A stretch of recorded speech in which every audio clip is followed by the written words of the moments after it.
They took a game in this series, and then they got Chen out twice in a row, and it feels like, they thought they had this counter, and I could definitely see them coming back through the loser's bracket and being the grand finals opponent, like 100%. You lose to Alk, you play next game, you don't ban Alk, Yeah. profit, right?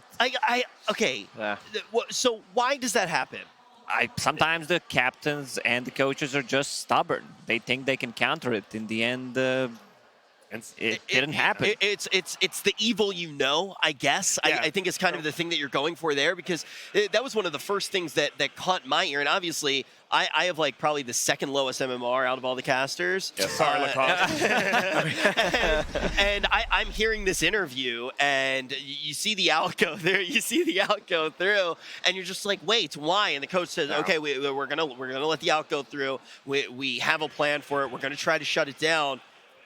Alk seems to be one of these names that we're going to be saying consistently. Like Alk and Ench are the two that jump off the page to me as just being the nuts. It feels like every time that we bring up this point of, well, better to fight the enemy, it's because we're talking about someone who just lost to that, right? People have tried to fight the IO. They've tried to fight the Alk. Has it looked good? No, not really. Nothing ever looks guys, good. How do you fight them? They banned out that AA. I can see that maybe working. Even that's not a surefire victory versus someone like the Alchemist. But let's do some quick math, right? Okay. Oh, I love quick math. and I'll use correct. my So fingers. stacking minus armor, AoE Gush with the Aghanim Scepter talent, 7 plus you want to 5 do 7? talent, that's 12. Oh, Solar here, Crest. wait, you hold up 10. I got the 2. We need more fingers. We're Plus at 12? 12, that's 24. And Wait. plus 7 from Acid Spray. Hey, that's you know what? 31. Wait, 31. With all of that, I only need one finger. You know why? All right. Because we're throwing it over to Casey. How you doing, buddy? I'm pretty shaken. I'm feeling pretty good. Pretty emotional. Can you walk me through what that feels like? You made it to the grand final. That's fucking wild. It's crazy. It's still sinking in very much. I think we talked to you back in January and we asked if you had dared to start looking ahead to TI9 and the possibility of being in a grand final. And you all said it's way too soon. We're not thinking that far ahead. And we're here. Before this tournament, things were a bit dark. My dog had died, and it was really rough for a couple of weeks. I'm sorry. My self-esteem was pretty low, and now we're here. Sebastian, honestly, I dedicate this tournament to him. Oh, fuck, this is so crazy. You're making me cry. Stop it. No, but really, thank you, Sebastian, and of course, everyone else. Just feeling so fucking lucky, feeling so fucking good. That's fucking adrenaline, I'm shaking. Woo! It's like the full range of every emotion that you can imagine. And I know you have a lot of respect for the fans here who obviously have been really excited to watch LGD play. Such a great team, such a great matchup. How did this lineup and matchup feel to you compared to a year ago? We were literally watching history repeat itself. The LGD guys, they always give us these fantastic Dota games, and we feel so honored that we have this opportunity once again to play on a main stage in front of so many people, and the crowd has been absolutely wonderful. We know they cheer more for LGD than us, but there's a lot of guys in the crowd who are showing, love for the game and love for both teams, and it was a blessing. I'm vibrating, and I think a lot of it is that energy from the crowd. And yeah, these games, it's crazy. It's just wild. Freaking love it. You mentioned Seb, but what about the rest of your teammates? I know that you formed quite a tight brotherhood in the last year, even with Anna leaving and coming back. This group of guys, I woke up the other day and I thought to myself, what would it be like to play Dota with another team? And that was a very depressive thought, because I wouldn't change a single thing. I wouldn't change anything. These guys, they got my back, and I can feel it. I love them. I have so many Dota questions, and I'm just not going to ask them because I love being able to see this moment with you, because so many people have been following your journey as a player and the team's journey, and this is what Dota is all about. It really is. Oh my God, these games are so wild. Whew. What a good feeling. Are you going to watch tonight? Of course. Secret Liquid? I'm not missing a single game, not missing a second. Who would you like to see in the grand final? Last year, I really, really wanted to play Liquid, and I still feel like they owe us that game. I mean, we owe each other that game, really. I really hope to meet them, although Secret has been a challenge for us all year, so we'll welcome it as well. God bless anybody that comes our way. Good luck to them. Not kidding. We're staying humble here. So much respect to all the teams. LGD, fantastic games. Liquid, I die to play them. Secret, they've been the best team this season. No matter what, we're just happy to play. Feeling so lucky. And while I have you here, before we send it back, is there anything you want to say to all the fans who've been watching? It's just thank you all for supporting us. We've been memeing it up this year. It's all for good laughs. I hope you guys are just enjoying the show. And yeah, to the crowd, the stadium, this is crazy. The atmosphere is so wild. It's great. Yeah. I love it. Thank you so much. Thanks for showing us some amazing Dota. Thanks for watching. Showing us how it's done. All right, back to you guys. Yeah, and thank you not only for the amazing Dota, but also for letting us talk to you right after hopping off the stage. I mean, you can see a lot going on there. It's one of those moments, though, where you see an interview like that, and you just get completely sold. It's like, okay, I'm not even thinking of 2-time, 3-time champs. Complete life glitches. Yeah. You know, like you look at them and you just really believe, especially when you hear not only everything that, you know, you have to overcome in individual life, a bad season inside of Dota, and then you get up on the main stage and you're just able to put it all together. It's incredible. I mean, someone like No Tail, back, when he played Han, we didn't really like each other much, but, when the Dota 2, we both grew up, he didn't have to like me ever, honestly, and he was always so nice. He's like one of the nicest guys you will ever meet. It's crazy. You walk by him, just hey, what's up, man? Like to everyone. It's awesome to see someone like him make it there. I just tweeted it out. We don't deserve No Tail. He's just too good for this community. He really is. Yeah. A dangerous thing to be, but hilarious as well. Yeah. Every time he comes up on the main stage, and on top of that, I think his attitude is just such a good one. I mean, it's almost not a surprise when you see him able to just hurdle after hurdle, overcome them with this team, and having that moment where it does all click. He says, I can't imagine playing Dota with any other team. It's a depressing thought to think about playing Dota with any other team. It's not friends anymore. They're like a family. Yeah, they spend so much time Fair. traveling. It basically becomes your second family. Yeah, but also look at what happens when you take out one piece of the family. It almost completely fell apart, right? And then all of a sudden you throw them back together, and the band's back together. It's like having the mystery van loaded up with everybody. If you take out Anna, you take out Scooby-Doo. No, You're not solving any crime. Yikes. OG is they have the only family members that I recognize when I'm at LANs and stuff too. I feel like they often have this big support crew with them. We're like, oh hey, it's Johan's dad. It's like, oh, I know that guy, right? I see some of Seb's family here too. Down at the breakfast, I'm seeing all of them. I mean, they've got the whole crew here too. So it's not just like that team family, but it's that supporting unit all around it too that helps carry you right back to another grand final. Yeah, I mean, you're constantly, if you're walking around the venue, if you're just walking around the area, you constantly see, whether it's a hat, a jersey, you see a lot of OG, you really do. And the thing that I do want to say is there really isn't, as much as we see a lot of OG, we're not going to see much more Dota, right? There are only 3 series left in TI. No. Think about it. We're getting down to the wire here. We're going to have one more series left today, and then we get down to business tomorrow, and we're actually going to see who does lift up the Aegis. Before we do that, though, we are going to have a special treat. We're going to look at this bracket really quickly here and see how all the teams did get to where they're at right now. And taking a look at that upper bracket, we only got one team who hasn't dropped a series in bracket play, and it is going to be OG. Yep, absolute beast. There's not much more you can say. There actually just isn't. They're just that good at Dota, that good at the mind games. It's crazy. They got the maths, right? Lakosh just pointed out they find those ways to break the game.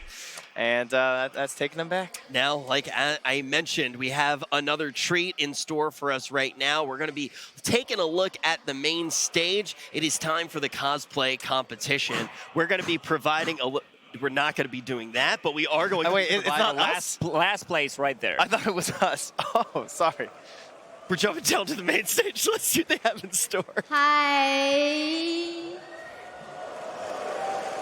大家好，接下来呢，我来宣布，我就是本届 TI9的 cosplay 冠军。哦，当然了，没人相信我，对吧？看我也就是看个乐，真正学技术，还得看 cosplay 大赛。那接下来让我们一个一个来揭开他们神秘的面纱吧。首先，1号参赛选手嘉颖。哇哦！那大家可以看到他和他的宠物 It's a dark willow, right? 以及他脚下的荆棘迷 Super 宫。 cool. 那这里就是我们熟悉的显影方林。 Oh my god, does she even have a drone? 好，接下来我们来看 Shepherd， 这位来自 It's 俄罗 Rubik. 斯的 coser。 It's actually a cosplay you don't see that Hello. often. Hey. Hey there. Yeah, we're back to Our so. mics were working really quickly. I do want to introduce with us right now. We have Caro joining us. I believe you've been doing cosplay for 15 years. You've been organizing a whole bunch of cosplay competitions. So we do have an expert with us right now. Can you break down what we have been seeing so far, Caro? Okay, so I even know this Legion commander because she was like in the previous cosplay contest already and she won there. But trying this cosplay is just like next level. Like it's not comparable to like any other region. It's just incredible. Is it like a time thing? Like, do you think they just spend like their entire year in like? Oh my god. Oh yes. Oh my god. Yeah, I think so. It's a trend protector. This is incredible. I love the I gotta say, I love cosplay, but I love the accessories. We saw like the blades, the pipe right there. Yeah. I don't know. That thing looks heavy. I like the heroes that I would never think to cosplay. Oh. You're like, what? I love these lollipops inside the TB's wings. Yeah, that's sick. I'm actually just impressed. I mean, they had a lot of criteria for this cosplay contest, like creativity, for example, then the material, stitching, how does it fit, like does the proportions and stuff like fit the hero? Then of course attention to the detail and like in general the overall complexity. One of my best friends. He's always very critical of anything that anybody would be wearing, and he has a popular saying where he goes, "Wrong belt," and we have not seen any of that here. No, these are right belts. This is amazing. It looks like a robot. Like this is. But I don't want to be anywhere near them. Walk?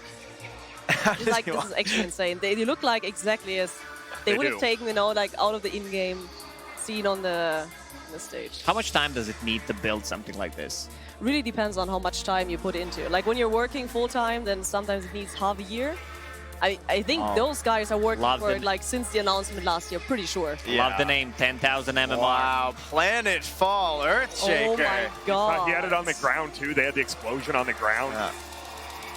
Oh, is that the Crimson Witness? Oh. Yo, there's my boy repping Canada. Well, not really, but we got the Maple Leafs, so I'm down. This guy's got my vote already. My favorite thing, I don't think you get a vote, by the way. But I do say, I think my favorite thing about looking at cosplay is when you look and you're like, wait, where's the person? How is there a person in there? It's so cool. Oh, I like the movement here. This Doom is repping hard. Oh, that blade. That's Arcana right there. It's really hard. Like I don't want to know how the judges like will decide in the end because it's so tough when you're having like such good cosplays, and then you have to decide like for 4 winners in the end here. Yeah. You never want to be Hey, one to choose. Did this set even come out that long ago? Isn't that like a relatively new set? That seems crazy. It's pretty new, yeah. See, I think like the thing right now too is Oh, like, she's my god! Shoot me, please. That's Man, amazing. this is a winner for me right there. That's awesome. Pretty That's cool. not a real tiger, right? So short. No, Never know. So Never never know. Little story. This morning, we were actually pulling up in the bus. We saw them wheeling in the tiger, and we were like, "Wait, what is going on?" I'm so glad I finally know. I do want to say all of these guys are just on the same tier. Like these are just top tier For cosplays. sure. They're amazing. Yeah, they will have the top 4. There's one best in show, best technique. One is the best transformation, and then the innovative award. But it's really hard to tell like who will be who actually. So for innovative, would that be the one where it's like kind of a hero you don't expect?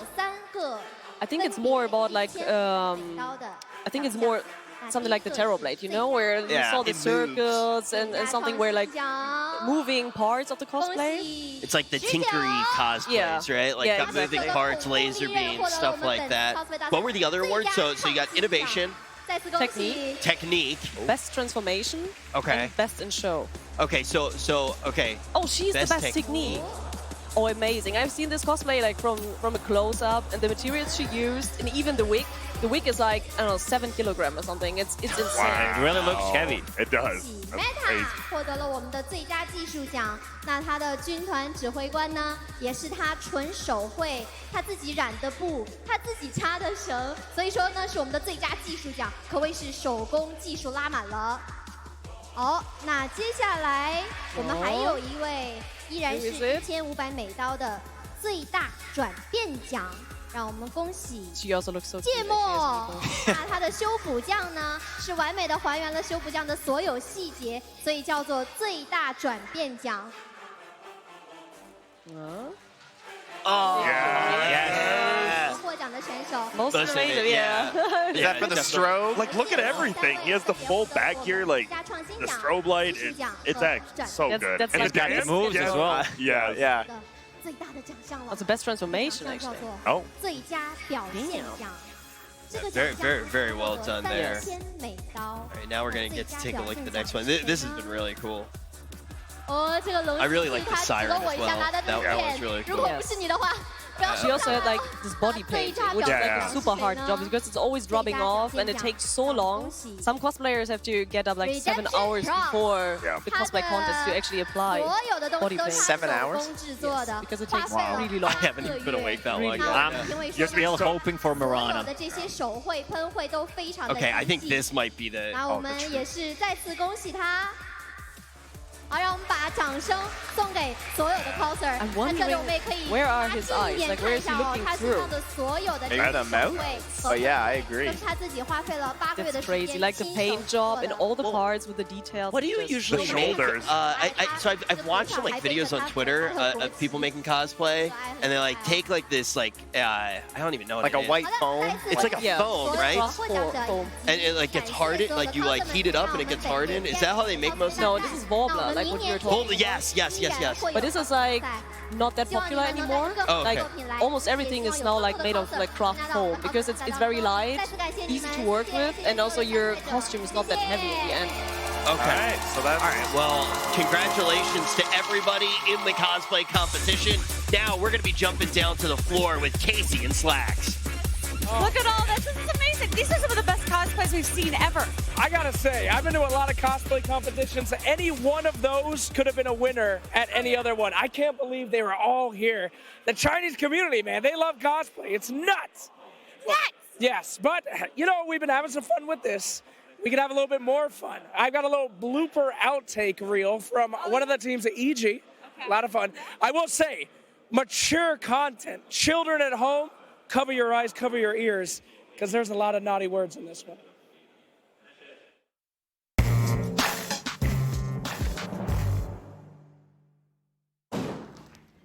Howdy, y'all. Who done ready for some of that Dota 2? Yeah! This reminds me of 8th grade in drama class. I keep pointing at you and doing this. What the fuck is air quotes? There was a lot of talk about evil geniuses not being a... Esports teams always have drama. Sometimes Sometimes it's real. You talk. you, Jay. Sam, you. You. Okay. Hey, sorry about that, your hoser. I want some fresh avocado up in this one.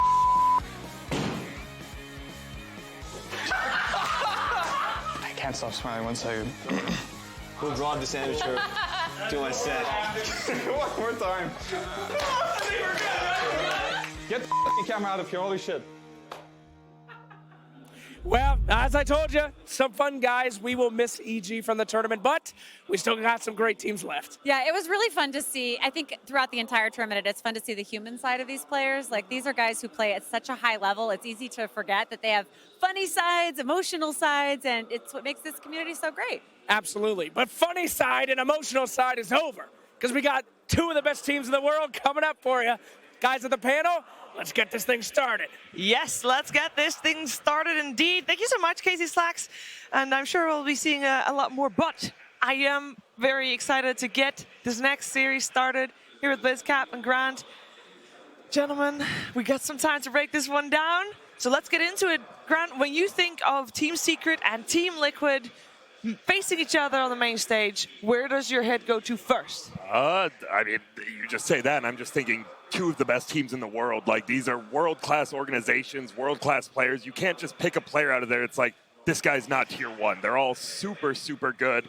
And it's great that they're in the top 4. Like, Liquid, they're 7-0 on the stage right now. That's probably what comes to mind first. They just haven't lost. For the last 2 years, they have been like the leaders of Western Dota. Yeah. OG, you know, they showed up at TI last year, and they've obviously shown up at TI this year. But for most of the DPC season, it's Liquid and Secret that you're turning to as the front runners. It really is. I must say, though, you mentioned last time they faced on the stage, or rather last time Liquid was playing on the stage, you know, they're 7-0. Last time Team Secret and Liquid were on this very stage in the Mercedes-Benz Arena. It was the grand finals of the Shanghai Major. Oh, don't remind me of that. It was a rough time, let me just say. Oh, you guys got spanked. Yeah, we did. Yeah. You know, the Dota that was played was great, though. Yeah. Oh, no, we only won 1 game, man. Yeah. It wasn't too... All right, here's what happened. Yeah, it wasn't great, though. We casted that final, too. For people unaware, Will was the coach of Liquid at that time. Yeah, and we felt great, too. What ended up happening was we go into game 4, and I was like, what are we doing? And Curl was like, I have no idea. And we picked Dro.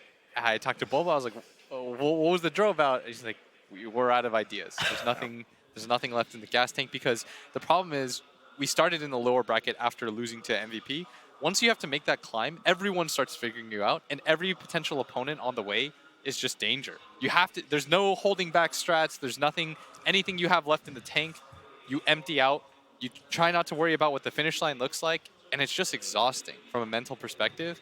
And so we last picked Dro. We've never played it before. The Slark Doom was too strong from Team Secret. They had a concept that was really hard to beat. That was Liquid from the lower bracket. We have seen them later on in their career again make a run in the lower bracket and finishing first at the international, actually, through the lower bracket. Right now, as Grant says, 7-0. They have not yet been figured out. They have not dropped a single game after a pretty abysmal group stage. I think that's fair to say. No, definitely. I mean, just them being in the losers bracket, it doesn't matter how many games they won, just them being in the losers bracket, I think, was a super big disappointment for Liquid and probably most of their fans, right? I mean, you're Liquid. You should be in that upper bracket. You really should. What's up? Oh, there was something that Mo said to me about, because before this event, he said, what do you think we're going to get? I was like, maybe you can get to the finals, but I laughed and I said, you're losing the Secret. Because I was sure that Secret was going to win this event. I said, you're losing the Secret. And he told me, he said, if we're in the finals in a best of 5, yes, I think we will lose to Secret. He says, but if we meet them any time before that, we're going to win. Ooh. I can't believe the situation's actually happening. He said, if we meet them beforehand, he said, we're going to win. Okay. Well, I do have to also say something here, because, you know, there is obviously a lot of history with the players and all that, but before we even get to that, the last 2 internationals, 2017, 2018, Secret got eliminated before their time, or at least that's what a lot of people will say, considering their potential going into the tournament. And which team eliminated them both times previous? Team Liquid. That's crazy. Every time. In the lower bracket, they meet. That's what he said. Secret's out. Anytime before the finals, he said, we want to play them before the finals, knock them out before they reach full strength.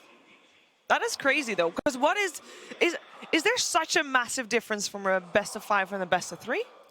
Yeah, it's the extra game or two, just simply because Secret have that depth that they've shown throughout the entire DPC season. I mean, that was always like Secret's strength, right? It's the fact that they're able to play everything, right? I'm not sure. I think I think Liquid believes in history, especially Kuro. I think he believes in like the idea of like it's destined to happen, and once it is, like he knows how it'll happen, and like that's what gives him like this weird confidence. And it can get in your head. Like that stuff can definitely get to you. Now, when you talk about Dota 2 rivalries, everybody at the moment thinks of No2 and Fly. But before that, there was a bigger one, and there still is a bigger one. Because you got Kuroki and Puppy. There's a lot of history for those players just alone. Both players have made it to all 9 internationals, which is mad, by the way. And before that, they were already playing Dota 1. They have had a career from over a decade. They play together a lot.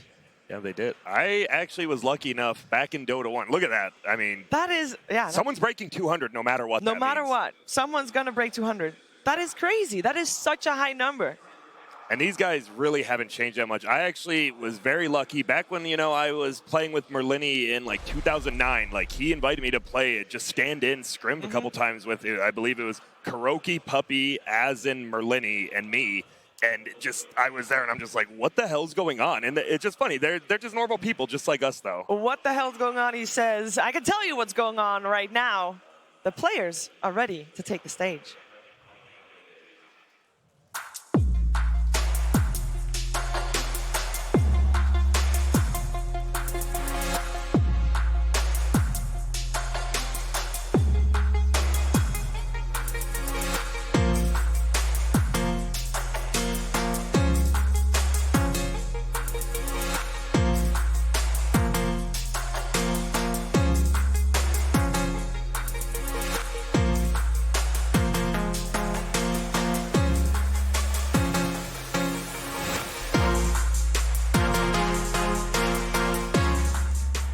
Team Secret is a favorite coming into the International 2019, or maybe they were the favorite, because even though they crushed it in the group stage, they did show some weakness on the main stage, dropping down to the lower bracket, having some tough matches against a lot of different opponents.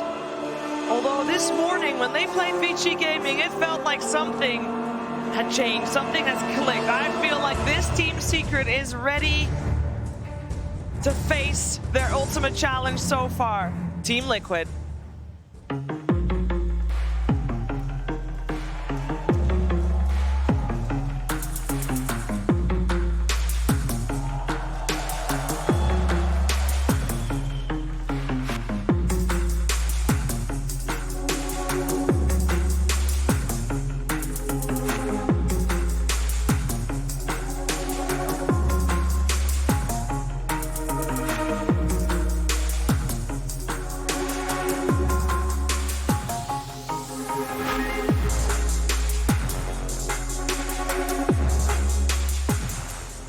Team Liquid has quite the opposite story at this event so far. The International 2019 was not kind to them at the start, but ever since main stage, ever since they got on that stage, got in those pods, they started playing some Dota in front of all these Dota 2 fans.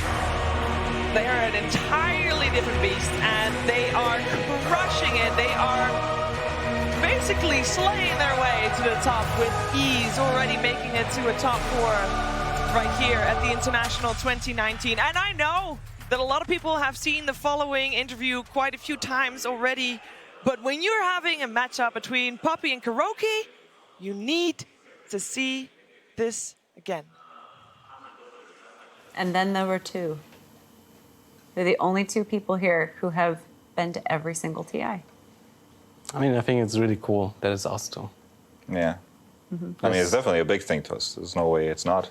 What do you remember about your first TI? Because both of your experiences couldn't be more different. You came in and lost all of the games. Yeah, it was great. You came in and won all of the games. I just scrambled a team and Dota 2 came out and some of my teammates thought it's not a serious thing. For us, it was just like a test. If we're actually the best team, we should be able to win this. And when did you first meet? Do you remember?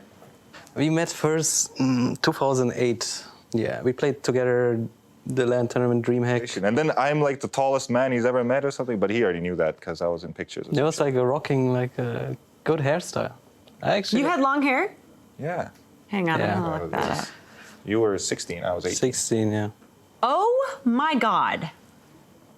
Usually people with that hair say Led Zeppelin or something like that, you know? What? What's wrong with it? No, nothing's wrong with it. I think it's jaw-dropping. It's beautiful. Yeah, look at that scarf. What a terrible decision. But yeah, to answer your question, that's when we first met. Thank you, Kuro. And we played, and we were like, hey, like we like each other, the way we play, or we're smart about the game. Let's make a team together, and that's it. Yeah. Yeah. So there was a mutual respect, kind of right off the bat. Yeah, for sure. Yeah. By TI3, you're both on Navi. What was it like to actually be there playing a TI on the same team? I came with no expectations, personally, but we just did very well. I mean, we're so close to win. Alliance were quite a dominant team, and their meta was like invincible during that time. There was no beating it. You would just have to copy it. Yeah. Really? Yeah. They were the best. I mean, what Alliance did is, till today, it has an effect of how Dota changed. They just broke the game apart and reinvented the game in a lot of ways. What made you decide to leave Navi together and form Secret? You know, okay, we got like second place at TI3. We almost won it, but it wasn't a happy moment for us during the grand finals. There was a lot of conversation between players and stuff, and it was not nice.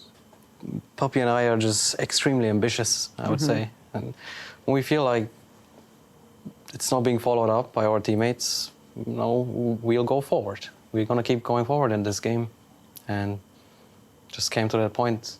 So what do you think happened in TI5? You were heavily favored when you came in. I think you finished 7th. Didn't do so great. And then you decided not to play on the same team anymore.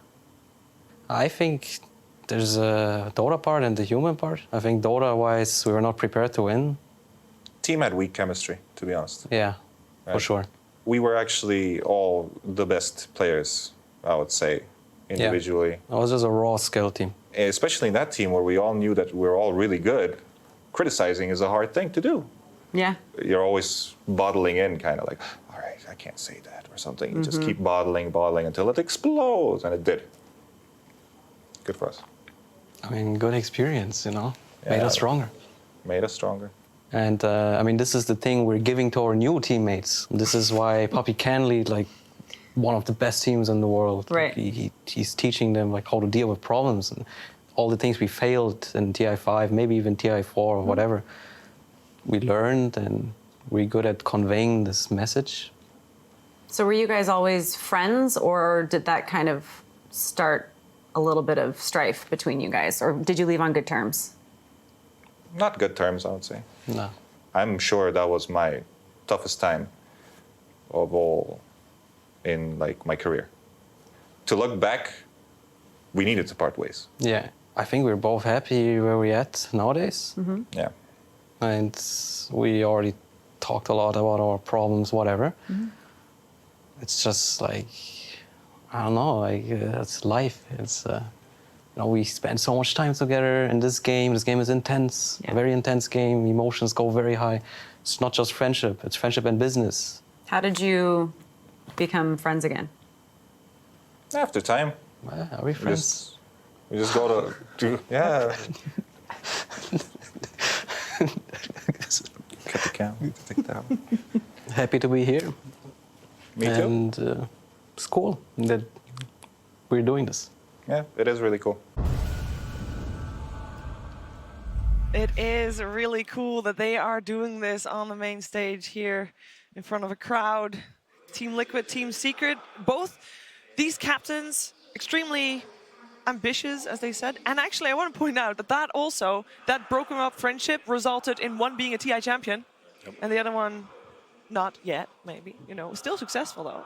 Yeah, super dominant. And I think that, you know, it's funny just the way that Casey prefaces the question, right? It's like there's the expectation that like everything will resolve itself. But the thing is that Dota is such an intense experience. And sometimes your friendships can go through experiences that break them. And it's not very easy to put them back together.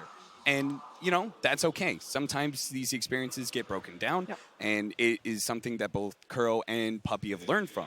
And now they've become some of the best leaders that Dota 2 has. So maybe not best friends, but definitely respecting of each other. For sure. Yeah. Absolutely. Guys, what is going to be the most important thing in this matchup? Because we talk a lot about, you know, experience, mental warfare in the case of OG mostly.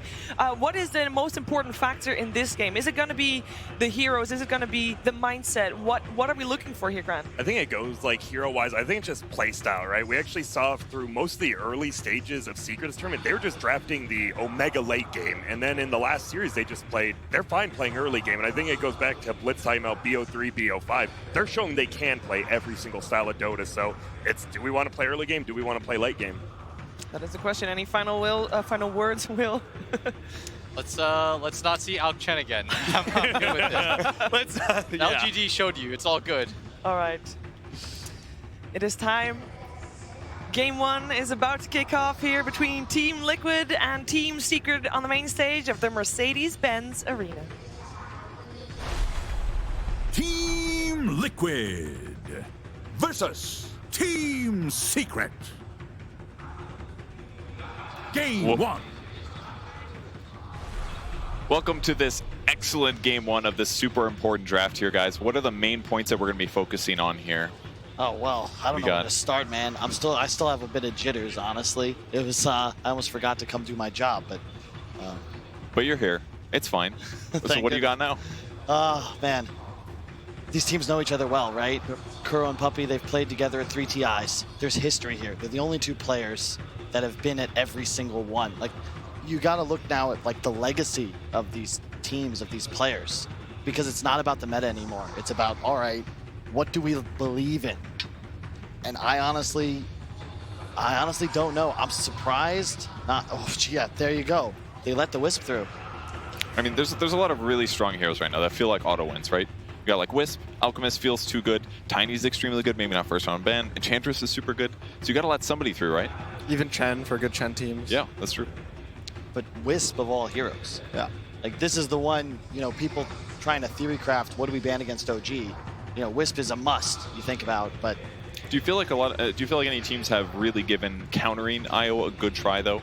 It kind of feels like they draft lineups, but they're not like, okay, we got to beat the IO. I don't necessarily know what it is, but there's got to be something you can do, right? There's an example, Chen. You can take over the neutral creep that he's tied to. Yep. It's going to force him to tether to somebody that's slower. It's going to leave him defenseless in the early game, potentially, if you gank him. That's one option.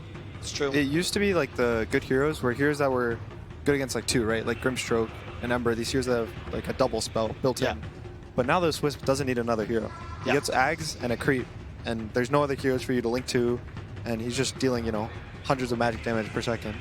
Yeah, it's pretty insane. I'm not surprised to see the Tide Hunter as well picked up by Liquid. Every game where it's available, they tend to go for it. Earlier in the tournament, it was a second phase for them. Now, you know, main stage, you want to make sure you've got that AoE lockdown that your draft's going to need. And one of the better ways to counter against a Wisp, although this is traditionally you only conceptualize Wisp as a 4 position, whereas now it's most likely the carry. You want to have team fight. You want to prevent the Wisp from being able to play other ends of the map so that you're always able to press your advantages 5. So Secret, I think they played Omni in their first series today. They did Omni Bristle as their 2 cores. I think Omni Wisp is kind of a similar idea. You have this really tanky strength core, and you make him tankier.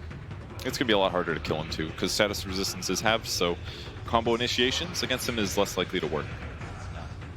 And bursting this Wisp is really hard. Overcharge, you have so much damage reduction. And if you try to get somebody else, IO's probably going to tether to that guy, give him overcharge. And then if the Omni heals the IO, they get extra heal. There's just a lot of cool combos with it. But what's a weakness, though? It depends on how they finish the draft, really, because these 2 heroes are arguably the best at supporting in a lineup. And the cool thing about it is we don't know what role either of these heroes are. It could be a traditional Wisp. It could be a carry Wisp. That could be a Puppy Omni Knight. It could be a mid one Omni Knight. We actually have no idea.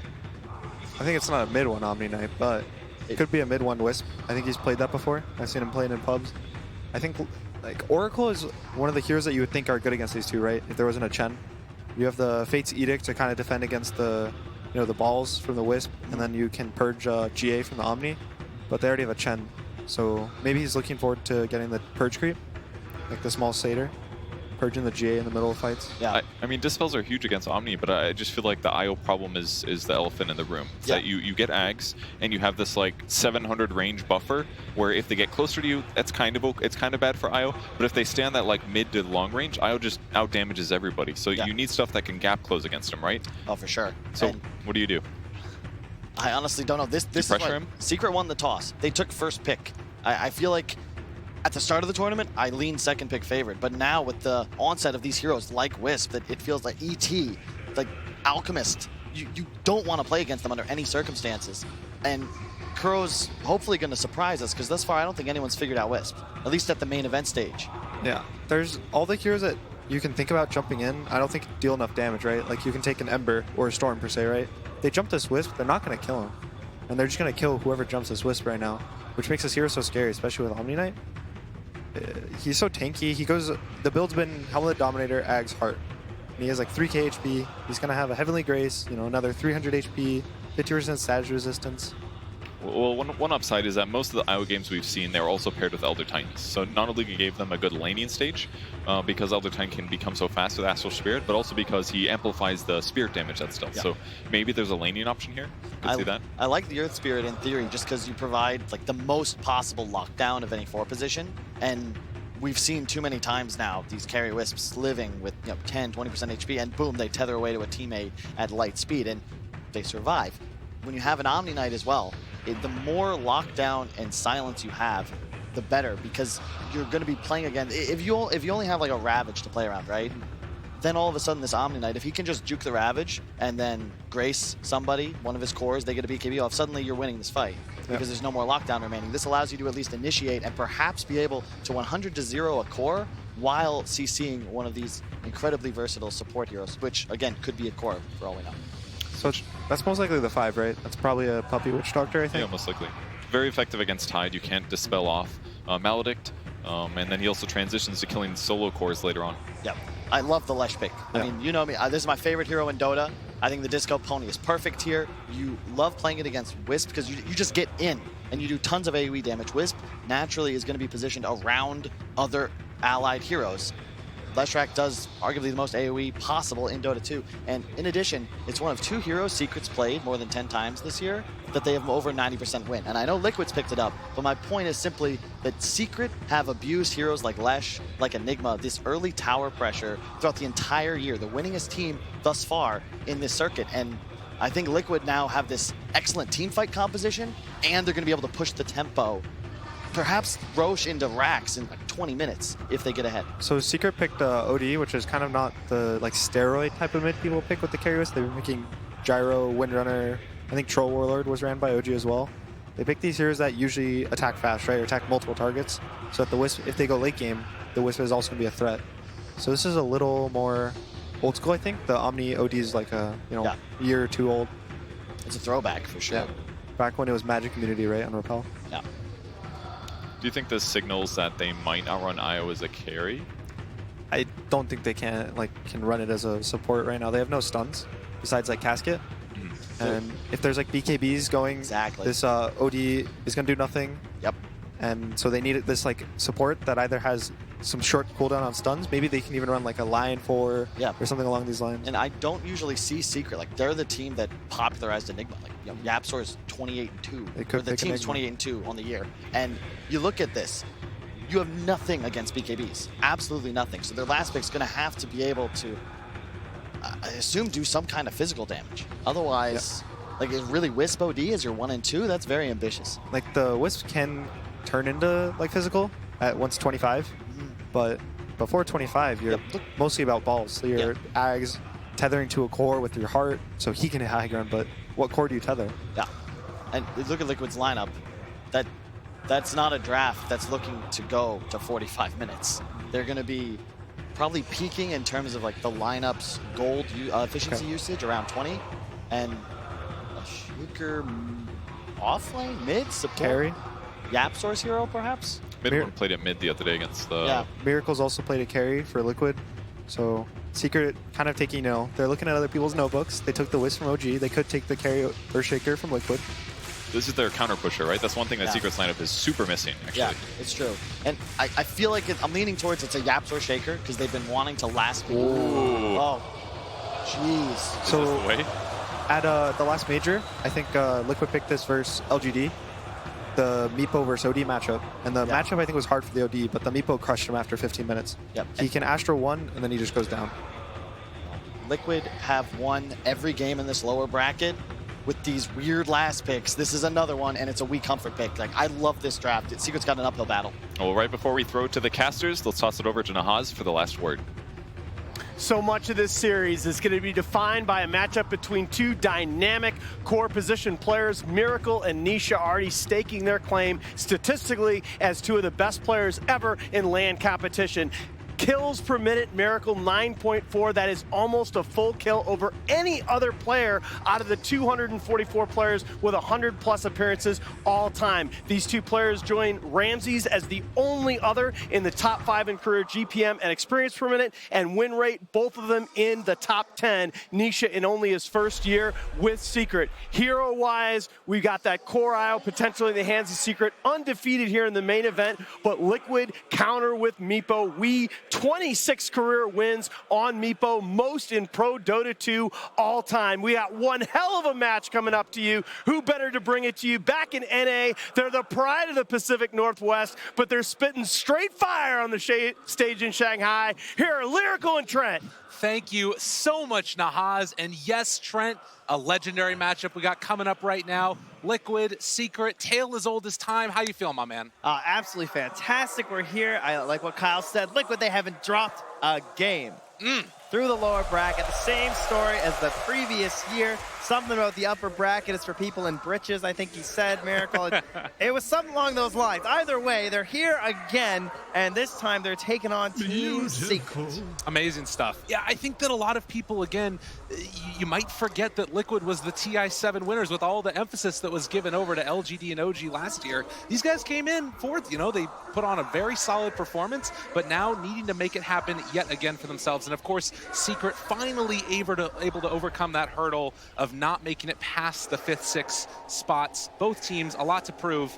They got to do it here on the big stage in Shanghai. Yeah, they found themselves into a matchup versus this newly rejuvenated Liquid.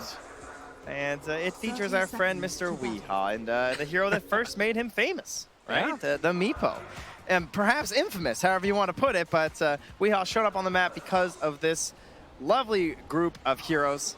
And you ban his TA. Sure, he's been playing that a lot, but the Meepo is where his heart truly resides. And I mean, this is really a good Meepo game. You look at this lineup, and Earthshaker, always something that you get a little bit concerned about, but there are a lot of heroes that are around to protect them. We'll have to wait and see, as already a little bit of a battle looking for these bounty runes. Puppey throws out the cask and able to steal away that bounty. So 3 going the way of Secret early on, as Mind Control still taking a lot of damage there. But we'll be able to pick up the bounty rune and then salve up afterwards.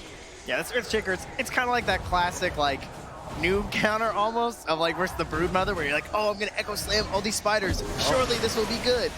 That casted out bounce, and Puppey now in some trouble as the punch down comes from Curl. Fairy Fire, the heal back up, eats his way through the trees, and that's enough to get the captain away.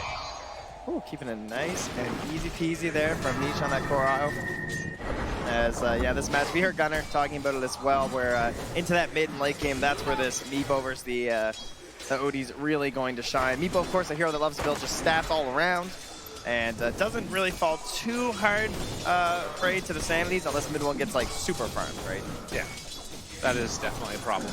Mid one starts to build a lead. This hero's so good at snowballing. Lane we haven't really talked about as of yet is Miracle and GH down bottom.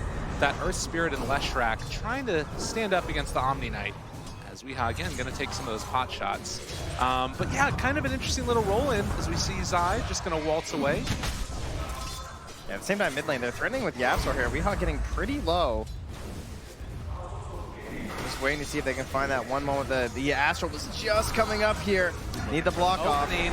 They have the setup for this perfectly with the banishment running out. It's going to be the walk over from Yapsor and first blood drawn by the Earthshaker. As is tradition for Yapsor, he will take the most gold possible at the very beginning of the game. And that's fully completed Tranquils, I believe, for him right now, actually. Already this early, not opting for those earlier Soul Ring builds. Okay. We'll have to watch and wait and see how that goes for him, but obviously in this top lane as well, Nisha and the Witch Doctor just going to try and lay out whatever damage they can, but there is a wraparound that's coming up top as well, as we do see Yapsor move over into position, try and save Puppey, who again was just taking a beating. Puppey's just like, can I please just get to level 2? I can get this double heal action going on where you can really abuse some mechanics. But he's struggling to get there. Just one more creep. Oh, okay. Life's good now. Oh, and we'll have a pause just to consider exactly. Of course, we got some sort of a technical issue there for the teams that they'll work on. But yeah, Secret keeping the the cards close to their chest throughout that draft, right? Some questions of exactly what was going to happen with this IO. As they started picking through their heroes, you weren't exactly sure where he was going to wind up. Is he going to be the core? Is he going to be the support? It was kind of sketchy throughout it, but then with that final pick in the Earthshaker, they did fully confirm that it would be this core IO once again. And you heard Sunbi say after their first game earlier today while they were playing it, he just said, yeah, you know, it's Nisha. He can play it, so we play it. Totally. Very, very firm response. I mean, that's the thing, right? Is like, it sometimes just comes down to that. The player feeling confident on a particular hero saying, I can do this, I can win for my team, understanding the matchup and making it happen. You can see already 79% win rate here at this tournament for the IO. That is absolutely insane. IO and Alchemist. Whew. I don't know. I look forward to seeing if someone can defeat it, because for me, this core IO has just looked ridiculous. As far as I know, the core IO hasn't lost. It's only been support IO that's taken the nosedives there, mostly with like IO Gyro and stuff, who isn't quite the same matchup it used to be. No, definitely not. And I think a lot of that comes down to the change of the Aghanim Scepter talent. But, you know, these core players, they're saying, all right, let's just pick up that Aghanim Scepter, get ourselves farming away like crazy, and then eventually we're going to be able to take over this game. Oftentimes, though, that does sort of go hand in hand with a lot of other heal, which is why you're seeing that Witch Doctor get taken here for the Voodoo Restoration later on, as well as the Omni Knight having some more spam out there of the heals and status resistance and all that other good stuff. Mm-hmm. And we talked a lot about Secrets Draft, but on the side of Liquid too, I feel like I haven't seen GH play Earth Spirit in a while. He was picking up at Epicenter, but at least I haven't caught any of his games here where he's been on the hero, but this is one of his big ones, right? This is like his top 3. I think he's even played it more than his Keeper of the Light, which is one of those like most iconic ones that you even think about when it comes to GH. So the man's got a mean green machine, and currently after Zai there, whew, the blocks. Seeing if they can get the rundown, but it's not quite going to happen. They have the split earth afterwards if they manage to hit it, but Zai just gets on his little tippy toes and walks away. Ain't no problem. And yeah, those Tranquils do indeed get delivered to Yapster in the mid lane, so gonna use that newfound speed to rotate around here. Weehaw comes in with his other Meepo and able to try and scare some of those last hits, but so far mid one 13-6, just giving him the business here in the mid lane. And Arcane Orb trade-off there as Yapstart moves into position. They killed off Zai elsewhere. Yeah, we were watching mid, of course, because you can see they're obviously going for that gank, but looks like Zai goes down after salving back up. Had only used one more Tango, so hadn't quite gotten back up to full HP there, and Miracle finds the kill with GH. Weehaw definitely knows that Yapstor is over here. He has not shown back up one of the other lanes and can anticipate that this movement is over from the Earthshaker, but mid one not wanting to go fear of reprisal. And IO up top. Yeah, kind of quite a bit of harass onto him, but in the end, you have to get that like perfect chain stun lockdown happening there. As long as you know he has the tether up, there's not a whole lot you can do. Absolutely. Up that ring of Silius as well as Yapsor again going to make this move up here towards the north. The pull gets off, and Yapsor trying to make things happen, was able to get that early kill, but now kind of just regulated to running around with Tranquils trying to make stuff happen. Yeah, he's going to check the rune. GH rolled all the way home, and so he's now going to TP back down to the bottom shrine and then roll to check the bottom rune. And the 50-50 coin flip goes the way of Yapsor. Secures a haste rune in the top and immediately starts rushing his way there. Pretty fearsome trio. He wants to try and find something. Could be nice for him. Already getting the spirits rolling, but he's heading back towards mid again. So yeah. It looks like he's trying to find Kuro, right? He's checking inside that Radiant jungle. He's like, are there stacks in here? What are they doing? But Kuro, well, he's in the Dire jungle, and he is actually spotted by an Observer Ward, so they do know that he's up here. Yeah, soaking up some of that experience. Kuro already level 3. On the Chen, off to a hot start, has that headdress as well, so he is pretty farmed. And right now, it's mainly just Yapsor that's sitting bottom of the pack in terms of levels, just level 1 still. And you're gonna have mid one take over in terms of the net worth. I know the last hits are back and forth, but you got yourself a Meepo who's in the jungle, right? So as much as we see the last hits being close, you know that you're getting more when you're getting those lane creeps as long as the numbers are even. The problem is soon the numbers unlikely to be even, right? Great denies there from mid one to try and slow down the XP gain of the Meepo, which is always important, but it's Meepo time. He's already stacking camps right now in that jungle. And that's why you see the trade-off there of 3 bounty runes over as well for just the 1. Of Secret. More emphasis on the lanes, it feels like, for Team Secret, while Liquid taking advantage of the other resources around the map. And mind control level 4. The first wave of catapults coming in, and Chen in the area does feel like they could get a little bit aggro. He's putting a message down.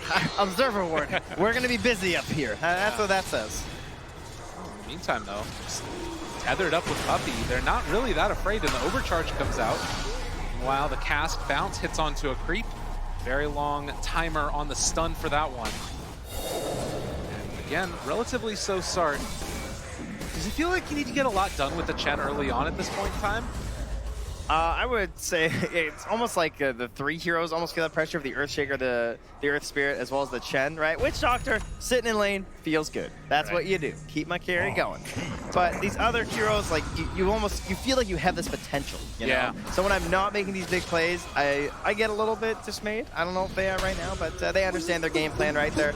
Most likely playing for that 10-minute mark where we have the double tome come out. There's not as many concerns as there used to be for getting that XP with the double tome for supports like this. So probably just going to be a little bit of a slow one here as Meepo, at least because of that, is going to get a lot of space to farm in the jungle. And you did see no boots build for Weehaw, going for the quad Wraith Bands, picking up one of those couriers, since they did have the wards spotting out the direction of their jungle. And still only 200 gold behind the OD after this laning stage. Yeah. So what I do like about the Shaker versus the Meepo in this sort of a matchup, though, will be if he can just get a Fisher block onto the Meepo and just give like a little bit of space to the OD, that Sanity's is still gonna be big, right? Okay. We talk about like Meepo does buy a bunch of stats, sure, but he mostly buys that. You know, maybe the Scythe and Savvy get a little bit of int here and there, but you're stacking quad Wraith Bands right now, so there is a chance if mid one gets those big items that he can still blow them up. But the problem is if Meepo gets the initiation, that's be bad news bears. Yeah, particularly around like that hex timing or whatever, and Weehaw's completely been obstructed so far, it feels like. Mind control still sitting back, can hold on to this lane, keep it under pressure and make sure that they don't get too much onto the tower as Kuro in a little bit of trouble with the Maledict down, the Paralyzing Cask as well. Chase comes with the heal. Good Fissure to interrupt. They still try and run him down, but they pulled in Miracle, and that's going to be enough to find the kill onto Puppey, though Kuro will fall. Both captains go down. Yeah, good Fissure there to cause the balls to just kind of like stack up like that, right? It was like bam, bam, bam. Yeah. Clapped it onto a couple of them there with the help of the Maledict. But another nice part of that Chen, of course, is the ability to pull in heroes. And, well, Puppey, you came to the wrong neighborhood, mister. Is Guys, just going to run at him. They might have a ward. Just throwing it out there. It was nighttime, so I think he thought he was safe from the creep vision. And instantly punished there. So that's going to be some tower pressure. And they do have BSJ's boy in the dead lane. It's the Tide. I mean, you plant this guy there, most dangerous part of the map. That's where teams maybe like to rotate down, trade that tower. Tide, he's going to be okay. Yeah. He can set up for the counter rotation because you're using that Chen, like you pointed out, to bring a hero in. What does that mean? That hero still has a teleportation scroll. So you try and go on this Tide Hunter. He gets that Kraken off, and suddenly release the Kraken. Y'all get comboed by his allies TPing in. Release the Kraken indeed. Ravage, obviously a terrifying ability at these early goings. Kuro can do that pull in if they need to, if they want to defend that tier 1 tower. But for now, at least, Liquid just going for a little bit of an invade in the jungle as they find Nisha coming back in. Always slippery. With that relocate, and now the chase down coming from Zai as they look to try and follow this one. Paralyzing Cask only going to connect on the Miracle, but that might be enough because, well, the rest of Secret is here. Yeah. And they kill him off. Close to finding that kill on the Nisha, just not able. He like tried to next level the play, I think, with the split earth. The Nisha just went like right towards the Leshrac, thinking hopefully he doesn't stomp his own feet. So they instantly deward the Observer that was there to try and keep an eye on Nisha farming because they know how the strategy works. They've seen several teams do it. He just wants to be in this little triangle, or, well, I guess it's quad. Of course, we usually think of the triangle down here. Right. This can be a rhombus or something. I don't know. I need some geometry classes. But either way, that's where he's going to be. Trapezoid. I think it's a trapezoid. I'm going to go with that. You're so good at math. Thank you. I'm a geography, which is very close to sounding like geology. Wait, what? That's not the right one either. It's beautiful. Geometry. I knew I had it. So 3-3 so far. It is kind of an interesting little dynamic too, using that relocate to be able to get back to base, pick up some more items. Of course, now Nisha having that completed Helm of the Dominator, he's just going to start running around and finding GH. Pearl Boulder not going to quite get there in time to interrupt, but it will still punch. What a strat. Anna, what have you done? I mean, this Mud Golem is just hoofing it. Look at him go. He's a monster. It's a terrifying. It kind of looks like Slacks when he's late to a segment. That's pretty much how he runs around the arena. You're not wrong. Oh, God. Well, already the Kaya completed now for the OD. Miracle in the mid lane, trying to push this one out another time. And again, you look at this lineup, wanting to make stuff happen early. You've got the 4 points up in Diabolical Edict. You've got the Chen creeps there to help soak up damage, as they are going to rotate now. Move Zai into the area, and that kind of puts the kibosh on the pressure. Well, I feel like Zai's been playing down there for a long time, too, with mid one, right? Where they were maybe hoping to force this tower, couldn't find anything up top. Now Puppey forced the toss of the Maledict. A little bit of a net moving in. They will finally collapse there onto the Witch Doctor, who will just get dropped. Weehaw finding the final touch. And they're still pressuring mid. I mean, they're grabbing a kill up top, but it's not necessarily slowing down the rest of Liquid. They are keeping that Edict pressure on. They say, bring all of your heroes or we're not stopping. Moving in for it. Do they get the deny? At the very least, they will. Omni Knight Zai makes it happen. Now the Magnetize on his Emerald. Doing the Heavenly Grace, but mid one just drops. They find the kill, and now Zai trying to turn this one back around. Miracle is still living with a decent mana pool. Echo Slam connecting, but it's not enough damage. Weehaw lives through it. They roll through again, and Liquid making it happen. They take down Yapsor as well, possibly running through the trees, trying to run away. They know he's in there, and the net's eventually going to find the kill. So GH winds up with the double kill as he takes Zion. Yapsor Kuro gets the kill onto mid one, and Weehaw takes the kill on the Puppey. So Secret dropping all over the map. And hey, not even just tier 1 tower damage. They're going to take some damage onto tier 2. I mean, this is... hello? Anybody? This damage coming out from Meepo at this stage of the game. They just use Echo Slam. This is 11 minutes now as they pressure onto this tier 2 tower. I mean, Mind Control's still sitting here with Ravage. Haven't had to use it. They know there's no sanities. The net. This is looking like some Alchemist Dota. It is a monster. They just take that tower, back out afterwards. Pressure on Yapsor, I think this game is trying to get that Blink. I mean, the Blink's not an end-all, be-all sort of an item here, of course, versus the Meepo. You still need a lot of follow-up damage, but he is racing towards it, already up to 1,250 gold. I mean, in a way, it just feels like the bigger thing he needs to is just levels. Like, getting up to that level 2 Echo, if at all possible, which is obviously a far way away. He's the lowest level in the game, though. You just don't have the control or the damage to deal with it. And another tower taken. I feel like I see a bunch of Liquid gather around a tower, and it falls, and then instantly they're just somewhere else. Yeah. Right? This Chen, he still has Divine Favor ready for any of these Meepos if he needs it. GH is actually going to TP top to try and support Weehaw, but he doesn't even need it. He just solo killed Nisha. Dude, this is... That's a lot of gold. This is disgusting. They're just running it over and over. And again, this is before that first big item comes from Weehaw. When he gets the E-Blade, the amount of damage that you pick up on it is absurd. I am definitely a big fan of the position 1 Leshrac, something that China's been doing quite a bit over the past couple months, right? They love to flex this hero across all the roles and all the lanes. I mean, this guy, probably the only true hero I feel like that can be played 1 to 5 right now. And it feels good to me. It just, the ability to pressure like this and just take down towers with such ease gives you so much strength into that mid game if you can keep it. Fissure for what? As Liquid take a 5,000 gold lead at 13.5 minutes. They have not taken their foot off the pedal, and Secret have not come up with an answer. Well, now the question becomes, where do you go from here? Possibly up towards that tier 1 tower, I guess, invade the jungle? Do you need to set up for Roche this early? Right, well, what the hell do you do? Secret, they know. They've seen the IO, right? Okay. We've had games exactly like this. The first games that the carry IO came out, I heard Grant and Kyle on BSJ, and they're just like, guys, they're really losing with this core IO. How does this thing work? And, well, eventually it kicked into place, right? And to get the level 15 talent, once you have the Aghanim Scepter, those are massive tools to actually get some damage out from this hero. So, Secret, they're trying to get there as fast as they can. Taking away this space is super important because knocking down towers makes it harder for Nisha to farm, so that's partly why he's so far down on the net worth chart. This is so important right here as well. Moving in and taking the first Roshan. There's no way they're getting in on this one. I mean, the Meepo being able to pick up this Aegis is just so key. And actually, Puppey might just die. He's getting hit by an illusion. You can poof onto those afterwards. As Puppey going to get controlled up for the moment, as GH still has him in his sights, and they're going to be able to poof in afterwards if they want. Yeah. As Roche already goes down, Weehaw finds Puppey, and now an Aegis, an E-Blade. Weehaw is doing whatever he damn pleases. All right, so E-Blade, this game, what do we have? Yapsor, he's still 400 gold away-ish from that Blink Dagger, so Planetfall, gonna have to figure it out pretty soon here.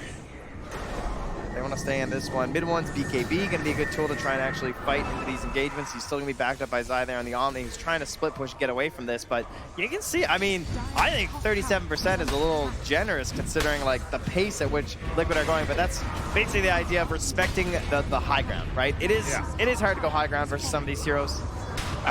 But mostly it's just hard to not give away big streaks as Zai. I mean, look at this damage that comes out. He's just going to get rooted afterwards. They have the E-Blade there, continuing to control this Omni Knight as he tries to hide away. And I don't think that this juke is eventually going to work as they find Zai and kill him off. I mean, right now, the Meepo has 150 damage base. That's more than any of the heroes on Secret. And he's got a bunch of them. He's got more than a few, Trent. Yeah, he's got a whole crew. Oh, the whole crew also going to run into mid one here. Who it's God, not again. Mid one trying to run. Mind control. He can chase down with the Ravage if he wants to. He knows there's no Astral. Mid one in a pickle as they run him down. Ravage going to be used. Split Earth afterwards. This is destruction. I am a fan of that Ravage. Don't give him any opportunity for some big sanities on you because you got 27 int right now. No thanks. Finish it off, set up the split earth easy, take us high ground, and you know that guy's going for a BKB. He just bought out. They are owning and taking down the tier 3 tower. Nisha just hoping to try and hold off, if at all possible. Still 500 gold away from that Aghanim Scepter on the IO as Liquid hit their timing just that much harder. Wow, I can't wait to see how strong IO Aghanims is. Because if it can bring you back from this, it is truly busted. And they're trying, they're hoping. They're waiting. Creeps are coming in just a moment, and Weeha still holding on, not at all afraid. I mean, Nisha is relocating the farm waves. Okay, the fissure already thrown out. They used the Death Ward, but there's nothing there for the follow-up. Astral used as well. Now mid one in a lot of trouble as they're healing back up from the ransack. They're not doing enough damage. Is it quite enough? They can't even kill him off once. Hand of God comes out. Secret is getting completely run over. The balls are online. Are you kidding me? Possibly. They need it. They need it right now more than anything. The roll through as well. Zai, they try to take down Weeha. He is going to pop. But in the meantime, Secret now. Can you kill him a second time? Round 2. Ding, ding, ding. And Secret not ready for the fight. He's trying to drive them back, but indeed they will have to just give up that mid lane of Rax. Zai gets the deny at least. Some small solace. Oh, Liquid? Oh, okay. I like this. They want to test it themselves, I think. All right. How good is this thing? You know, what can Nisha really do here? They don't have Ravage. They do have the pipe, though, on mind control. And I believe, as you saw earlier in the IO game, it was about 90% of the damage from Nisha was magical. It's a scary moment. They're scouting with that Helm creep. And again, how often have we seen teams fall to the high ground push? Well, they didn't fall that time. That's for sure. But there will be some more high ground pushes out here from Liquid. And I think that's why you see Liquid hold back there. You know, wait for your next round of items to come online. They've already got a 10,000 gold lead. They've got the Aegis a while ago. They're ready to go again. Yeah, next big items will be the BKB for Miracle, so he can try and play up in the fights alongside Weeha, who is going for that Scotty to give him some more balanced stats here. Uh-oh. Mr. Zai. They don't quite catch him, but Weeha now spots him out, and the root's going to be there. Zai is also going to be in trouble as they will just beat him down into the ground. Team Secret just getting rolled on by GH and Liquid as a whole. They came to play today. Oh, they did indeed. Is Nisha still just struggling? I mean, he's the big thing, right? You just want to see, can he get to 15? Can he add that additional spirits damage there? It's going to be a grind, but it does feel like this possibly could be the answer for the IO draft. Oh, just play meatballs? Just hit harder. play faster is certainly, I think that's what we saw tried earlier today too, right? Yeah. Well, actually, that's not true. I thought they were going to try and play faster, and then they last picked a Medusa, so that was not what was attempted by BG Gaming. Liquid kind of flipping that last pick here with the Meepo instead, and indeed playing very fast. I mean, they kind of telegraphed it even with the Leshrac and the Chen, right? You knew what was coming here. No surprises for Team Secret. Well, right now, IO about 800 experience away from getting that level 15 talent. And he is going to TP back now to try and help. There's a tome in the base. I think it's his. Yeah, that's what that's going to be. Yeah. Oh, yeah. Puppy. Oh, Puppy even buys for him. Wow. The support life, I tell you, in a pro game is really rough.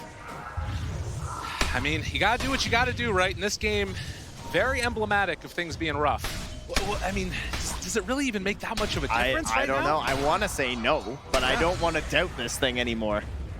You've been burned one too many times by the core IO.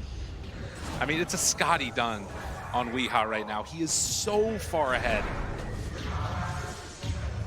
Another 5,000 gold item above the next core on Team Secret. There's just really big timings coming up, right? The BKB, the next Aegis, all of that should be coming together for Liquid. I don't think anything in that same window will be as powerful for Secret now the IO has already reached level 15. Right. So if you're Liquid, you just hold out, control the plateau, keep both those mid and top lanes going in your favor, control Secret, use the lanes for information, as well as these great wards, by the way, that are just outside the Secret base, right? It is spotting exactly what they're trying to do. They know when they're going up top to farm. You can see they're trying to de-ward right now from Secret. Maybe wondering exactly how Liquid know what they're doing. Yeah. I mean, you need to just try and reestablish map vision, if at all possible, but so tough to make happen against this lineup. And yeah, Miracle nearly into that BKB. Mind control now with the Blink Dagger there too on that Tidehunter. And even GH has almost completed his BKB. Yeah, this is terrifying. They have it on the OD, like we were talking about, but it doesn't feel like it's really going to be enough at this point. They need the Sanity's Eclipse to be huge.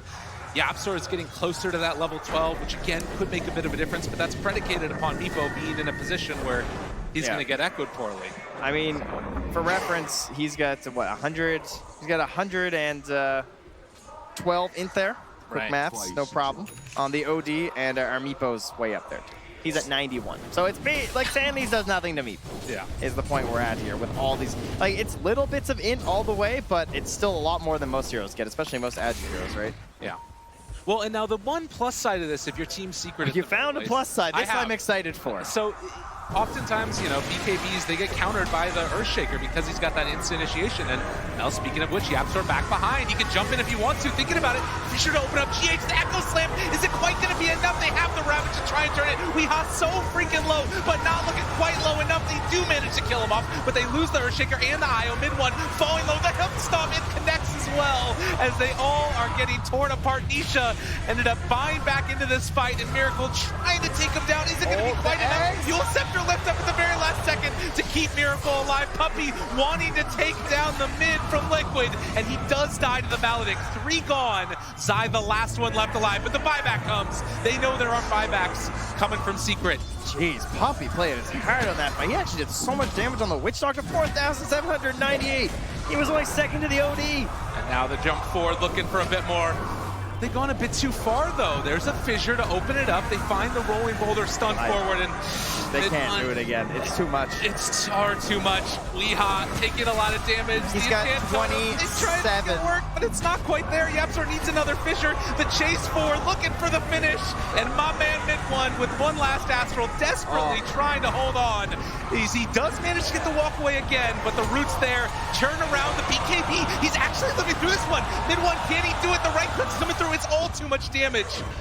And Weeha can just walk away again. It is very cathartic to watch this IO strat be defeated by a Meepo with 30 HP regen. I'm not gonna lie. They just don't have the damage. If they don't have all of their tools available, there's no way they're gonna kill him. And so you just see this Meepo living with the Divine Favor, and I'm like, you know what? It's a little gross, but I can live with that. If it's versus the IO, because that has been the bread and butter of this strat, getting the IO to that ridiculous agonist and then buffing someone up to a degree where they're just unkillable. And right now, needing to come up with an answer to their own. Team Secret. Liquid just going to run into the pit and try and finish off Roshan. In the meantime, Nisha can go for some split push plays with the relocate, but this is another Aegis and now Cheese on Liquid as they find YapzOr. The one hero that was supposed to be a solace for them, but is not, as Miracle pops the BKB and is just gonna walk at him. Secret don't really have an answer as they chase forward, find the splitter there. A quick jump in for the save coming from Nisha. As they get the fissure, the follow-up is there. A lot of damage onto Mind Control, who is starting to drop with that Maledict down. Might be enough for the Miracle. Also very far forward. They do manage to bring down the latch. It looks like MC will get out. Oh, Curl's found. Okay, another follow-up. They found themselves a fight without their Meepo.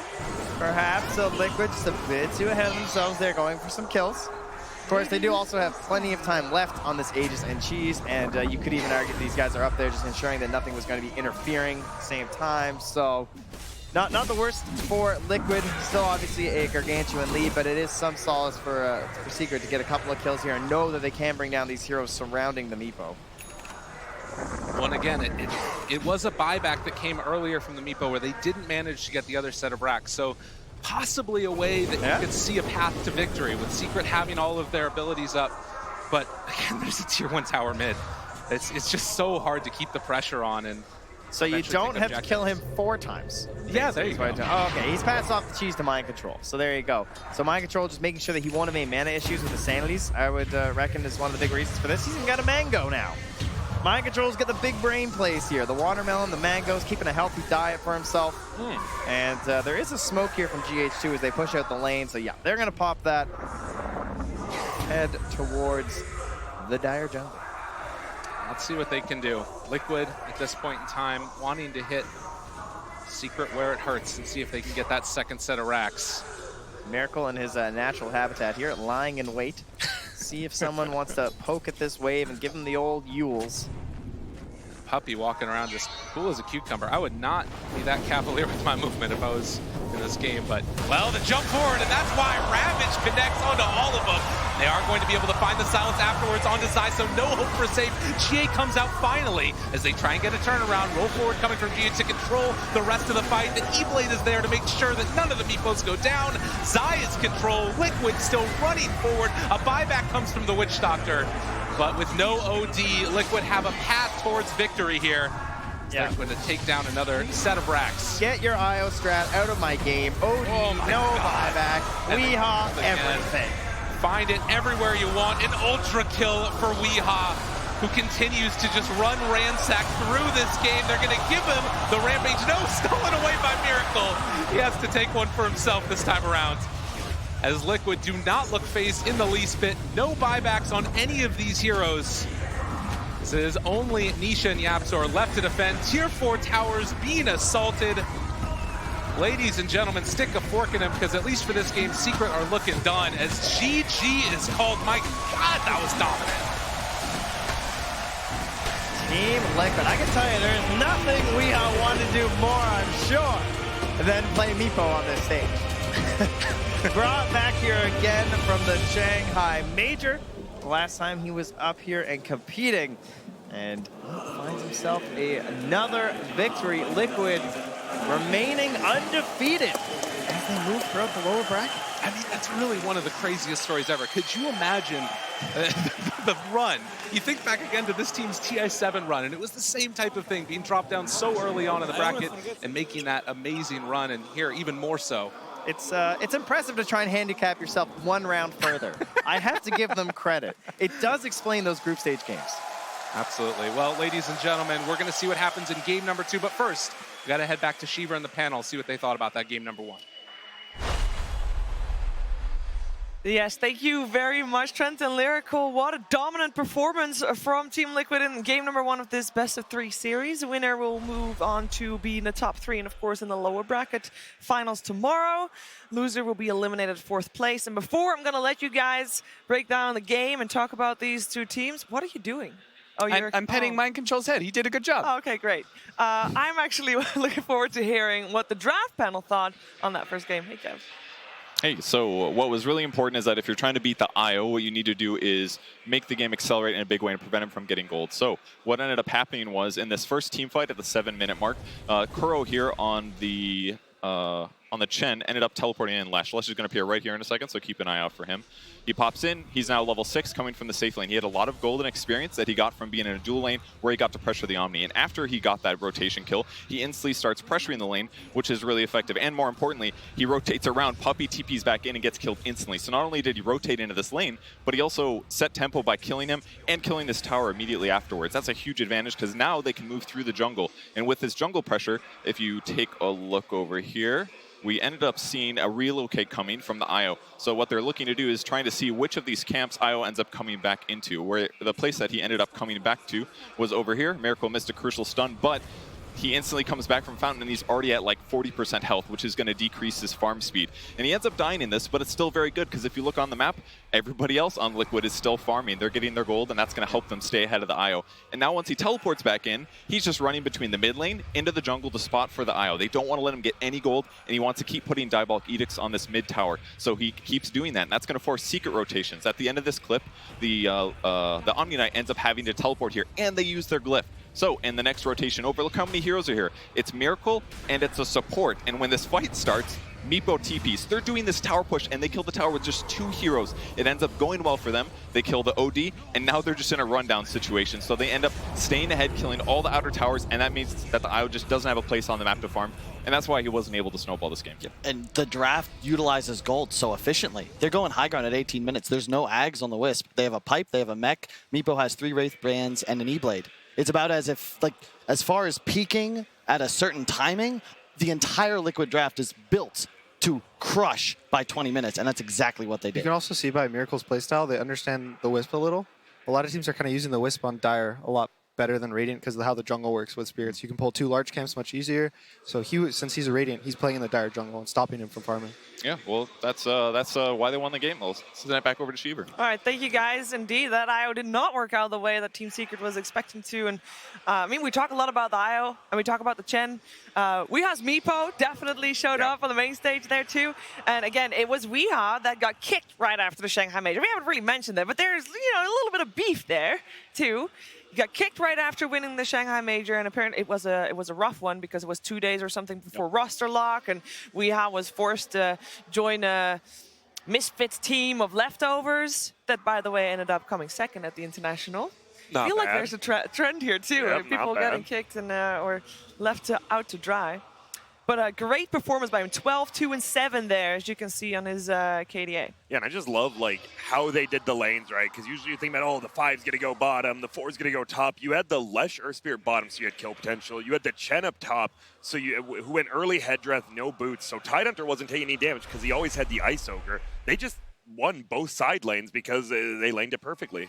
And I'm glad we get a chance to really highlight Weeha's play in this, just because, you know, he's a player that has had his moments of brilliance, and then, like, especially with Digital Chaos and what happened afterwards, people may have assumed that, like, oh, that was, like, a one-hit wonder. This sort of mid-players are going to be able to come back into the Tier 1 scene again. But, Blitz, you got a lot of opportunity with him. He can be kind of stubborn in his ideas about Dota, right? Oh, yeah. He's maybe the most stubborn person I've ever met in my entire life. Like, He bar doesn't none. look stubborn. No, he is. He is. One time we did a scrim.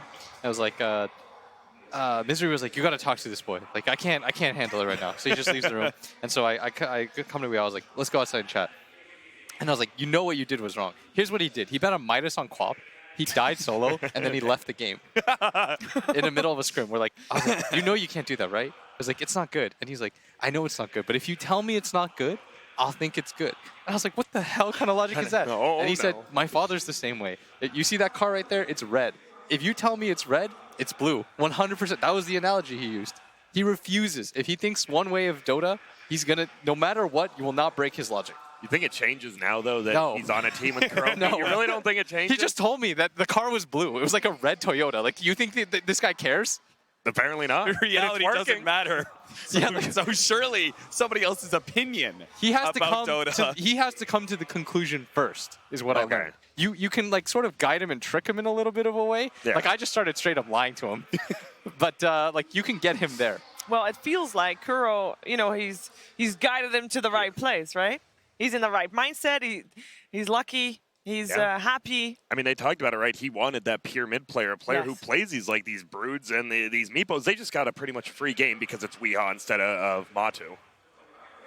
Yeah, and that was only game one. Now, I do think that this is one of the strats that, Secret wanted to try out once, and I don't think they're going to see it again. It's one of the strats that OG has tried a lot, and everybody has tried to theorize, like, what do you do against this IO core? Liquid thought about it, executed a plan of strategy, and, here we go. So I'm thinking Team Secret's going to come with something different for the next game. Oh, yeah, absolutely. I also don't think they're going to give Weeha the opportunity to get that Meepo as well towards the end of the draft. Even if they have an Earthshaker, like the support Earthshaker is going to be good enough. I thought there was a chance they might have actually switched over to Core Shaker just to try and address the Meepo a little bit better, but that wasn't the case. And now Liquid, just one game away from eliminating Secret like they've done so many times in Every the past. single time. I don't know what happened between Puppy and Kuro, but maybe Kuro is holding still a bit of a grudge. I think he might be, but we're gonna take a short break because the International is full of surprises. We got another one for you. Special announcement coming up. Long have my celestial brothers beckoned, but I abhor the blindness of the mortal plane. From the void, nothing escapes my notice. No secret lies beyond my grasp. Yet, soon I must finally step from my hidden bastion to wage battle alongside my brothers and save them for a greater cause to come.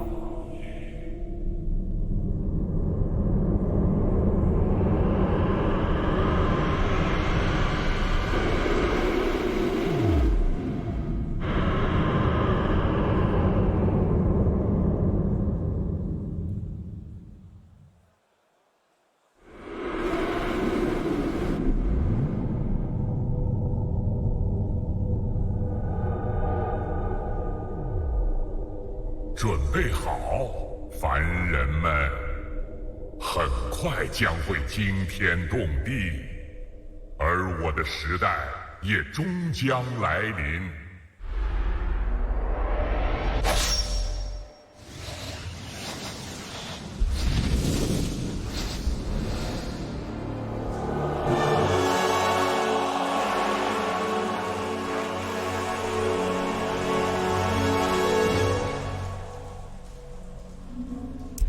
Void Spirit, and the rumors were true. Everybody was already saying, you know, at the start of the opening ceremony of TI, we saw the four colors, and it's like, well, we understand green, blue, and red, but what's that purple doing there? And the rumors are true. I'm happy, and it looks like he can teleport.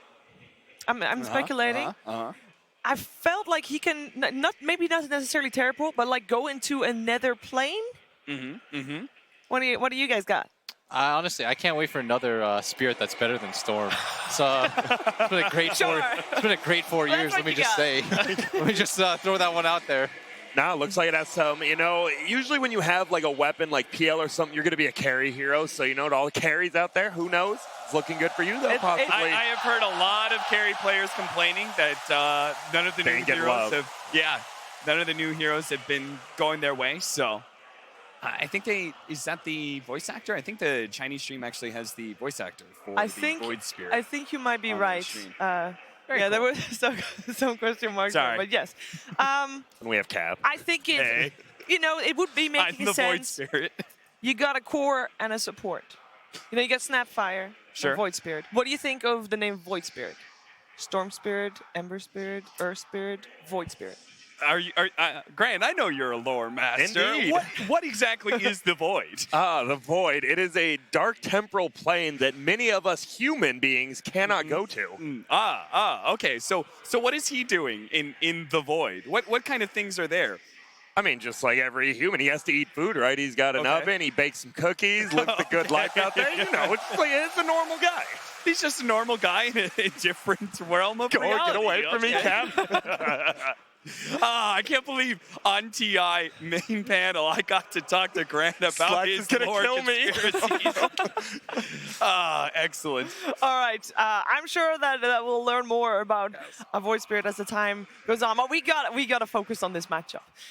Team Secret is on the verge of potentially getting eliminated here by Team Liquid if they lose the next game. It is a one game between them and sticking at 4th place, which, you know, it's not actually all bad for Secret. I know it sounds like they want to get number 1, but Puppy has never been 4th in his life. Ever? Not like he's been to every TI. He's been 1st. He's been 2nd. He probably wants to keep it that way then. 5th and 6th, 7th, 8th. He's been last. But he's never been 4th or 3rd. Yeah, that Boba, the Envy squad. Yeah. I always forget about that. I'm sure Puppy wishes we did too. I'm sure everybody. Has he ever been 3rd? No. Are we including like DPC events and everything. No, Man, no, that's no, no, crazy. no, no, no. I'm TIs. including Just TIs TIs, only. just TIs. I mean, he's been to a lot of TIs, so, You know, a couple. I'm sure he would still rather take first or second over this newly found fourth that he is just one step away from being. Yeah, and I mean, he's got to switch it up because we saw, if you haven't noticed, in pretty much every game today, first pick has been chosen by each team. Yeah. And I actually forgot who took the pick last time, but if you're not first pick, it feels like you're at a little bit of a deficit. All right. Guys, here come the teams out again, ready for game 2, ready to battle Team Liquid, Team Secret, head-to-head in the main stage of the Mercedes-Benz Arena in Shanghai for the International 2019. Crowd cheering them on. And you know what? All games that we've seen from Liquid have been dominating for them. They have been crushing it. For Secret, it has been rough. Yeah. They have been behind. And to be honest, they have had a large amount of comebacks in all the games they played. Yeah, you can't really plan for that, though. Like, that's not a good strat. They burned through their second and third and fourth chances long ago. They are a resilient team, at least, but they got to come in with a winning strategy this time around. I think that's what's so scary about this TI is there's so many of these pickups. Like we saw LGD lose to the Alchemist Chen, right? We just saw Secret losing to the Meepo. Like there are so many like of these gotcha heroes. And that's the advantage of picking up Weehaw, right? Is being able to have access to even more of them. Yeah. What's going to change? Is it all drafting? Because before the series started, I asked you guys, I asked Grant, I asked you what's most important. You said timings is most important when it comes to these two teams. And we saw the timings of Liquid were pretty, I mean, they're pretty fast. Yeah, I think Secret definitely wants to change it. I think they honestly look best when they have 2 to 3 late game heroes, right? They were first picking the Void. When they were doing stuff like that, you have an Earthshaker, you have this Enigma. You take it to the late game while still having an early game presence. I think that's best. And last game, you first pick an IO as well as an Omni. And it's like, you know, you're probably not going to have these late game team fights because you already have 2 of your cores in the first 2. Yeah. You know, well, we also talked earlier this tournament, we talked about Royal Roaders. We gave it a name. That is everybody after TI3, sorry, Alliance, Navi, and IG. Everybody after TI3 that has won an international in the first try. And there's not that many people. It was Wings, GH, Sumail, and Thompson. Yes. Right? It is a rarefied list. Yes. Now, there's only one potential Royal Roader left in the whole competition, and that's Nisha. This is his first international. I feel like that's such a special thing. It is in like Korean esports to be one of one. That's where you're legendary. You did it in your first try. No one else will come after that like that. I mean, we have less than 10 people that have done that total. And that includes like that random Wings thing, right? That they kind of fill up the list right there. But Nisha, I feel like he's played very well at his first international. Definitely has played at a top 4 level. What I actually think they need to change is they need to figure out a way to enable mid-1. I think that's something that Liquid did really well in that draft. They took away the potential for him to carry. They made it so that when they took the Meepo, it was like the OD is not going to be a factor in the game. He can't astral dodge it out. When you BKB, he just gets on top of you and hits you. He doesn't really care about that insteal. They need to figure out a better way to get this guy online. He is, for the large part of Secret's run, he's been their superstar, and they need to let that show. Yeah. He didn't even have that bad of a lane, right? But it's just the matchup in the game. Like, mid-1 showed he could play that, and then the problem is you die once at that middle tower. Your game's just over right there. Even like the status resistance of the Omni Knight, which is supposed to be able to protect the OD. He did end 4th. So he's already been at this result, and he hopes that he can improve it. But to do that, he needs to win the next game with his team. Let's find out what's going to happen in Game 2 of Team Liquid versus Secret. Team Liquid versus Team Secret. Game 2. Welcome back to the next draft here. It's going to be a huge game. This is really important for Secret, especially after that first Game 1 defeat. How do they bounce back? Do they switch up their strategies? Dude, what do you do? I don't even know how to get into the draft yet because the emotions going into this, right? Nisha was not a Wisp player before this tournament. You've now given away a game facing elimination, knowing in the back of your mind that last year, who knocked me out of TI?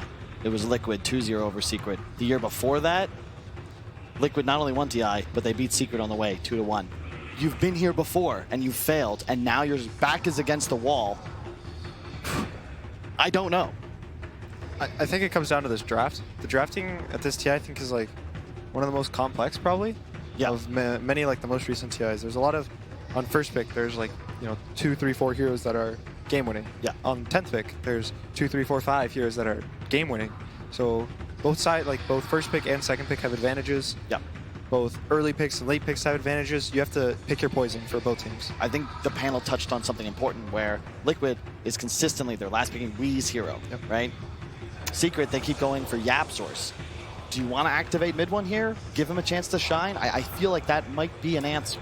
Well, Kyle, it was pretty ironic that they instantly picked Weeha's hero in the first pick. Miracle. Oh, Miracle. Oh, okay. All right. They usually, Maybe. most teams have been running safe lane Alk. I think Miracle has played it on Liquid more than Weehaw recently. But Weehaw will play it. Weehaw has played You can say what you were gonna say, Kyle. Well, you're always wrong. Is that what? Look, if there's a guy that can do it, all right, it's Puppy. The original Team Secret, right? You want to know something crazy? All 5 of those players, S4, Fly, No Tail, Puppy, and I'm missing one. Kuroki? Exactly, he's in the tournament. There, thanks, Gunner. What They about- all finished top 6 last TI, right? Yeah. At this tournament, they're all again top 6. 3 of them are captains of teams in the top 4. Like, pretty crazy. You can't lose another game, sure, but this is a good way to start it off. I think ET is probably the best hero to early phase right now, especially for a team like Secret. Well, this is kind of reminiscent of the OG versus LGD series. OG was running Alchemist, and on the other side, LGD grabbed Elder Titan, and they grabbed a lot of magic damage heroes, including a fast-building Veil Sand King. Do you think that kind of a draft was effective against the Alk? It seemed okay to me, but is it going to work here? It was okay. I think Shadow Demon's better than anything else they can pick here. Creating Illusions of Alk in the mid game's decent, but it's more the W. Is it though? Because you don't get the Radiance if you toggle it. Didn't you test that? Yeah, but you do get his AC because usually the Alks go AC. Good point. So you can kind of counter his AC for the armor. So you can turn off Radiance while you're disrupted. Yeah, so you have 2.5 seconds. You spam it. If you spam it, you can get the tick right. Yeah. Right whereas before like, you pop out. It's the same mechanic as being able to BKB as you come down from a Yols, as certain stuns are underneath, like Ice Path as an example. Yeah, you so can like for BKB. those, when you're in Yules, you're considered like a stun, so you can actually shift Q abilities. So Yeah. you can just shift Q BKB, and it'll activate the tick before you're stunned. Correct, and it's the same mechanic as you come out of Disruption, the Radiance is off. Gotcha. Well, they go with the Rubik instead. Some good magic damage. Dude. A very early Darkseer pick, and this is going to make Shadow Demon look a lot more appealing. But Secret's got both supports, so they don't even have Yeah. to ban it. I love this pick. You know, we talk about Darkseer being super weak in lane. Well, you've just shown a relatively weak support duo in terms of the ability to lock down and kill a Darkseer. And in addition, it's one of my favorite heroes against ET. When you get a wall illusion, you steal his natural order. Yep. You now have what's arguably the best ability in Elder Titan's kit that your team now possesses. Plus, you can avoid the stomp so easily. You're gonna have how are you gonna stop an Alchemist running around at 700 move speed 15 minutes into the game? You're not. Well, one thing you can do, though, is you can delay his Radiance timing, right? OG had that advantage in a huge way. They got like a 10-minute Radiance. That way, when he was running them down mid, it was earlier than LG it was expected and could handle. So, hypothetically, pressure him in lane, delay his Radiance timing, then maybe that first team fight doesn't hurt as bad.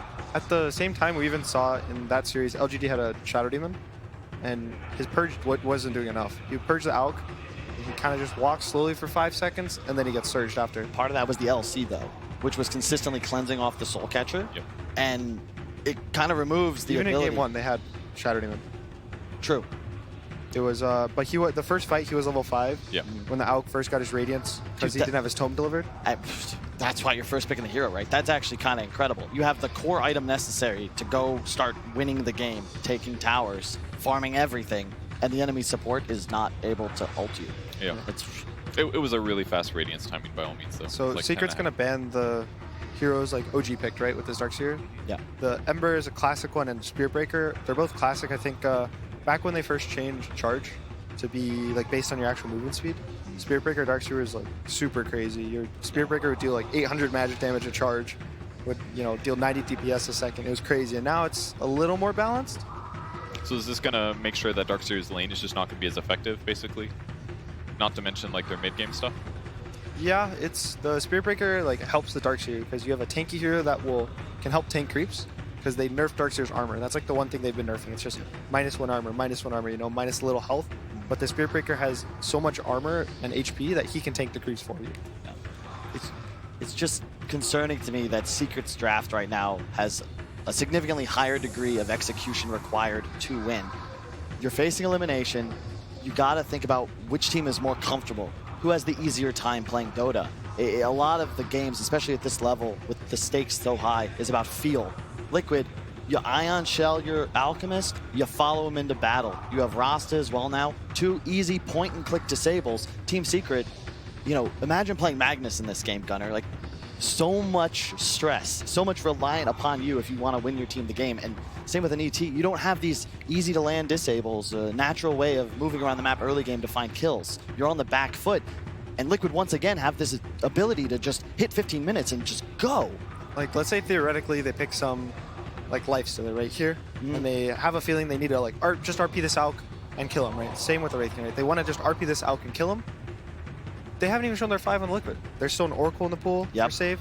I think Shadow Demon's still in the pool for save. They have, like, all these saves that they can pick as their 5. That's still in the pick. That's a great point, because Secret right now, they need to burst someone. You need to kill the Alk, to your point. If you just have a minor combo breaker and you can just negate the RP, negate the Earth Splitter, really any element of Secret's damage output, your Alchemist is going to survive.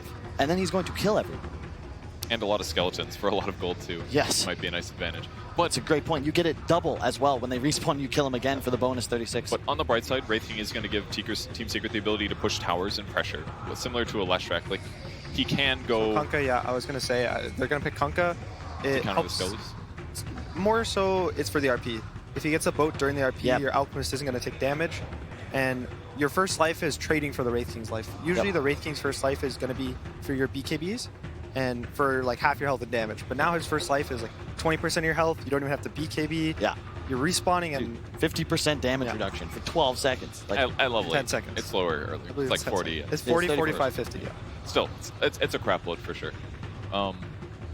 They don't, I guess now that's like 2 frontliners too. Kunkka's also free to go different item builds. He doesn't have to go the Radiance build, so he could go like double Bracer Halberd really fast and be ready to fight. And Secret's lineup is, it's necessary that they have this 2-3 formation in a sense, because you need to protect your Mag and your Rubik and your Elder Titan. You don't want to be in a scenario where they can immediately be jumped upon. And unfortunately, Liquid's draft is built to just get into the back lines. Alchemist, Kunkka, Darkseer, they welcome damage, and right now Secret don't really have a proper damage soaker. Wraith King in theory is, but you're relying upon him to be doing the brunt of your damage. He's going to be empowered. He's going to be an ET. Like, your whole draft is built to get this Wraith King game. However, they will most likely be giving mid-1 overall last pick in this game. I think it's necessary, but man, it's going to have to be a hell of a hero. And another thing Secret's lacking is almost all the ET lineups we've seen today and yesterday were based on magic damage primarily. Team Secret is like heavily into physical damage here between Empower, Wraith King, that kind of thing. So they have some magic damage, but it's going to be a lot harder for Elder Titans or to even do anything because he's got to get in melee range, which is more rare. That kind of, it feels bad they banned their own Ember, I think. I think this would have been a good Ember game for Secret. And this pick's really hard because like you kind of still want another Empower hero, preferably like a melee hero, right? So it's like you think of like Monkey King as an example, right? But I don't think Monkey King is gonna do enough because if he ults on this Alk, he'll get searched out. Yeah, that's a great point. And another reason I think the Darkseer first phase from Liquid is really intuitive. It's just such a great combination too. It might have its weaknesses as a hero, but when you combine it with an Alchemist, it looks like broken. Honestly, I think this is arguably the strongest opener you can have right now in Dota. It becomes stronger because Team Secret chose their 2 supports, like you said earlier, right? Yeah. And the usual counters to this Darkseer have been like Oracle for the lane. You can purge his Ion Shells. Yeah, Shadow Demon for the mid game, right? For the purging of Ion Shell and Surge in the mid game. So you have these like support counters, and sometimes it's like carry counters, right? Like a Morphling is a counter because he'll completely free farm, but Morphling's slightly fallen out of the meta, and you want an Earthshaker with it, right? And you can't really fit an Earthshaker into Secret's draft. Yeah, and the Wyvern's perfect, right? It's the combo breaker you were looking for, but it's doubly effective. You can heal and put down, save your Alchemist from any sort of physical damage, and you have a BKB piercing interrupt. Like, it's crazy strong here. The Bristleback, in theory, you get to a point with Secret's lineup, we'll win the game. But Liquid, they're not looking to take this late. They want to push the tempo and once again be threatening high ground by the 20-minute mark. This is a challenge for Secret and a situation, unfortunately, they've been in before. I love what Liquid's got. And on top of that, the Bristle's a lot of physical damage again. Similar damage types coming out of Secret's lineup. They've also got a save with the Cold Embrace, so they have some solutions here with the Winter Wyvern ulti. I think the Wyvern pick was excellent. I did not see it coming. It's perfect. It's going to help against RP. You know, even if the Wraith King goes BKB, you can stop him in his tracks, stop him from focusing this RP target, save your RP targets. There's a lot of stuff. I think it helps the lane as well. Yeah. You can just, you know, burn them down slowly, push it out for your Alk. He can jungle. You always are going to end up in a 5-on-5 engagement in Dota 2 nowadays. And whenever I look at 2 drafts and see that, okay, if everyone casts their spells, game's even, there's a team that's just going to dominate team fights. And it's Liquid in this game. Secret have to buy time, continue to scale, and 30 minutes plus, maybe they can start to eke out an advantage. Well, we'll see if they can finish out that advantage. And right before we jump into the game, let's hear from Roman on Team Liquid. All right, Roman, we are seeing an Alchemist and a Dark Seer for the second time today. Were you watching the game this morning? Talk a little bit about your strategy here. I did watch the game this morning, but to be fair, we played the same combination yesterday. So it's something we've played already. I actually believe they admitted to copying that before. So why do you think this has been so successful for the teams at this TI? I mean, first of all, there is no shame in copying if it's good. And they're just very synergetic. Everything that Darkseer offers to the game, Alchemist profits from it. I can't go into detail, obviously, but... No, please don't. But you feel pretty confident based on how Secret drafted as well? I mean, I have to say Secret's draft in Game 2 is way better than in Game 1 this time. So they will put up a good fight, I'm sure. All right, thank you for your insight. Appreciate it. Thank you. Good luck. Back to you. Oh my goodness gracious, ladies and gentlemen, here on the floor of the Mercedes-Benz Arena, Trent, the coach, feels like it's a better draft for Secret. Do you agree? How you feeling? I mean, it's Alchemist, right? It was IO before, though, and that's kind of what I was thinking. I was like, oh, geez, I don't want to see this again. But now the Alchemist, I'm not going to lie, I was a little disappointed. I came back into the stage, I saw that big Alk on the screen, but it's okay. I like what Liquid have done, but I like what Secret have done, too. Okay. So we'll see if the bristle that I've heard their coach talk so much about is going to be the actual answer here to it, but I have to say I am leaning towards that Iron Shelled Alchemist once again here. I mean, it's just terrifying. You Ion Shell, you get surged around, you're running at like max movement speed, and basically at that point, it's all about you. You know, this is where this guy likes to sit, and Mind Control on this Darkseer, going to try and get off to a hot start. I will say that's one of the ways in which we've seen teams deal with Darkseers in the past, is try and disrupt that laning stage, as it is Weehaw playing on the Alk. As the battle for the bounty runes begin, Nisha putting up his hand for the high five, and a lot of damage being traded back around. Kuro in some trouble as the punches come from Puppy, but not quite enough. And in fact, Nisha's going to be the one that's going to be ran down here. Does he go down first, or is it Kuro as the chase continues? One more punch against our Fairy Fire. Kuro able to walk away, and now taking the shots over to the side as well. Now Yapster's gone a bit too far. A little bit of a clowny beginning to this game as Kuro's going to salve back up. And in the end, nobody dies. And the bounty rune will just be waiting on the other side of the river there for Secret, so it should wind up being 2 for 2. Now, one thing that we've seen as Wraith King and Alchemist both are rising in popularity has been those skeletons. Tell me about it. You get to that mid-game, those skeletons wind up in the wrong place, and Weehaw runs into them. It is a stupid amount of gold for an Alchemist. You basically get the Grievel's Greed twice off of that whole army of skeletons, so depending on you know, the way this game goes, of course, as Kyle mentioned, Liquid are going to be looking to play very fast, but if we get into sort of an even-tempoed game, that is something that I think Nisha will have to keep in mind. Absolutely, and of course you want to keep spamming out those skeletons because it's what helps you to accelerate so much in terms of farm. Mind Control not quite pulled there back into tower range, but this one could be a little bit of a tough matchup for Zai if the levels start to build up for Mind Control. Ion Shell, obviously level 1, the damage has been nerfed significantly, but still could be a problem as you get to the higher levels. I mean, usually it's the Darkseer that cuts creeps, right? But you might see Zai just like going away from the Darkseer at points here in this laning stage. We've seen some offlaners, or in this case, offlaner playing in the safe lane, with creative solutions to some of these matchups like this, where the Darkseer, you know, he kind of has his gimmick with the Iron Shell, but it can be solved. And this camp was body blocked, it looks like, as well. So, ooh, Zai actually losing aggro for a minute. We'll be able to pick it back up afterwards and still secure these last hits, but there isn't a hard camp to pull it to anyways, and Mind Control instead is going to pull his camp, or rather his creep wave back into the other camp. It's mid-1 dropping somewhat low. Miracle trading hits with them, and does have a fair few quill stacks onto him. We'll see if mid-1 wants to try and push the... Oh, mid-1 wants that bottle.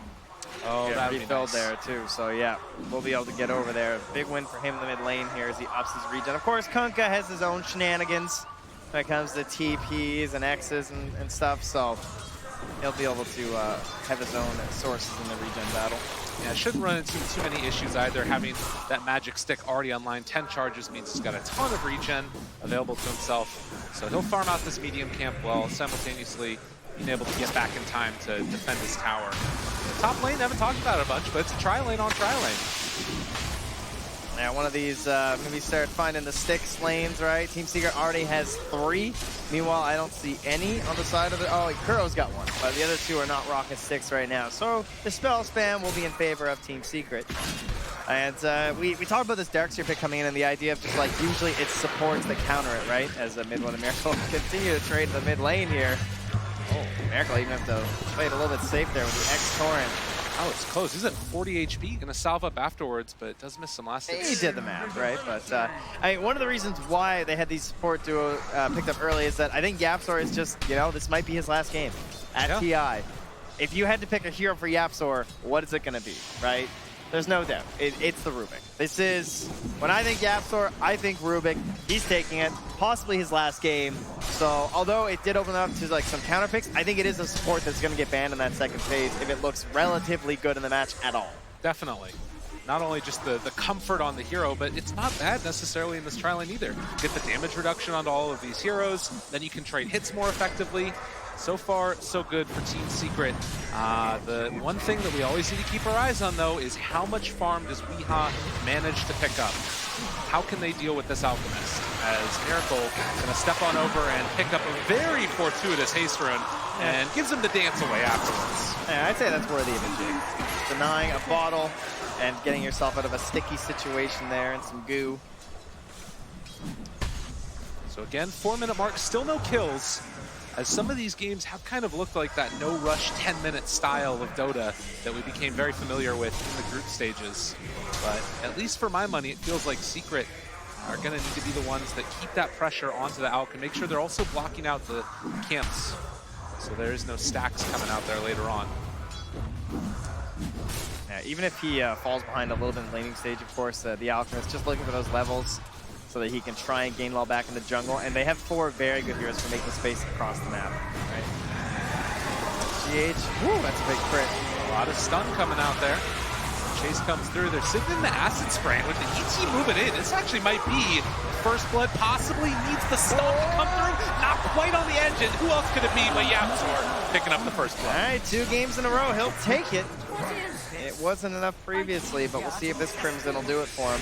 And 3 for 1 on the bounty runes with mind control in a little bit of trouble, but the surge away should be enough. Skewer. Ooh, just barely off the mark.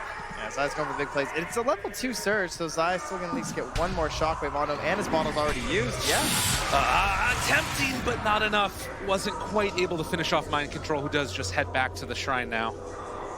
And Zai just getting level 6 after, I'm sure, you know, maybe, but it is 200 mana, so hard to keep that one going before the Arcane Boots. But a much better start to this game, it feels like, for Team Secret, as it does look like they're doing quite well in these levels. Now, Miracle does have level 6, as mid one is just going to try and keep outlast hitting him here in the mid lane, get 2 range creep denies while simultaneously leveling out that harassment. And it does look like it's going to be Invis Rune up top, spawning and picked up by mid one. Torrent still picks it up in the bottle. Yeah. Yeah, so they're just to help protect too. So mid one with his level 6, he's making a bit of a rotation here. Dire Vision, they don't have anything nearby, but they will be able to just say like, hey, he's gone. And then if Yapzor shows in the lane, which he just did, then they're gonna know that something's up. Yeah, need to be wary. Mid one, they drop down that sentry ward. It's not quite gonna be on the mark, and turn on to GH. His level 3 does not have any points up in the Cold Embrace. You can see Liquid, they're just playing so safe. They know that this could be coming. And mid one now just sort of hanging out for a little while. They're scanning to see if he's jungling, right? In there, because if Bristle's missing, that's where he's got to be, but then he reveals himself. And just is going to pull this creep wave back and now try and apply some pressure onto Weeha. I really like this move a lot, because Yapzor gets some time to himself, and now they can try and shut down this Alchemist's farm. Yeah, and Weeha, not a lot of options when he's stuck back here. He has a Quelling Blade, but Nisha, he's carving his way in there too. He's got the phase boots. Does he look left? He goes right. Nisha not realizing he's over there to the side. And Kuro gonna get the shackles. Now the TP rotation coming from Miracle, who's level 7. Going to be able to find Nisha, get the kill without even having to use anything from the Kunga, and now GH going to be the trade-off. So they can't quite manage to bring down Weehawk. So, like, kind of even across the board in some senses. Like, you got a core, you got a support, but you're forcing rotations. Yapzor's getting that mid lane all to himself. Oh, and Puppey gets caught there. Is going to drop down the boat afterwards. They did have an observer ward in the area, which should signal that they're going to need to get that D ward later. But in the meantime, Miracle picks up the kill. Yapzor just continuing to farm it up there while Zai, I saw Mind Control was back at the fountain there. TP on CD. Nisha trying to make a rotation there with the RP. Oh, nice little job done here as they get the full stun combo coming out. Mind Control skewered afterwards, but away from Nisha. And now the surge away. He does have another stun in 3 seconds, but there is another rotation coming from Yapzor as well, realizing he's heading off the other direction. They will have the telekinesis into the follow-up stun and finally clean up the kill by virtue of Nisha. And a regen rune for Zai, who's at 15 mana right now. I'm sure he is extremely pleased with that. So solid on the first RP there. Managed to grab a kill onto Mind Control. While Kuro is on a warding mission deep inside that Radiant territory. Gets a beautiful ward up there as long as he's not scouted on the way out. And they don't have any vision up in this northern part, so they probably don't know this has happened. Well, Med 1 going to go for the south play underneath the tower. Does move back in now afterwards for the last hit. Manages to get it, but does he pay the price? Mind Control is here as well. They hold, no! The timing, and now the stomp to turn it. A little bit of a miscue there by Miracle. A rare mistake. They still get the kill. Yeah, winds up being fine. There's just too many heroes. Now, Liquid have committed a ton of vision in this top area of the map now, but they've lost that tier 1 tower. I think they were trying to perhaps hold that for as long as they could, because if you keep that tower, you're going to keep forcing Secret up here because they want to knock it down so bad, because you know they want to be pressuring into your jungle. Now these wards being left behind are essentially there to scout when Secret are going to be smoking for the Alchemist kill. But Elk now farming out in that triangle anyways. And that is a lot of, not wasted vision, at least not quite as nice a vision as they might have wanted, but it still spots things like courier rotations, right? So they know where some of the heroes are located based off of that. Nisha is heading in towards his Midas now with those 10-minute bounty rune mark. Top should go both ways to Secret, and bot, Yapzor's going to try and hold one with his telekinesis. Mid one even going for the other. Okay, they're going for 4 bounties here to try and slow down the Alp. And he walks back away, able to pick it up. Secret. Very important. Great stuff there. And now, getting some extra aggro onto Miracle. 3 stacks there of the goo, as well as the chase down with the quills. Miracle trying to make his walkaway happen, and looks like mid one not going to tempt fate any further. We talk a lot about LGD playing this like perfect Dota sort of style, where it feels like when you're looking at this bird's eye view that we're privy to, you have all these ideas like, okay, in order to shut down Alchemist, you have to stop him from farming the jungle. You have to bully him in the lane. You have to make sure they don't get any bounty runes. And I think Secret are hitting a lot of those marks right now. And although the Alch's on top, of course, it's not that much of a lead, right? Yeah. He's not the end-all be-all. Earlier today, we had the same situation, right? With the Bristle versus the Alchemist, and it did work out. It's true. But the other little box that you need to check oftentimes there is not losing a terrible, terrible fight to the Alchemist afterwards. Yeah, well, I mean, and the one thing we don't talk about the rest of that. The one thing that I will point out is that it's 4 melee heroes right now against a Winter Wyvern with a Darkseer Kunkka afterwards. So you hit a big Winter's Curse, things start to look real scary, as we're already seeing those skeletons giving Weeha the nice little injection of gold there. Oh no, stop. That's the skeletons. That's where things get tough, and he's happy about it. Keep them far away from the Alchemist guy. Nisha already having that Hand of Midas completed, now going back for the Radiance that we've seen all so often on this hero. And he's keeping up in farm right now with Weeha. Doing a very good job of it. And I think Zai, too, also a bit of a standout here, right? Like, his farm right now almost up to 5K. He's well ahead of Miracle as well. As often is the case, Yapzor almost ahead of the opposing offlaner at 3,500 net worth. Wanting to be one of those team fight turnaround heroes. He can make it happen. Yeah, he's going to have enough for his 8th lens here. We can clean up these mid last hits. This mid one again. Just dodge a torrent, but it will be a bottled rune up at the top for Zai, who has an arcane and an RP available. Both of those observer wards planted by Kuro earlier on do still survive, so they're spotting that rotation now from Zai up top. They've been seeing Nisha farming here on the Ancients, and that's giving all the space in the world for someone like Weeha to play freely. Kuro even acting as the vanguard here, up ahead of the Alchemist, in between any potential rotations from the side of Team Secret. Everything from Alk. Yep. This is the way that people play Dota around this hero, and I really like that observer ward placed down on the right-hand side of the map. It's not scout out anything. Mind Control is stealing the mud golems, though. Not cool. You know, you gotta leave those for your Alk. That's for sure. But what a waste. He just leaves one for Weehaw. He's like, why is this camp half farmed? That's an immediate ping. You know what's happening. Yeah, but yeah, just look at this guy. Like, just a second ago, the Wraith King was basically on par with him, and now 1,500 gold ahead. It's so difficult to play Dota against this hero. And if you're Secret, I mean, is it just try and make a move now, shut down the rest of the map? They don't really have the same tower push that you saw previously from Liquid, right? When Liquid were trying to play the super high speed, they had the ledge rack. Right. And they're just able to walk and destroy them so easily. Secret, it's a longer effort. I mean, how long has YapzOr just been mid? Like, shoving creep waves and everything, and hasn't resulted in that much tower push. Now, he does get the level 4 acid spray, so quite a bit of damage. 7 armor reduction as well, while you have a burster back on your team is very good. And they do have the siege wagon of mid one, so this is your tower pressure. But even that, look, it's slow and it's very dangerous. Even when you're this tanky, he's alone. Be careful, there's nobody else here, and all of Liquid shows up in numbers.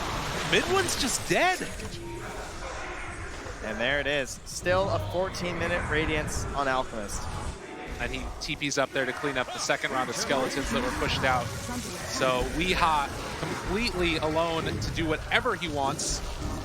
And Secret needing to come up with answers, because right now they've only been able to take down that one top tier 1 tower. Yeah, not getting the mid lane down, not able to occupy that dire jungle, just feeling like they can't fight the heroes on the side of Liquid right now, apparently. And even holding your own towers is simply not enough. I mean, Liquid have no tower damage. Yeah. I mean, they're under like 300 total. You know, it's kind of nothing. But they don't need to cross the river. That's on you, Secret. Well, 15-minute mark's going to come in again, and Secret have done a good job of shutting down those bounty runes away from Weehaw. But we'll see if they can make it happen another time. It's that fickle timing, you know? Yeah. If you don't hit it for Secret, you just one misstep, and this Alchemist is completely out of control. 3,000 more skeletons. God, it's so much gold. Yeah, he's 3,000 gold ahead of the Wraith King now. He just keeps farming them.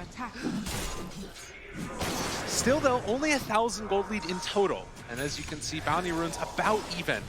But it is that slow, steady drop-off that you can see in experience and net worth. We're starting to find these contributors to the team fight picking up items, though. You have the Blink Dagger on Zai before he picked up the Vlads. He had the Vlads Q for a long time. You have the Rubik already up into his Aether Lens, and now trying to go towards a Force Staff to try and break up some of this wombo combo that you see from like the Kunkka and the Darkseer, the Winter Wyvern, trying to spread things out a little bit with your clumped up melee team. Well, meanwhile, on the Dire side, you've got Winter Wyvern trying to get in towards that Aether. She's not too far away when she breaks apart her Arcane Boots, but that's an excellent tool for the team. And well, Kuro's just going to get some bracers as the 5 life decrease. So good ward placement, though, as it is keeping it far enough away from that Dire Sentry. So they do see what Weehaw's up to. And if there is another nice thing to say right now about Team Secret, it's they're identifying some of the issues in their draft. They're trying to get those teamfight items online like you're talking about, but also they've gotten some pretty decent farm here on Rubik. About to hit level 10. Also, Aether Lens completely like you're talking about. And maybe that's going to be their goal, is have 4 heroes that all can fight when Liquid are mainly just playing around this out and see if they can possibly take down the big raid boss. Yeah, it's funny to see YapzOr just like that's not a even 9 shell. Not even using the wow, that is a nice 9 shell. Not even using the acid spray, right? He's just like holding onto it because he doesn't want to push it anywhere away from that tower because he knows he's in the danger zone. Just trying to find one safe place for himself to farm. Oh, here come the Skelly Bros. Al, hurry! The skeletons. Well, Weehaw thinks there's a move coming here. So maybe just trying to hide a little bit with his BKB, but okay, here we go. Hello, skeletons. Oh, 32, 32, 32. Just keeps on oh, more skeleton. Oh, more 32. Oh. They just keep on coming, man. That's great.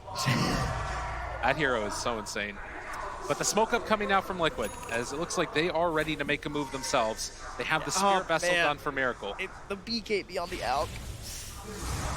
It's very scary. They have to try and kite this, or they need to blow him up before it gets popped. And it is so hard if this Winter Wyvern's going to be there covering him. The only saving grace is that they don't have that Aether Lens yet, but Liquid have done it. They have become their water and passed the river. They've gone upstream, finally. And at the same time, Secret are occupying that territory you hope they would, right? Getting into that big farm zone for the Alchemist as he holds the mid tower. Mid one looking to trade a tier 1 bot for a tier 2 top here. Doing what they can. And as you can see, Weehaw holds onto that mid tower. They take down the bottom one. 18 minutes in, still only 1,000 gold lead with the Alchemist draft.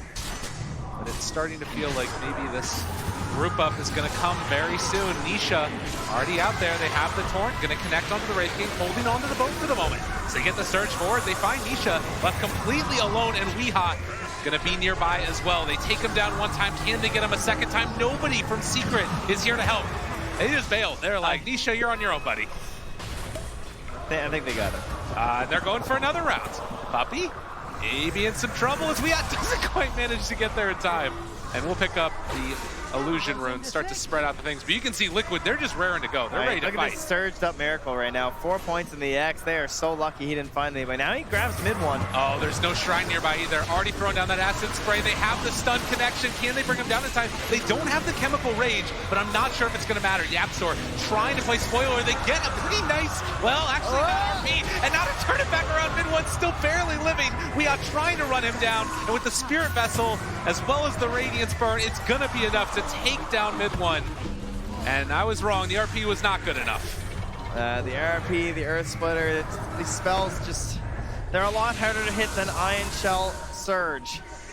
You ain't wrong. Little less skill involved and just as powerful, if not more so. They try and lurk behind the tower there, see if anybody wants to come and defend this, but yeah, it ain't happening. Well, and again, you talk about it, it's the ease of execution that you want to have in this lineup. Kyle talked about it on the panel that this lineup from Liquid, they group together, they buy the team fight items, get the BKB onto Weehaw, and just run at you. And perhaps the most frightening of times versus an Alchemist when that Blink Dagger comes out when he's getting close to level 15. Damage or health, however he feels the game is going. Both of those talents just helping him out so much. Holding on to that mid-tier 1 tower still. 20-minute mark. Does look like Bounty Rune's going to be picked up. 2 apiece there. Secret actually able to get on that third one, so. Guardian Greaves done for the Darkseer. More regen. Yapzor in trouble. Jumps forward with the stun onto 2. Weehaw does not really care right now. Let's Steel Chemical Rage pops it immediately. Yapzor tries to run away. His Puppy is just going to get barreled underneath this tier 1 tower. They do manage to find the stun, but immediately afterwards, there's going to be the vacuum back, the pull in onto 2. Weehaw realizes the rest of my team is fighting there. Probably get together with them as the surge keeps Kuro alive. Zai still chasing, wanting to find this pesky Shadow Shaman, but the Hex comes out afterwards, and now the heal coming through. Torrent is going to connect, but they managed to take down one, and now Mind Control. His surge should be wearing off soon. Does he still go for the chase down? Do they decide to follow it up? Mid one, looking for the punches. This is looking okay right now for Secret, but they can't quite find the finish. And now the buyback. Okay, they're coming in with the Shadow Shaman. He's got another round of Hex. The Stomp's going to connect. And it looks like with that Secret are going to try and retreat, but they find the X again onto Yapzor. Another 4-staff save in the day. Earth Splitter comes through. It's not quite enough. He's there. He jumps in again, finds Yapzor, trying to get that kill, and he will be able to get it with the RP onto 3. The turnaround comes. The curse is there to interrupt, and they don't have an answer. Torrent both gonna connect on Anisha after the stun. The walkaway happens in mid one, trying to be this big bad boss in the middle of it all, and he is doing a good chunk of damage, taking down GH just barely. No, he's able to walk away again. They can't keep getting away with this. Liquid making the fight last long enough for them to win it as they burn through the ulti of the Wraith King. And right now, Secret, they still can't take that tier 1 tower. How about another X? The pullback gets him again, and Magnus not able to save the day. Back out of the skewer. Where are you going? Get over here. As the Torrent is going to land, and Nisha trying to run again. Another round of those Spirit Vessels. Liquid well and truly doing it. These fights around the 20-minute mark, this Alchemist Blink Dagger are just devastating. He's just in and out of the fight. It's so hard to keep him locked down. They're trying to target those heroes on the side. They took down Kuro twice. They nearly get GH, but GH with a masterful winner's curse there to stop that big RP that came in from Zai. He caught 3, and he had Nisha right there, empowered on the Wraith King, looking for the damage, and then there was nothing. And you can see Nisha's doing what he can. This has the Radiance going. Yeah, let's just smoke up and go again. Why not? Got an Arcane Rune on our Alchemist. You guys done? You want to fight some more? Sure. This Surged Kunkka is perhaps more terrifying than the Surged Alchemist. This time he's going to have to do it himself, though. Oh my god, and they find him. The Wraith King just gonna drop, and that is another thing. With Team Secret, you gotta fight around your cooldowns. Liquid, they can just keep running. And keep running they will as they find YapzOr, get the stun. Weehaw just pummeling him down into the ground. The Force Snap is no savior here, sir. No, and they're just gonna keep the group up alive. Vlad's Greaves done for mind control. Wow. Darkseer. I mean, look at him, he just keeps popping the stun and running at him. Yeah, Weehaw has no cares. This guy. It was, what, 5 minutes ago where it was just Weehaw and a bunch of Radiant heroes on top, and now suddenly it's Weehaw, Nisha, and now Dire heroes. They have eclipsed past those on Secret who were near the top of the net worth chart. Zai has his RP back. Mid one has finished the Solar Crest. As we talk about, you need those cooldowns, but in the meantime, when they are down, oh god, mid one, kind of away from the rest of his team. They do have Magnus behind him. Chasing, Nisha wants to get a kill. Shadow Shaman gonna be searched and go for the walkway. They drop the Serpent Wards down, and Weehaw turns, finds the first kill on a Wraith King. Can they get him again? YapzOr trying to steal what he can. They already have the boat down, giving him that bonus, and now the X marks the spot. There's a pretty good combination coming out with the RP, but it's not enough. It's not nearly enough. It's not even close to enough. Zai trying to run. Weehaw has him in his sights. Do they dive past the tier 3 tower? No. It's gonna back down to the low ground. Mind control. Cosplaying this Scorpion right now. That was an Ether Shot here from YapzOr, but not enough to do anything. And you highlight these heroes in the team fights. You know, he's got the Crimson Guard, he's got the Greaves, he's got the Vlads. They just have so many heals working on their side of Liquid. Perfect 5-man Dota items. And just weaving in and out. They know exactly how to play these team fights. Well, and mid one right now is cutting creep waves, doing a good job of buying his team a little bit more time, as they do have to come back to escort their creep wave. Now you can see the swing. The swing back into the probability over the last couple of minutes. It's just been Liquid coming online, and well, now they have the shackles on the mid one. But they don't even feel confident trying to go at the Shadow Shaman. I mean, they know that if Shadow Shaman is shackling your Bertzel back, there's probably more coming. You know? So, Assault Cuirass done. So much gold into the coffers of Weehaw. This 25-minute mark. And for Secret, it's just, it feels like it's just a game of holding out, trying to keep all of this pressure off of their base. And to be fair, they are doing a decent job of it, but what is that wait for? What's the turning point for Secret? Yeah, the high ground defense is, you know, you've got the Magnus, sure, but your empowered hero, it's not this like Ember or this hero that really feels like he can do something. It's Nisha on a Wraith King here, and maybe he can get that incredible damage into the empower when they're RP'd. It's just, I don't know, I feel like you're waiting for mid one to get into those wild talents later on. Yeah, and you can see there on that graphic, just Weehaw completely out of control, 9-0-2. At this point in time, rocking 800 GPM, expecting that to go up unless there's some... Oh, it's going up. It might just. I would invest now. Give him an Aegis just in case they thought they could kill Weehaw. Don't want to hand over any big streaks, and GH is on the hunt here with his Blink Dagger and an Invis Rune. He wants to see if anyone is split pushing.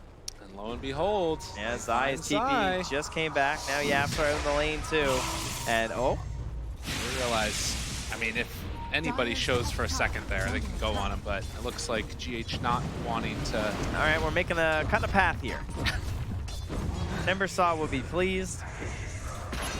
And Zai, they're looking to set something up here. A two-hero play, bringing someone back and they're going for the big one, but now they see GH and say, abort, abort. Now tries to run. Good catch, but the winner's curse is going to be enough. I mean, how are you ever going to get a good RP off versus that? Well, maybe if it's down, they can take a fight around it. As Yapzor is going to get ran down here. He's doing his best to try and throw some damage on him. Meanwhile, at your base, there is an Alchemist who is charging his stun and contemplating some plays here. Oh, he's just going in, but going to get stunned underneath the tower. Maybe an opportunity is the Torrent. I mean, if you're getting hit by the tower, I might as well drop my wards down. That makes a lot of sense. That's value plays from Captain Kuro. He knows what to do. Captain Kuro, absolutely. Tier 3 he could tower. have a cereal brand, I think. Goes down, another round of stuns. Nisha trying to hold on to this high ground, if at all possible. But Liquid, the engagement, they don't need to do it. They can just back out now, take down these shrines, and cool, calm, and collected. Yep, flowchart Dota. Making it happen. Coming out. They want the shrines. They already got the Aegis. They kind of did in reverse order, but that's fine. And Secret, this is your TI hopes. This is your season hope. This is everything you've worked for the past 365 days. I can't remember when they got eliminated. But either way, it's a long time. It's every day. It's every night. It's what you think about as a TI player. And I'm sure they're feeling it in there right now. You know? What do we have to do? They know they're at a disadvantage, there's no doubt. It's not the kill score. It's not just the Alchemist. It's the unrelenting pressure of Liquid overflowing onto the Radiant side of the map. And it's so hard to stop. Mid1 doing the best that he possibly can for his team right now, just trying to clear through these creep waves and keep them off of their towers. They have the split push coming from the Wraith King as well, having a nice little bit of pressure onto this bottom tier 2 tower, even empowering the skeletons wherever they can. As Nisha throws out the stun, they have the Chemical Rage, another round of it, trying to lay into this Alchemist as he hits onto their tier 3 tower. The pressure is coming bottom, and they're going to have to go back and deal with it. But that also means a lot of gold going into the coffers of Weehaw. Yeah. And more skeletons. I don't know about this one, guys. It's so much gold. Yeah. Oh, wait, but back on the other side of the map, maybe a chance for a fight. I was a little surprised they didn't X him. He doesn't have bots, but it doesn't look like it's going to be punished here. If anything, Nisha's the one that's being targeted. Now, Spirit Vessel using the X after the Torrent. Missing on the Tidebringer. These things happen. Don't worry, guys. It's like you. Get the hell out of here. Obviously, Liquid not really looking to commit all too much there onto Nisha. Just toying with him, threatening, pushing him back into his base, and just saying, yeah, you know you're not supposed to be up here, right? And the ultimate win of this style of Dota right now is the map control that you get, getting 4 more bounty runes for Team Liquid. And as we've talked about time and again, Team Secret with their furthest advance so far in the history of this tournament, but the ultimate raid boss being Liquid, who have knocked them out time and again. Looking like it could happen here again in game number 2 unless something changes. And they have the Satanic now swapped in for Weehaw. So their big plan in order to try and kill this Alchemist is either like eliminate everyone else around him and then try and fight him, which, you know, that's obviously the harder one to do, or you try and burst him down all in one. So he's protecting himself from the RP with his ass resistance. Be careful. Chase down coming. They've got a lot of control onto this guy. The boat is going to land afterwards, but he does have the walk away. Another round of X, another round of stun, 4-step, keeping mid-1 alive. They won't be able to fully commit onto him, and actually instead, mid-1 getting a little bit fresh with Miracle there. That is some very scary stuff now with the Soul Crest on Miracle too, though. He can put the hurt into mid-1. Zai continues his presence in that bottom lane, though. Gonna see if he can draw them back once more. It's only 10 seconds left on that Aegis. Secret, they did get a win here, right? They have held out against the Aegis. Sure, they lost the Shrine, but they didn't lose a full lane of Rax. And maybe that can get them to that next round of items. As Zai keeps up that pressure on the bottom tier 3 with the creep wave. Well played by Secret to hold on. A lot of other teams might have fallen apart. The problem is they have the Kunkka. And one of the reasons this hero's so powerful is they can just X back, deal with the wave. And so if Zai ever blinks and TP's back, that's what they're going to do. They're just going to X back mind control here. So they'll get down an Iron Shell. But Zai sees that X and says, oh, you're not hanging around? Okay. He can stay down on that side. So Weehaw, the full TP back. So he's probably going to buy his bots. And yeah, he's going to look for the kill there on the Zai if he wants to show himself again. He's waiting. But Zai, very wise to the fact that that could be coming, is going to back out now. He does have enough gold for Guardian Greaves if he wants to fully commit, but obviously at this stage in the game, you also have to be saving for buyback. Yeah. But that could be one of those big turning factors as well. A good chunk of this damage on Liquid comes from the physical. Yeah. Minus armor. Nisha is getting a AC picked up here. He's going to lose his buyback. Bottle up, bottle up, bottle up. Got to blink before the Radiant Stick. Jeez. Zai barely getting out of there. Yeah, that was very close. Caught sight of him for a moment. And meanwhile, on the high grounds, looking for the chase. Liquid, they're thinking about it as they get the TP boots coming in from the out, looking for that X play as they already have one round of it. Force Staff a little bit late now. The jump forward, Weehaw finding and killing off Yapzor. Mid one. Protected for the moment by Nisha, but this is the problem, trying to run away from the X-Marks combination. Level 20, he's not going to end up running into any issues with knocking his ultimate off, but losing the ultimate at this stage is bad enough. Zai pulls back in one. This is a nice way to start this fight. They have to stop to follow it up as well. They don't want to jump onto mid one. Nisha able to get the walk away. Zai thought about it. Trying to hold that buyback on the Yapzor. They don't want to burn it right now. They just say, we can trade 1 for 1, we'll take it. But that was a great jump by Weehaw, right? Although they're all jumping on a mid one, he sees that mid one's being helped up by someone, and he knows, I can just blow over that back line instantly. This is, you know, again, 13,000 lead, but maybe a wave, maybe a chance. They're initiating already. The pullback, a pretty nice combination there as they have the sleep as well. So at least onto one, but the vacuum wall, and now they've got some more heroes of their own. The chase forward, looking for it. Zai in trouble, does not have buyback. He fully committed in with the items. As Mind Control looking like he's in some trouble himself. They'd one popping the BKB, looking to chase, but isn't going to be able to find that Alchemist.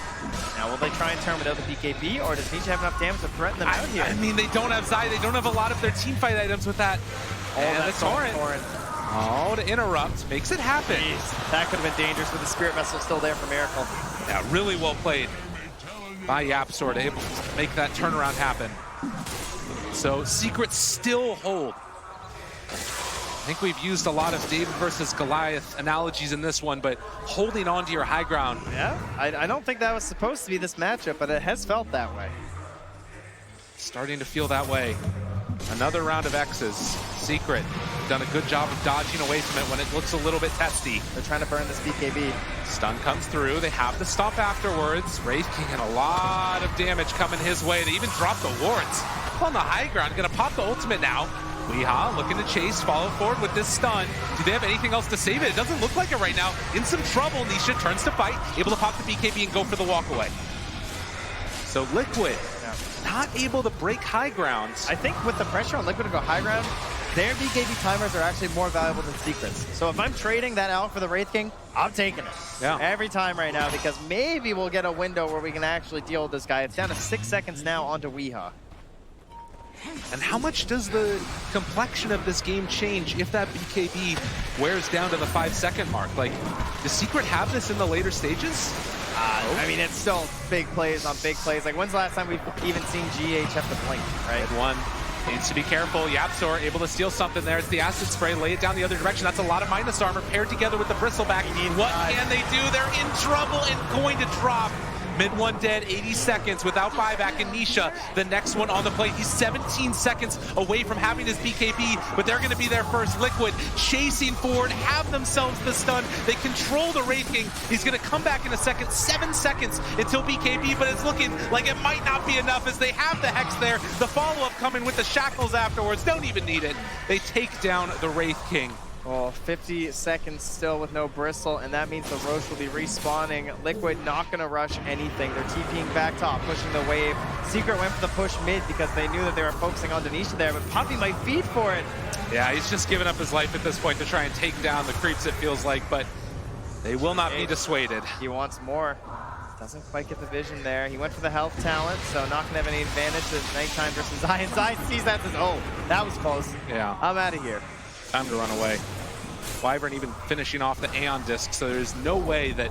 Kuro, he has wards. Yeah, they're forcing buybacks here. Double buyback. Coming through. Bristleback still 14 away. Nisha throws the stun to start.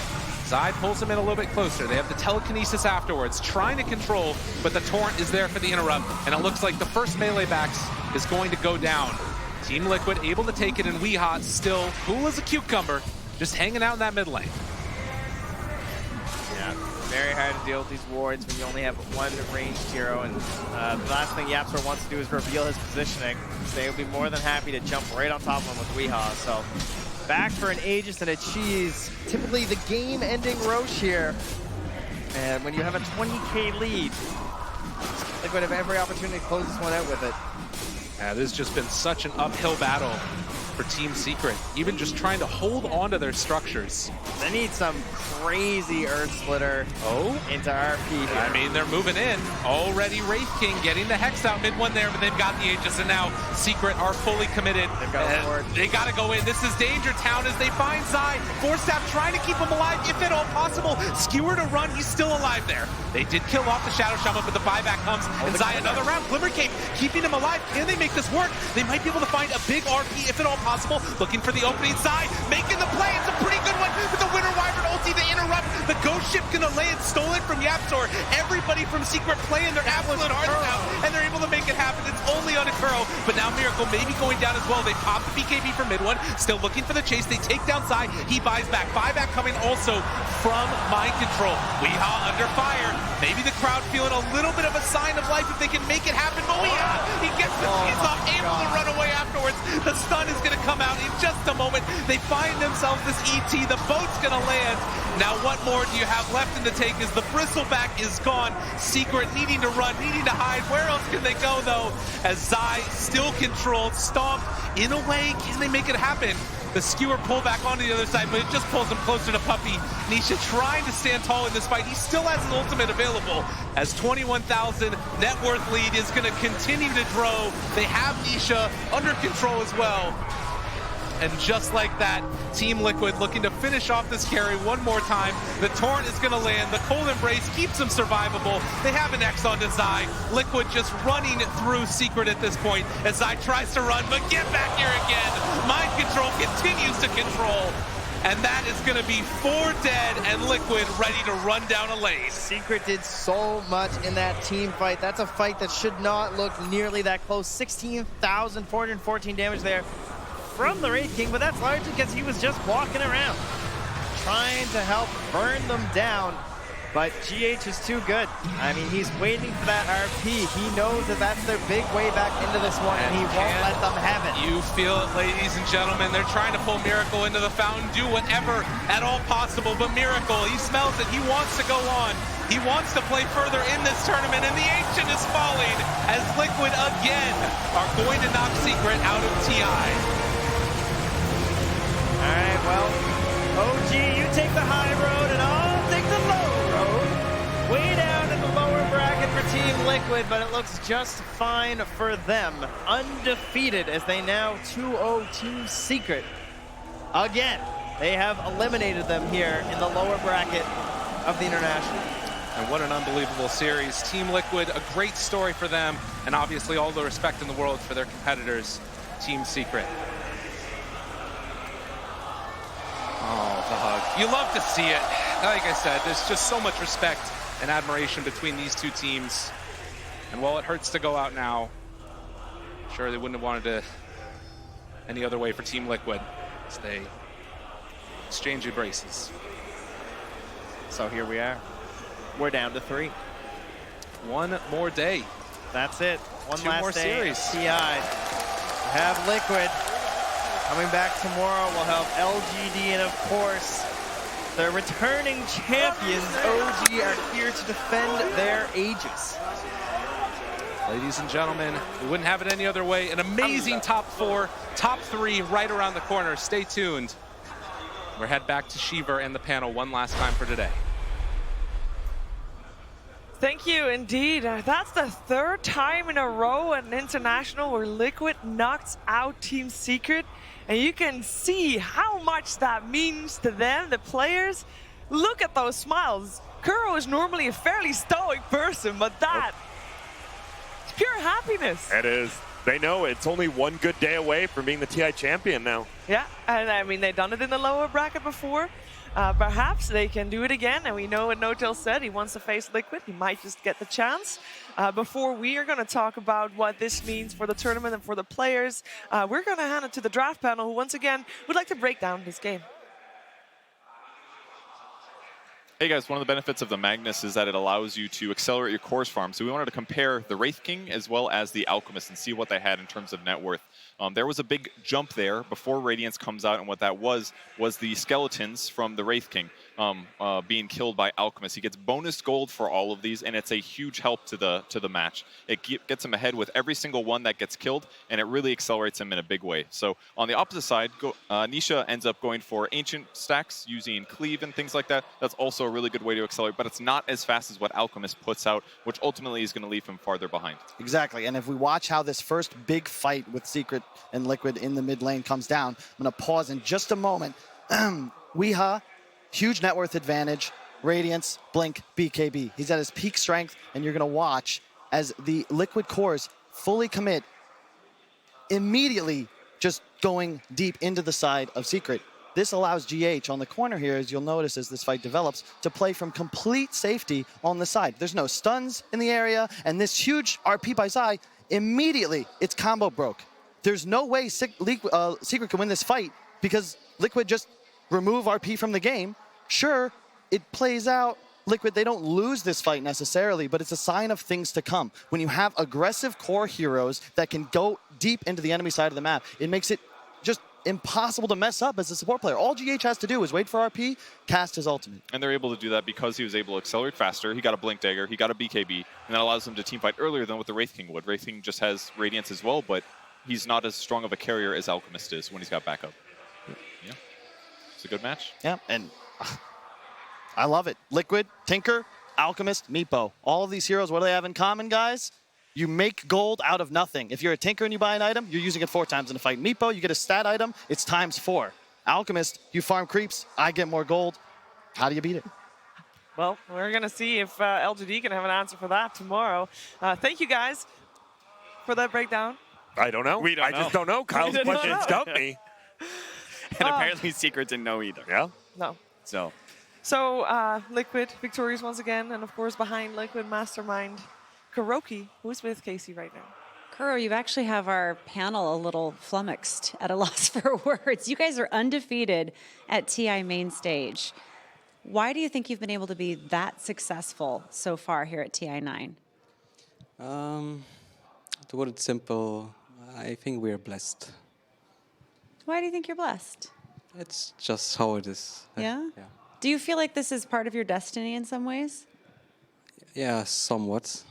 That's my beliefs. But at the end of the day, we're just trying our best and just taking things step by step. And thank God it's working. How much of facing Secret came down to how well you and Puppy know each other, do you think? I was definitely nervous because the whole year they kind of had our number. I think we didn't beat them a single time actually in a full series. So this was the series I was the second most nervous. The first was the Fnatic one, best of one. Oh, really? Yeah, first main stage game and best of one. So, and our team, like for me, it was important to just set our mentality straight. Because, like I said, we lost the whole year to Secret over and over again in all the majors. And we just tried to reset our mindset. And yeah, I think it worked. How did you reset? I just give them some talks, basically, and that's it. Mm-hmm. I'm not going to say what. No, I don't want. I'm not asking you to reveal to me your entire we need strategy. a true side for that, but yes. I don't know if I get there. Fingers crossed. You're facing LGD tomorrow. How are you feeling about that before we send it back to the panel? I'm very excited. I mean, I'm very happy for OG to be in the finals again. I mean, that was an epic game, the OG LGD. And LGD, last time they beat us, last time EG beat us, I'm happy to knock them out. And last time LGD beat us in the TI 8. So I was really looking forward to this game. And yeah. No Tail's ready for you in the grand final. He told us in his interview that Liquid is who he's been waiting to face. Yeah, but basically after the group stage, Note and I met in the balcony, and so he was in the upper bracket. I was top 16. And I asked him to wait me in the finals. I'm gonna try to go there all the way. And I mean, I hope we can do it. Yeah. This is like a movie. Meet me in the finals. Congratulations, Kuro. Thank you very much. Some great Dota. Thank you for treating us all to it. It's just been fantastic. Back to you guys on the panel. Thank you so much. Indeed, Kuro already looking forward to facing Team Liquid. Secret, unfortunately, not in that position. That is the flip side of every match like this. And it's time to hear from Puppy, who is with Rich right now. Yeah, I'm here with Puppy, and the first thing that really want to talk to you about is just, I mean, you guys ended up in the lower portion of the bracket, the loser side of the bracket, pretty early on. Does playing so many games, that grueling schedule, does that affect your performance at all? Well, overall, I think it made our performance better. We were not actually playing that well when we were in the upper bracket. I think we could have pretty much convincingly maybe won EG with first and third game. Not the second one, I think. Second one was a tough one. But actually, we screwed up a lot. So we learned a lot from the screw-ups. We had a lot of time to figure things out. Took a game one by one, you know. None of the games that we played before that were easy. So it was just like winning another grand final kind of after winning another grand final. So yeah, no, it made us a better team. And therefore we got, I think, further. Well, when you look at the rest of the season, it didn't really seem like you needed to do any learning on the fly. A relatively dominant season. Why do you think when you get here to TI, there's some shakiness? The thing is, it's kind of like a pressure tournament. It's not the same as anything else. Everybody knows everything's about TI, and emotions take over. If your emotions are very, in the right place, you will play pretty well. You will know everything that you need to do. And to be fair, the international brings out new strategies, like very fast, new pace strategies that are just or maybe not fast paced, but it depends on the meta, right? And a lot of the times, the pressure is not something that people are used to playing against. And usually it's the players, in my opinion, like Hector and stuff, they play on pressure in a way where they farm so much and then they go, right? It's this type of style. And these heroes like Alchemist, the Wisp, and Chen, a lot of pressure on you in order to do, if you do something wrong, you might lose the game. These things come out. We don't see that a lot of the times the whole year, and therefore we don't get really practice in it. So the best practice for TI is actually playing TI. Yeah, and I mean, you bring up a lot of the game elements like the Alchemist and things like that, and we see that. We hear the panel talk about that, but you also talk about the emotions. And I mean, you're relatively composed right now, but I want to know, kind of behind all that, when you were sitting in the seat, was anything going through your mind that made it harder to make the right calls at all, whether it is somebody actually being the first to win 2 TIs and the very real potential of that happening this time around? Nah, these games were pretty quick in a way. We were already making a lot of mistakes individually and the whole team, and we already made a big flop on the first game of actually misunderstanding what hero was better. So in that way, it was kind of a calm game. Even when we were losing, it was kind of a calm game. Nobody was really mad or anything. Just nothing was really working out. And in this match in particular, just nothing was working out correctly. Therefore, it was kind of all right, it's very hard. We're prepared to not emotionally get mad at each other, because what's the point? If it didn't go our way, then we failed. It's not to really blame anyone. The clarity in which you kind of explained everything, it really shows just how well you are able to look at the game, and I thank you so much for the interview. We're going to go back to the desk. Thank you so much, Rich. Indeed, Puppy will have to say goodbye to the International 2019, leaving one game short of 200 all-time games at the International. Kuroki will guaranteed be the first to hit 200. Oh, that's one short? One short. One short. Oh, man. That feels bad. Didn't even have to win this series, just push it to a game 3. But, I mean, ultimately, the bigger loss is dropping out of TI, but it showed, Puppy showed a lot of maturity, and I think maybe some of that comes from his previous experiences out of TI. There was a lot of talk about, that secret roster and the emotions that went into it and things that were said. And, here he talks about, there's no use in being mad at anybody. Things just didn't go our way. And accepting that. And I think that's really mature of him and the whole team. to be able to do that. I think that is a thing in Dota 2. I mean, not just even in competitive Dota 2, but just overall when you're playing. Nobody is intentionally trying to lose in most cases. I don't think you've played NA then. Oh, goodness. I mean, as I said it, it was like, well, you guys are all NA servers. You probably have different experience. That's completely the opposite. This was the wrong panel for that. Sorry, guys.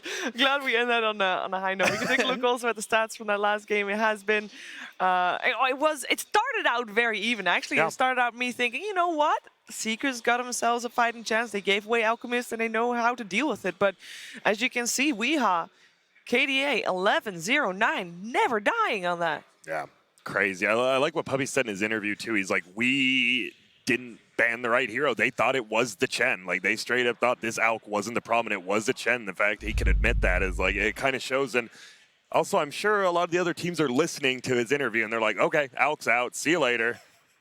Yeah, I'm beginning to think that surely nobody else is going to challenge the Alchemist right now.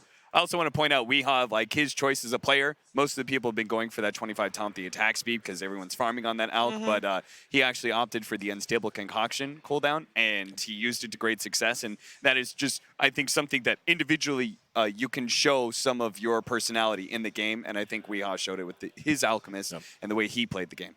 Will, did you see this result coming after the first game?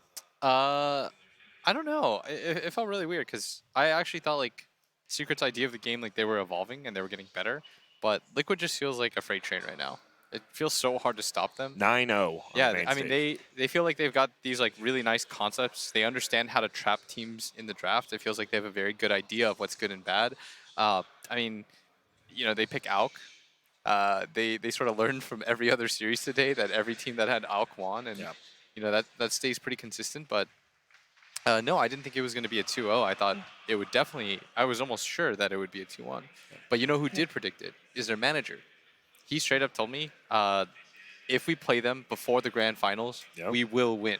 And I thought he was bullshitting. I was like, okay, man, you've lost to them like every other time. But no, he said if we play them before the grand finals, we're going to win. What did he say about their potential for facing LGD? I don't think he said anything. I'm not going to lie. I'm not going to put words in his mouth. So your job today is, you know, to go back and to find out what his prediction is for that. And then, you know, we just don't have to play the game. We just accept that. I think that, you know, that, like, adding into that, we heard Kuro's words about, like, you know, he brought up the word destiny. We're hearing a lot of different ephemeral concepts that are outside of Dota, right? Confidence, not having that nervousness, this destiny, you know, all these sorts of things. And it really goes to show that the mindset of the players going into this. And I like Destiny just because, you know, Destiny, we have the curse that goes on in Dota 2 that happened for so long until last year. There's, you know, those no player being able to win 2 TIs in a row. There's so many concepts like this that believing in something like Destiny can really empower you and give you this fearlessness that maybe you need at a TI. Yeah. We have also said indeed goodbye to our Royal Roader potential, so that his destiny, or it wasn't his destiny. That's how that works, right? It's like if it wasn't meant to be for Nisha and his squad. Today has been an exciting day of Dota 2. We had to say goodbye to 2 teams. We said goodbye to Vici and Team Secret. And in case you missed any of the matches that were played today on the main stage, here's a recap. Revealing himself a Yabsol, Puppy, Zai, everyone's ready to behind. The Stampede will come out. Jara cupped the finger of death. They still can't get through him. And in fact, Relocate pulls him out. Pepperus is already going to go down. Zai did so much damage. The ET splitter catching the backline too, so Fade's also fallen. VG Gaming are falling apart. Yang will try and get something back with this Ravage, but where's the damage? Where is it? It's nowhere. Yang, maybe he'll get something in, so finally they kill a Puppy, but the cost is so great. Nisha wants to move forward, putting the balls into Ori. He's got more of them, and well, Medusa's just got him, boys. You come to me. Gonna cut out more, and now Jarek's gonna try and take some of this CS. They're gonna turn and try and kill Jarek's, but there goes the Chronosphere. Oh, perfectly timed with the air splitter. This is just a beauty of a team fight for OG. And thinking the self on Ame as well, rolling over, nails him and tops the finish him off with lightning as well. OG just perfectly execute that fight.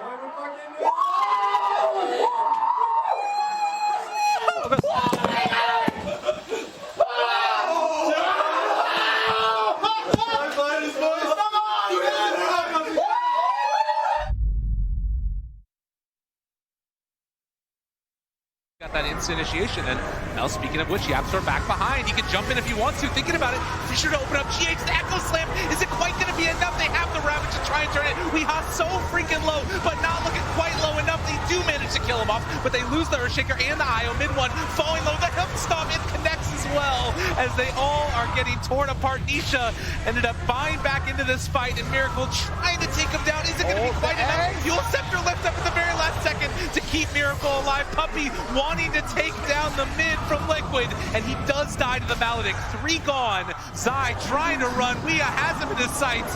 Do they dive past the tier 3 tower? No. It's going to back down to the low ground. Mind control. Cosplaying this Scorpion right now. There's an Ether Shock here from YapzOr, but not enough to do anything.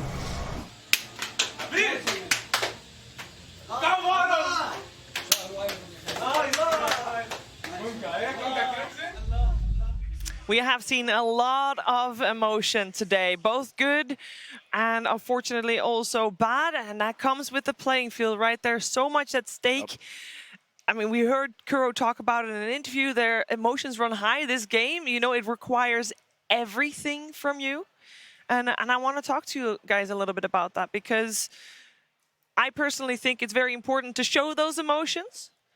And yeah, I hope that you guys agree with me. Let's first. Oh, I definitely agree with that. Because I think it's important not to be able to show this fairy tale of one team being able to go forward and achieve their dreams and literally change their lives by being able to win the international. I think, you know, that sort of happiness, it comes at a cost of other people in competition. That's just the nature of it. Not everybody's going to be that winner. And so there is going to be some intense emotions. And that's just the way that life is. Those emotions can help you grow and learn. As we talked a lot about that for the experience of both Puppey and Kuro as being players who have attended every single international. I'm sure every single one, they've learned a certain lesson from their many, many losses, right? Their losses outnumber their wins at the international at the end of the day. Yeah, and we talk about it like, that's why we love Dota so much. It's the personality, it's the person, right? I mean, bot AI and all that stuff is cool, but seeing the players, that's what we really love, right? We're rooting for the players, and that's what makes it so special. It's a lot of the teamwork and a lot of the communication and that, like, the human element that goes into Dota. That's, I think, one of the coolest parts of it, because it is such an intense game. It's a very hard game in that regard, and I think it asks so much from the professional players who choose to make a career out of it. Yeah, we just saw 2 players they've been here 9 times now, like 9 years, and they started Dota in 2004, Puppey and Kuroki. Like, they have been playing this game for over 15 years now, and they're still here at the highest stage. It's awesome. When did you start Dota, Grant? Same. It's about 2004. Why are you not playing there? Well, because I'm garbage. I'm sure that's not true. I feel you. But does it make you feel like, you know, these guys are, you know, they're giants in the Dota world. Yeah. Does it make you feel like you could have been there, Will? Oh, no, absolutely not. If anything, it tells me that it was the exact opposite. Maybe there's some people on the panel who have had the opportunity to be there, though. I don't know if I'm the right guy to ask about how to succeed on the main stage, guys. Dude, when he started throwing that, I was like, what the hell is he talking about? At least you got to be there. Okay. And I personally have faith that Gunnar will be there next year, but hopefully. I don't know. What would you take from this whole experience? Kind of like, is this giving you a lot of motivation for the next year? I don't want to be here. I want to be there next year. So. What have you learned from this experience? Because we talk a lot about the mental aspect, right, Gunnar? Is it anything like this is your first international? Obviously not the place, the side of the international where you would want to be. But is there anything like you'll take from this experience and you'll use the main stage tier 10? A lot of the players, like you can see, like the teams that are doing really good right now, they're not really worried about like performing like to like a static game and like feeling like they have to be pressured to like do all this stuff. Like, you watch OG and they're just playing Dota. They're just laughing and goofing. Yeah. They're working hard, but they're just playing the game that they love, and they're winning because of it. How do you incorporate that though? Because it seems very simple, but it turns out it's not, because we have seen everybody on the main stage, not everybody, but a lot of people on the main stage, they choke. How do you practice? You can't practice this pressure. No, there's a theory behind how to find quarterbacks, right? The idea being that you don't actually know who's going to be good until you see them in a game situation. I can't tell you what makes a person composed when it counts. you can't tell. Like, as a captain, as a player, you just kind of hope your teammates show up, right? Everyone's looking for that next Sumail. Remember, EG found him because he won NEL, right? You know who won the month after? Grant? Who? It was BSJ. Well, yeah, I thought it was going to be someone successful. I thought you were going to say, like That's my point. I thought you were going to say, I mean, we go back, like, as you said, right? FPL, Mind Control won 4 months in a row on FPL. Yeah. Like, these in-house leagues, like, you just got to go out there. You got to do it. You have to do it yourself. Yeah, I think that's what a lot of people may not understand. You know, you can't try to perform and, you know, you're not finding the right team and that's why you're not succeeding. I don't think that is the case. You can always try to make yourself known in other ways other than performing on a team, like in-house leagues or leaderboards. And in Dota, that actually, I mean, it works. Where did Thompson come from? Leaderboard, Admiral Bulldog, leaderboard. Leaderboard. Yep. Admiral Bulldog is like standing in because, you know, Denny played with him. Is like, hey, I like your lone druid. Why don't you stand in for Navi? What about Seb, though? Seb was the opposite. He was played at high-tier tournaments for a long time, washed out, still stayed pretty high in the leaderboard, never found success, didn't find the right players, maybe. It's a little counter-argument there. That's true. And he ended up still playing and just, you know, he didn't want to, but is like, okay, I'll play if you need me. Guess I have to win a TI in 5 months.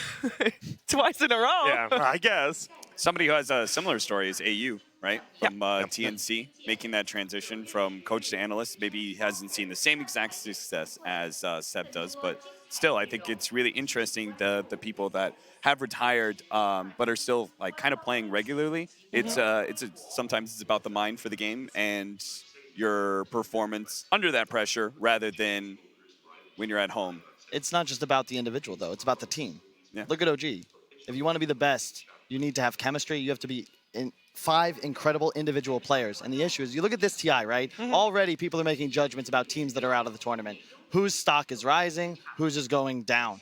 Seb, No-Tail, they didn't just not have success, but it becomes more and more difficult to find great players. When it comes to shuffles, the great captains always have their pick of the litter. If you're not considered in that category, you're going to be trying to make second choice players TI winners. And are you speaking from experience? What are you talking about, Chief? Kyle had his choice of the litter. Yeah, he was a tier 1 captain, right? Dude, speaking of BSJ, he turned me down, okay? He didn't want to play on my team a couple years ago. Why do you reveal that? That's not something to be proud of. And well, at the time, I was pretty bad, but still.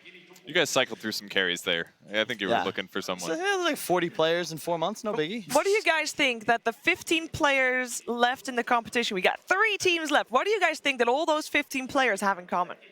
What is like the one overarching good at feature? Dota, Shiver. I was going to say hi, MMR. But I think top 3 at TI. Yeah, Oh, come on, guys. Give me a break here. I love this, man. We were talking earlier, right? And he was like talking about he's happy to be here. Don't get me wrong. He's very happy for the opportunity, but he doesn't care that this is good for his brand, all right? He wants to He's play. sitting here watching like, I'm going to be there next year. You know, that's what playing is. It's not about anything. It's not about the money. It's not about the fame or the fans. It's about the fans. Just kidding, guys. We love you. But it's about being able to prove you're the best. You said it earlier, Will. How many times in life do you get a chance to stand on a stage in front of a crowd of people and say, hey, I'm the best at what my passion is, what I've done for 15 years. Since Gunnar was in diapers, they've been playing Dota. It's true. Don't say that. Damn, Kyle's inspiring me right now. Yeah, you gotta go I know back. Gunner's not going to take me up on my offer, but yo, you guys want to make a run at it this year? Us 5? Jeez. Okay, Us 5, let's go. Wait, there's 6 right here. Who's he leaving out? I mean, I'm out already. And it feels like I might be out. Okay. I'm down to give coaching No, a wait, try. you can always, I was going to say, you can always get a coach. Gentlemen, thank you so much for taking the time to talk about that topic with me. We can take a look at the brackets and see who we have left. 3 teams remaining out of the 18 that came to Shanghai only a couple weeks ago. OG waiting in the grand finals for their opponent. They have openly said really would like the chance to face Liquid in the grand finals of a TI. If they're going to get that, we have to find out because LGD has a word to say there too in the lower bracket finals. And this, by the way, I know that everybody is going on about being the first to win 2 TIs and especially perhaps 2 TIs in a row. Yeah. This has already been the first TI ever that 5 players are in the grand finals again, like ever. Because even Na'Vi in the grand finals in the past, in TI 1, 2, and 3, it's all been different squads. There's always been different iterations. But this, same squad, grand finals, that is amazing. It is. And that is the schedule. LGD versus Liquid, and then the winner of that versus OG. You know what the crazy part about LGD might be? They might actually, if it weren't for OG, we might be talking about them as like best team in the world 2 years in a row. It almost feels like a situation where like, you know, the Utah Jazz in like early 90s where it's like, you were in the era of Michael Jordan. Yeah. Unfortunately, you were just like, you played at the same time. shadow as of the Jordan. best. Yeah, exactly. Like always, you know, you're always going to be second best. Always the bridesmaid, never the bride. Yeah, they're great. When They're they play against amazing. other teams, they stomp them. That series against Vici, that didn't even look like they were playing the same game. But unfortunately, it feels like for whatever reason, when they do run into OG, you know, they at this point, you've lost 3 times to them on the main stage. It's like, what do you need to break that at this point? That's where the emotional warfare, mental warfare comes back into play, right? Because that is a mental block that you also have to get over. You have to believe that you can actually win, but we're going to find out if they're going to win tomorrow. But that is all for tomorrow. Today is not over yet, at least not for you guys at home, because a late game will be coming your way with Dakota and Pyrium Flax. There will be lots of entertainment, some drinks on the side, and hopefully some never seen before content of people making fools of themselves, because that seems to be a little bit of a trend there. Eggs, camera shots where you didn't realize you had a camera on you. Dude, I'm honestly perfectly still from now on. It's good to move though, because you don't want to get your legs sleeping, or you want to. Yeah, that's what I was doing. You're right. Wrap it up. All right. Well, thank you so much for joining me, and thank you so much for joining us as well. And we hope to, of course, welcome you back tomorrow for more Dota 2 at the International 2019.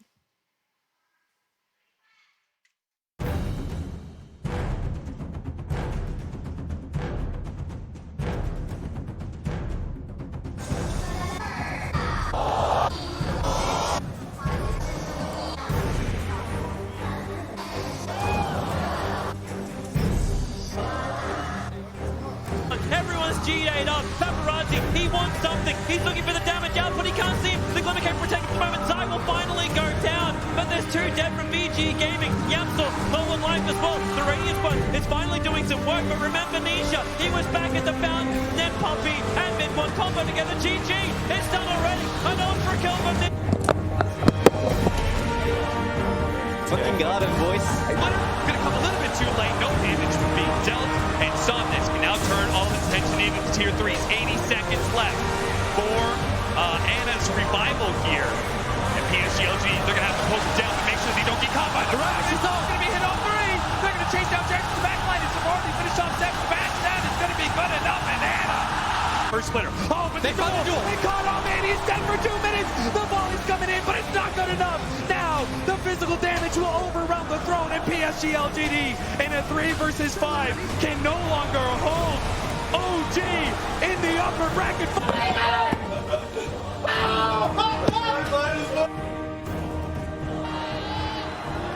Zai trying to run. Leah has him in his sights. Do they dive past the tier 3 tower? No. It's going to back off back. Down to the low ground. Mind control. Not playing the Scorpion right now. Ether shot here from Yapso, but not enough to do anything.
Okay, welcome back to the International 2019. We've had some issues. I'm glad to say they've been fixed. Thank you so much, gents. I'm not going to try to explain the whole situation to you, Paulie. It's fine. Yeah, sometimes the F4 wiring, it's a very complicated thing, and let's just say it's not very conductive to conductivity. Okay, but we're all good to go, though, Rich. Yeah, we're fine. Everything's fine. Thanks, Kyle. Thanks, No problem. Rich. You guys do a service to Dota 2 and to the community. Thank you. You're welcome. I feel like I've seen a fair number of handymen or plumbers or electricians. I know how that movie ends. I'm just glad I've you seen a lot guys of were them here. online that look just like Rich. Same mustache. Yeah. I think, Rich, I've now realised where I've seen that look before. It's Armageddon. Armageddon? You look like Bruce Willis from Armageddon. That wasn't the video I was referencing. Oh, we're on very different websites. Yeah, we're on very different websites. We're streaming different things. All right, well, whilst we're on that, let's move away from that and do a very quick preview. If you've just joined us, sorry for the delay. We are almost ready to get underway and welcome our teams to the arena. Back with that panel once more. Thanks to Kyle and Rich for fixing things. Let's look ahead. Excitement for the start of the day, obviously, yes. And then we've got this first matchup between PSG and Liquid. It's going to be a doozy. I am looking forward to see what the crowd is like today. PSG LGD playing in an elimination match. Going to be fighting for survival against Liquid. That is going to be insane inside the arena. Yeah, actually, when you look out right now, the corners are filled as well, which might sound a bit weird to say that, but actually you can't really see the screen very well, which is why they don't generally sit there. Today they've got to. Yeah, I mean, it's gonna be loud. Yesterday when they were playing, it was the loudest thing. I was sitting right out here still in the panel when it's happening, and I couldn't hear. I couldn't hear the casters that are on the main screen. It was crazy, and I expect to be more of the same. Yep, absolutely. Teams obviously had to adjust this morning. They've got them psychologically. They're ready to go, and then they have to stop and then have to restart. What's that doing to them backstage right now? They've only got a couple of minutes before they come out. I'm sure Kuro's already given a number of speeches to his team and then a break, and then he's like, all right, we're getting back into it, another speech. But, hopefully everyone's ready to go. I know I've been real anxious to watch some Dota. Absolutely, between these two teams as well. PSG, the nerves are going to start coming now, aren't they? A couple of minutes out, coming out in a big arena with their home fans ready to cheer them. Be interesting to see how they play around the crowd, or as some have said, maybe you have to kind of tune it out because it's a lot of pressure. They want to see PSG in the finals. Everyone wants to get there. And absolutely. Is there more weight now on them, Grant, because they're the last surviving Chinese team? I definitely think so. With their crowds, their ruthlessness, losing here would be the biggest disappointment for them. So I think there's a lot on their shoulders. And as Kat said, they just got to ignore it, get it out of there. Yeah, people think that, from a foreigner's perspective, they think, the Chinese crowds are so harsh to the Western audience. But here's the thing. They're just as harsh, if not worse, to their own teams once they actually lose. They're going to get trashed on Weibo and stuff if they do actually go out here. So, again, you got to block all that out of your mind. Have to. Just play some Dota. Yeah, just play some Dota. Just another day I playing remember some the Dotes with the boys. Was a bit, OGEG game was a bit, it felt like a pub game. Yeah. For a cool, few $1 million. But it wasn't like a pub because they basically have zoned everything else out. And that's what they've got to do today, isn't it? Both teams. Absolutely. Forget the pressure, what you're playing for, and just play Dota like it's any other game. Yep. That's why I treat every single one of my pubs like I'm playing for millions of dollars. Wow, just really? so I'm under that Reverse pressure psychology. all the time. Yeah. Reverse psychology. I love it. All right. Good stuff. We're almost ready, ladies and gentlemen, to get into game number one. Let's introduce you to the teams.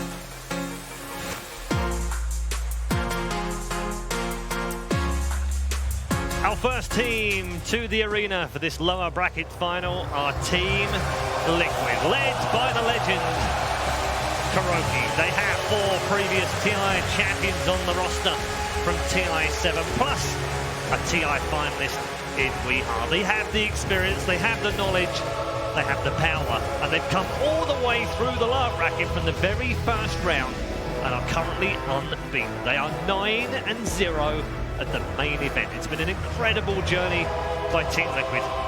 Does it come to an end now, or is there another part of the story to write?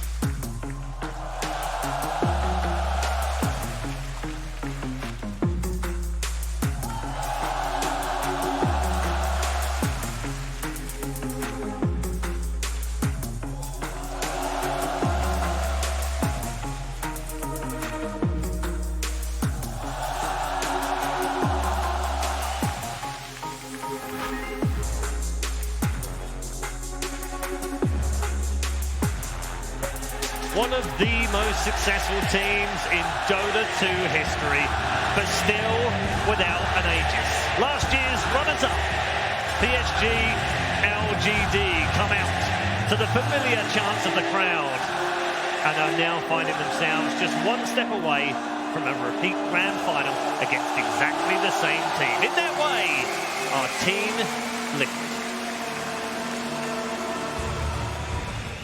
It's a magical final day as we get ready for our lower bracket final between these two giants of Dota 2. It seems almost incredible, Gods, when we talk about LGD as a team that haven't won the Ages.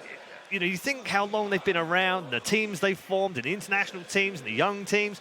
Just their competitiveness over the last 8 or 9 years has been incredible, and yet still that one thing is missing. Yeah, the very first TI I went to, TI2, they went 14-0 in the group stage. Yep. They came out of that group stage and was like, this seems unbeatable. How do we play against them? And then they've been at so many TIs since then, getting top 4, top 3, top 6, and have never quite come across the finish line. Yeah, like, so close last year, but is there something to it, Cap, or is it just competition? You know, I would always say that, it's just competition and stuff. But, like, this TI has really changed my mind about that. Everyone talks about, like, curses and, like, the trends that are sent and, like, all these little things. I think they do add a bit of spice. I do think that they add something that is in the players' minds. You know, last year they talked about the curse, right? They said, it's a China year, right? Yep. You know, and it was OG said, hey, you can't think that way, by the right? way, last year. 8 is very lucky in China. Yeah. So all the gods aligned last year to make it LGD. But if you talk about curses and destinies, the Chinese meme around LGD is they're already the winners of the internationals. It's been like that all year round. It's their destiny to win TI, so they just have to fulfill it now. Yeah, they do. Grant, it's always a testing time when you come to these lower bracket matches, no matter what the tournament.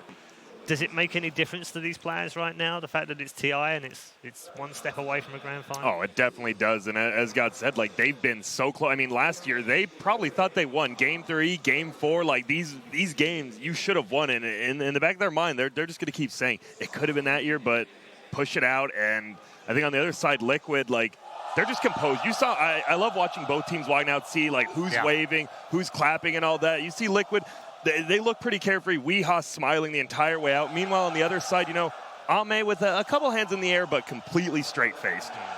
Yeah, it's also interesting listening to the crowd and who they cheer for as well. Yeah, I love it. In terms of each of their players is slightly different. Ame got a huge roar at the start, but I think the biggest roar was from Maybe. Yeah, it definitely was. Ame, I was like, man, Ame, you're not going to be able to beat that. And then at the end, he came on, and it was easily the loudest cheer. And on the other side, I thought it'd be Miracle, but no, it was Kuro. Yeah, it's Kuro. It was yeah, Kuro. for sure, when they saw Kuro on the stage. We've now got a regular chant going on around the arena as well. It's exceptionally loud in here, and it's getting louder and louder and louder. And the LGD fans are definitely making themselves heard early here on day number 6, the final day, Championship Sunday, as this man goes in search of a first title. We may be in China, but they still know how to do a wave. They do, don't they? Yeah. Universal language. Absolutely. The international wave. Fantastic. The atmosphere is absolutely electric in here. It really is. How do they shut that out in the booth, Cat? Because you can't get involved. You can't. I mean, I know some players are kind of fueled by it, aren't they? I love the hype. I love the hype. But actually, you can't let that in the booth. You need to shoulder that out now. Yeah, there's I've heard like a lot of captains talk about like being able to remain cold when you're in these matches, right? Because outside of OG, Dota is best played in a more calm, intellectual, just playing with your brain. I'm with you so and far. being able to understand that you don't want to get too much in the emotions, don't want to overextend yourself off of getting 1 kill, thinking you would get 2 or 3. You have to be able to be aware of all of these elements, all of these little variables, all these little math numbers that are running at you. You just have to be able to feel that game. And in order to do so, you have to remain calm. But OG has shown something different. And I think TI is a different tournament as well.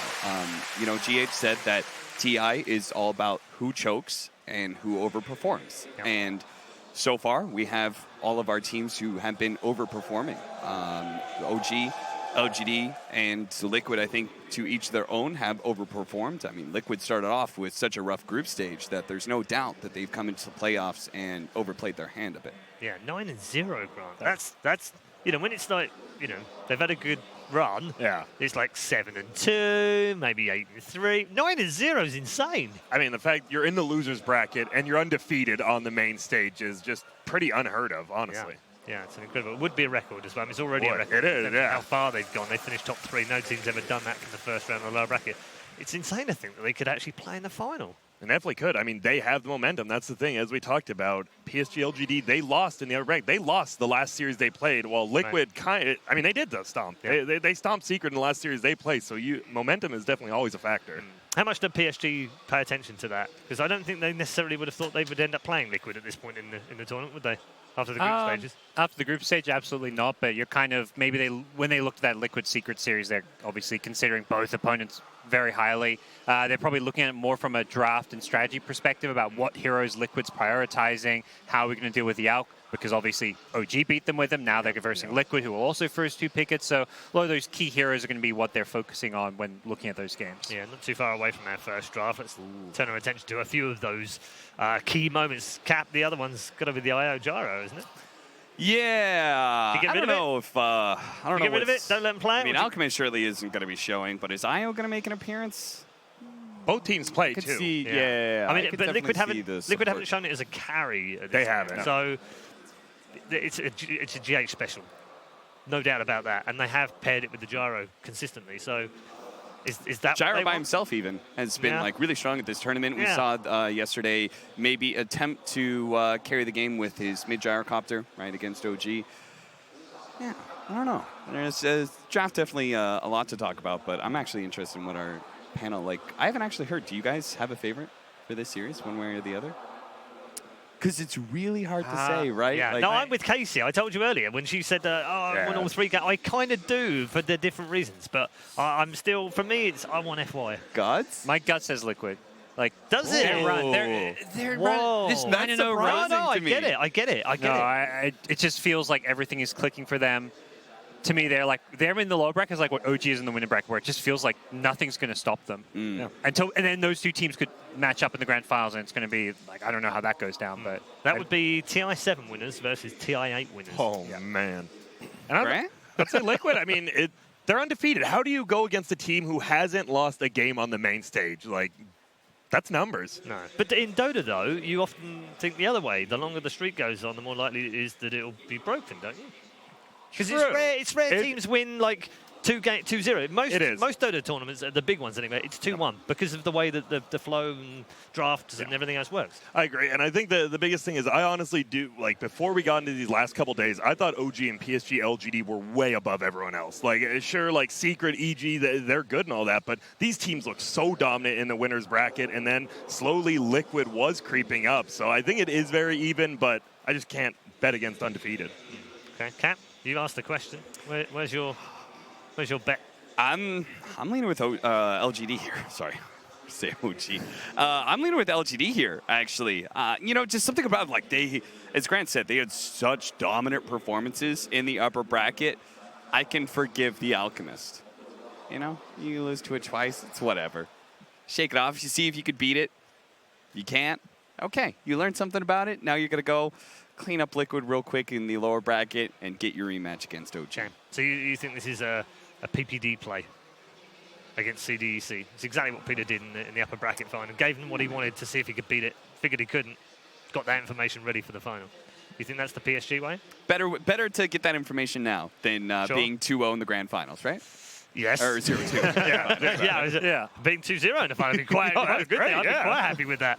And in terms of the approach the Liquid take to this, as God said earlier, they're quite chilled, I guess, because they've done so well. But is it not?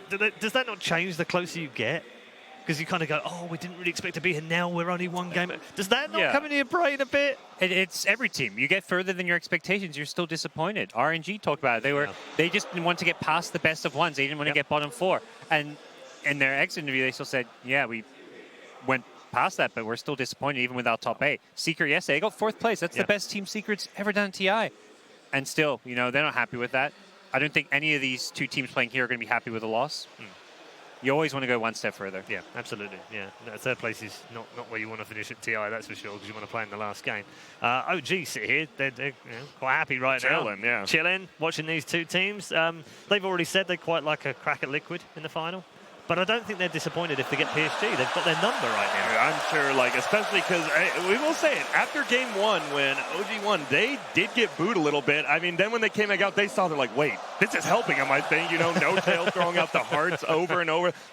No one can really boo OG. Yeah, it's so hard, and they're just sitting back, and they do not care who they play. Sure, they might want Liquid, but they're like, we're going to beat whoever we see. Seb with the call out. Yeah, I was going to say, I'm sorry, I can't hear you anymore, crowd. It's like the most lovable team in Dota getting booed. I loved it. I'm a big OG fan because they've got Nausea on their team, but seeing them get booed by this crowd because they want to see LGD win, that felt like being in a sports arena. It did, right? It was and I know amazing. there's been some criticism online. I've seen it. I've had plenty of it on my own timeline. Thank you very much, and I don't want any more. But it is kind of legitimizes it in some ways. If you ever go to a Barcelona game and they're playing another team at Barcelona, guess who they boo?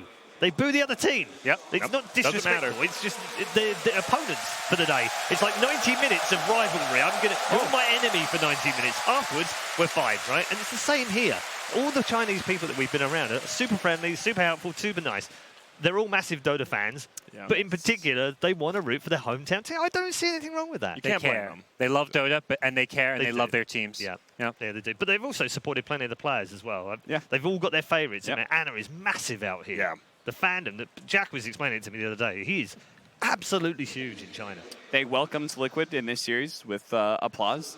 A shout out to any of the Western viewers who have come over into this. We actually just saw it on the Chinese stream. There was a couple from Finland who was just in the crowd shot, and he's just a sea of LGD shirts, 2 Jerax flags, fans, all the LGD way. is invincible, everything. And I think that's one of the best parts of TI for me in the past has been the hardcore Chinese contingent that always came over to watch the games. Absolutely. Right? And they would all back themselves behind the Chinese casters, and they would be a little bit quieter, but the volume they came out from that section whenever the Chinese teams were playing, that was just amazing. They were able to rival the Western audience in so many ways, and now they vastly outnumber the very few foreign audience that is here. But it's a very much an international event, as we said earlier on. 37 different languages taking the feeds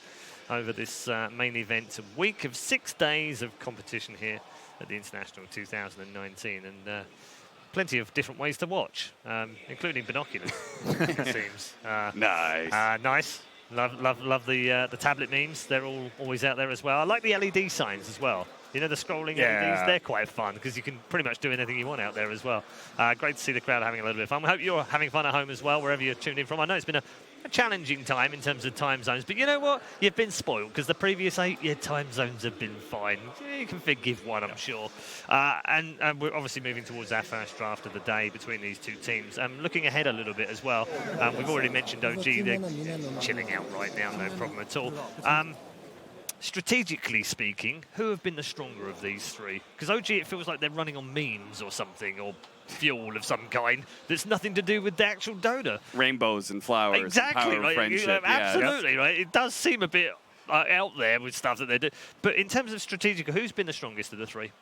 I would say PSG LGD. They're just a very strategically sound team. Their coach 357 brings a ton of experience and strategy to the table. They're just a very formulaic team in a lot of ways, and they've to me, were ahead in a lot of those OG games. They lost that series, but it wasn't because they got outdrafted. Right. That's Just, almost that's a rival back to last year's fight. It felt like they won 4 of the 5 games, and yet they lost 3-2. Yeah, that was something crazy about that series and the upper bracket finals. I just remember constantly thinking like, oh, LGD has this, and then, you know, just a little bit of impatience. We saw it in the upper bracket finals here today, or yesterday as well, where LGD was ahead in certain decisions like around the Roshan pit, where they chose to contest Roshan despite knowing the fact that they couldn't really do it. They end up giving up Roshan and the Aegis, and they give away 3 heroes as well. Like, maybe you can give up the Rosh, maybe you could take the fight, but you can't lose both, right? And that just was such a blow that it just ended game 2 almost immediately. I'm actually a little bit opposite of Gods. I feel like Liquid has shown, I know LGD, their drafts are a little more stable, but I've seen Liquid, they've pulled out more strategies. They've shown, like, if you ban this, we'll play this. And I feel like people haven't really pushed PSG LGD out of their comfort zone yet. And Liquid, they've been all out of their comfort zone with the Wisp getting banned. They can pick it up if it's not. I feel like they just have a little more diversity in their pool, and maybe it won't come into play. Maybe PSG LGD will just get that tied, and then they're going to play, and they could just win. It's interesting, actually, when you look at the heroes picked. OG are right in the middle. They're in the middle band. PSG are right at the bottom in terms of the amount of heroes. They've had 38 heroes played at this event, which is third lowest. 57 for Team Liquid. That's pretty crazy, and it really does go to show. I mean, I think it proves Grant's point, right? Yeah. Yeah. All right. Thank you very much, guys. It's been a pleasure, as always. Our first game just moments away, ladies and gentlemen. It's time to head to our draft panel and introduce you to the lower bracket final. PSG LGD versus Team Liquid. Game 1. Folks, before we even start talking about this series, before we even start talking about the draft, I think we just look at this TI as a whole. We look at some of the things that already happened, because so much history has already been etched into those clay tablets, those tomes of Dota history, and you have an entire region having their highest placing of all time. You have your longest losers bracket run. The question is, what else are we going to see? Are we going to see a 2-time champ? Are we going to see a back-to-back champ? This series is going to shine a lot of light onto that, because first of all, how long is this losers bracket run going to be able to go? Seriously, not just a run, but undefeated. Talk about a royal road. This is a different type. Imagine, like, we talk about Secret, you know, losing yesterday to the same team, Liquid, 3 years in a row. What's crazy is that Kuro, he's been in this sort of position before as well, but as a winner. To win TI7, they went through the loser bracket. They ended up with a 3-0 in the grand final. Like, they just killed it. They've got to be building in confidence, you'd imagine, as they progress. Dota's a game that's so easy strategically to drop one draft, to like mess up one time in a crucial moment. And to be 9-0 even in the group stage would be insane. And they're 9-0 at the main event, taking game, like series from teams like Secret. These aren't 9-0 runs against the middle-class teams of TI. Yeah, they are on an absolute tear. I think there are a lot of heroes for anybody who is just tuning in for Championship Sunday, maybe hasn't gotten to take a look at groups or what's happened here thus far at the main event. There are definitely some heroes that we think about instantly. I mean, obviously, I'm not going to be one who's going to be talking too much about what we expect in the draft panel, but I know that Alchemist is good. I was like, do I need to throw it to that? Because you'd probably know that, yeah, Alk is probably what you need. I don't want to see that hero at all today. Yeah. It's just one of those, we don't even need to talk about it. Well, I feel like one of the other heroes that we haven't been talking about as much recently that I feel really is kind of in that tier in a lot of ways, though, is the Enchantress, too. Do you think that we could be seeing some Ench today, Kyle?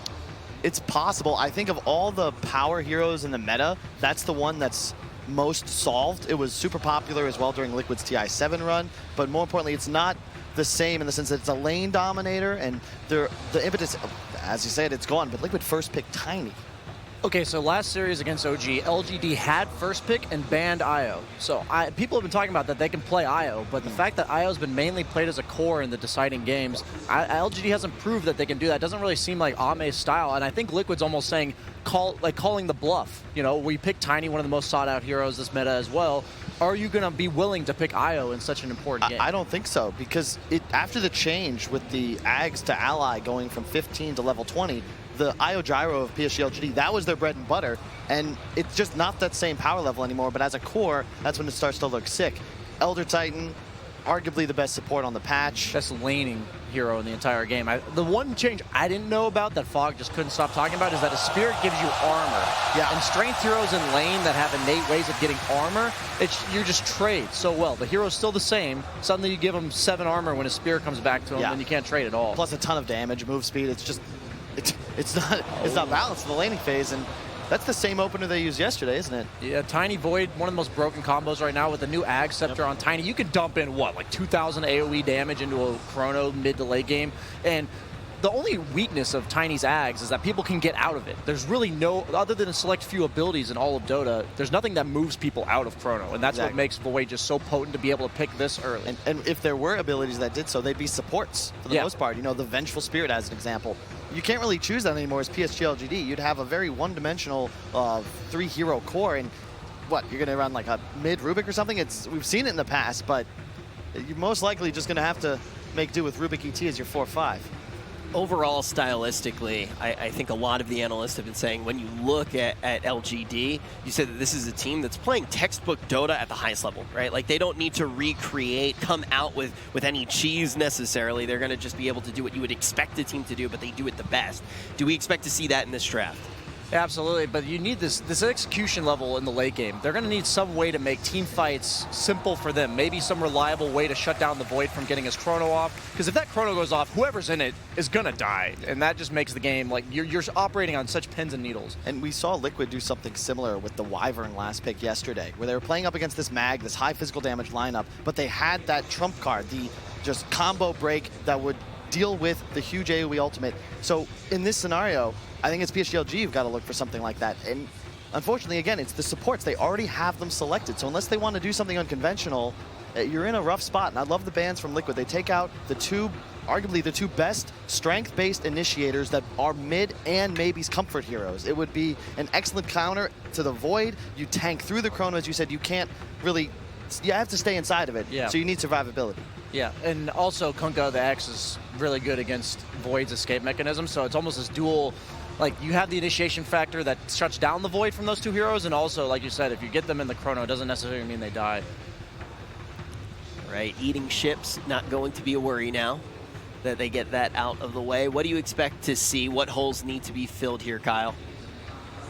That's a tough question, Rich. They take out the Lion. This is the turn, probably the most important part of a draft from the second pick position, because last pick usually have a lot of time remaining. You know what hole you're looking to fill in your draft. Whereas here, you have so many different ways to go because there's heroes you might want, but now, as an example, you take Centaur, you've revealed that this is your offlaner, you've got the support combination, there isn't much role versatility remaining. They're going to look to just save their course for the last 2 picks and counter what they feel like Liquid's doing. So just to reiterate that, if you're looking at, as like probably out of all the analysts, I'm probably the second lowest MMR, something like that.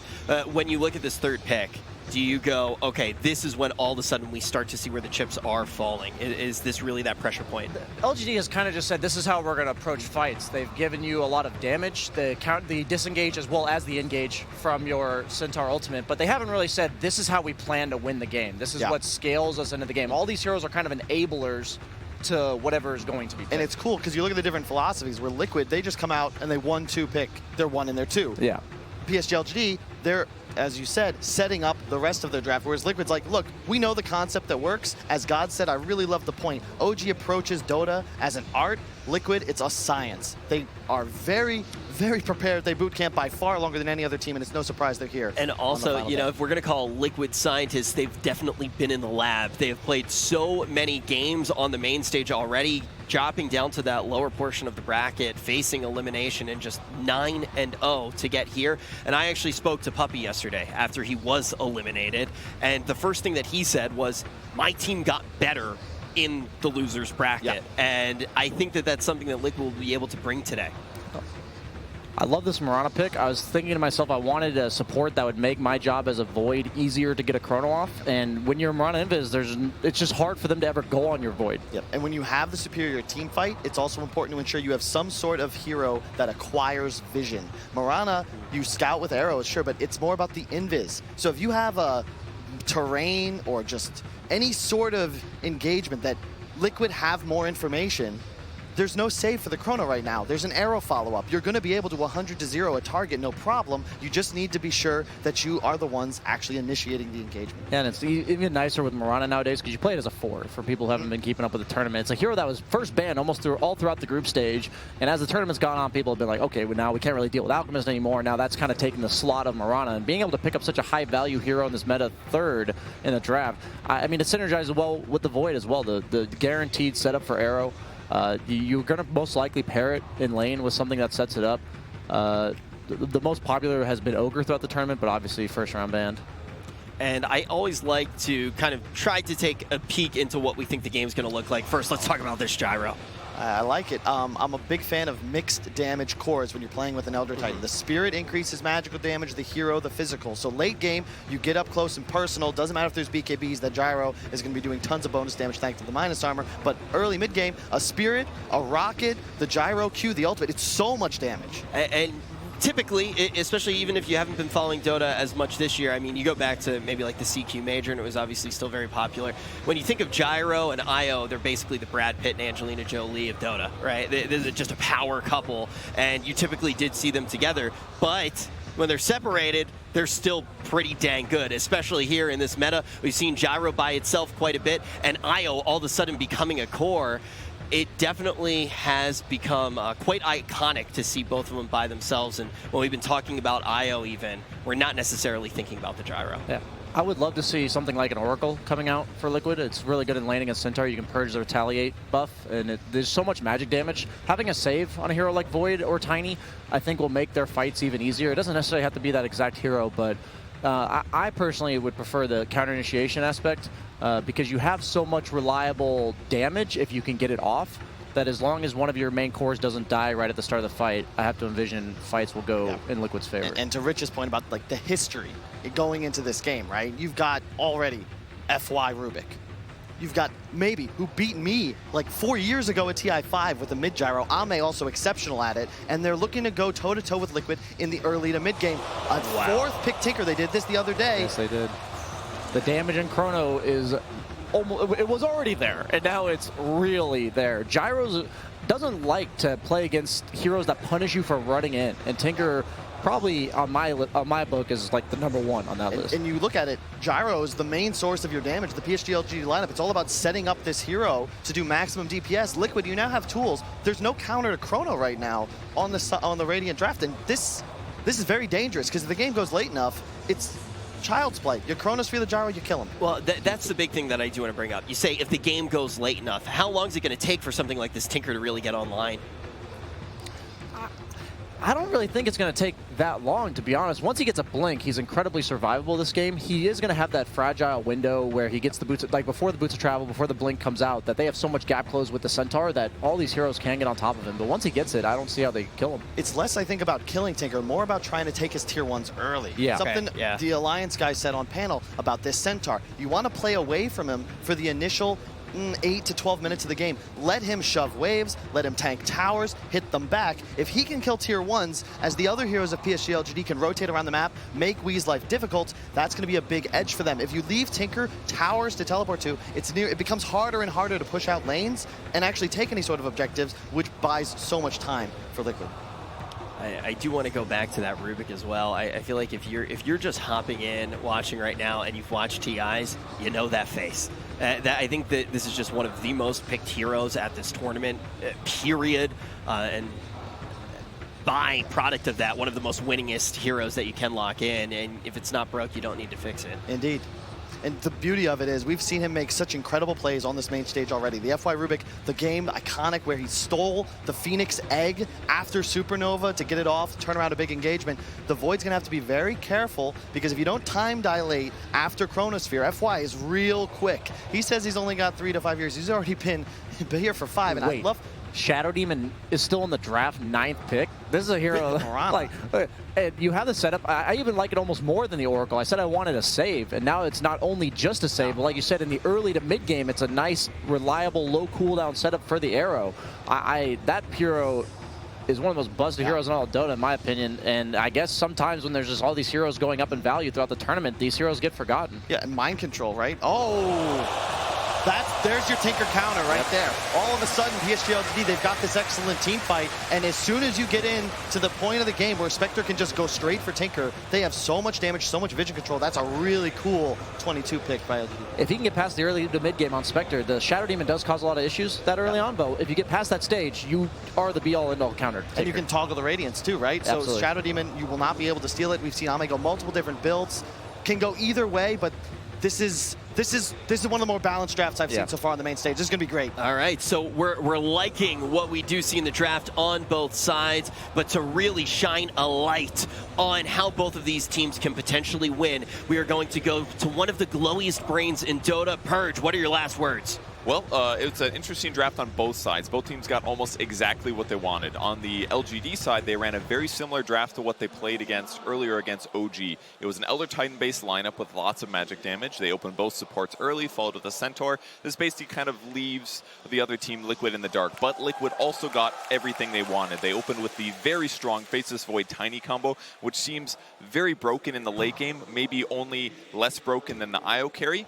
Here that was surprisingly ignored in the draft. And then they also followed up with amazing Mirana combos. Mirana with Faceless Void is ridiculously good. The fact that they got Shadow Demon with their last pick was exactly what Liquid wanted. You couldn't design a better draft there. But on the other side, that LGD last pick with the Spectre was so excellent. It's going to give them a hero that can get on top of the Tinker, which is really what they need. Because if Liquid's able to delay the game and keep themselves covered with Chronosphere, it's going to be really easy for them to keep getting their tiny combos. So without further ado, let's hop into the first match of the lower bracket today. Let's send it over to the casters.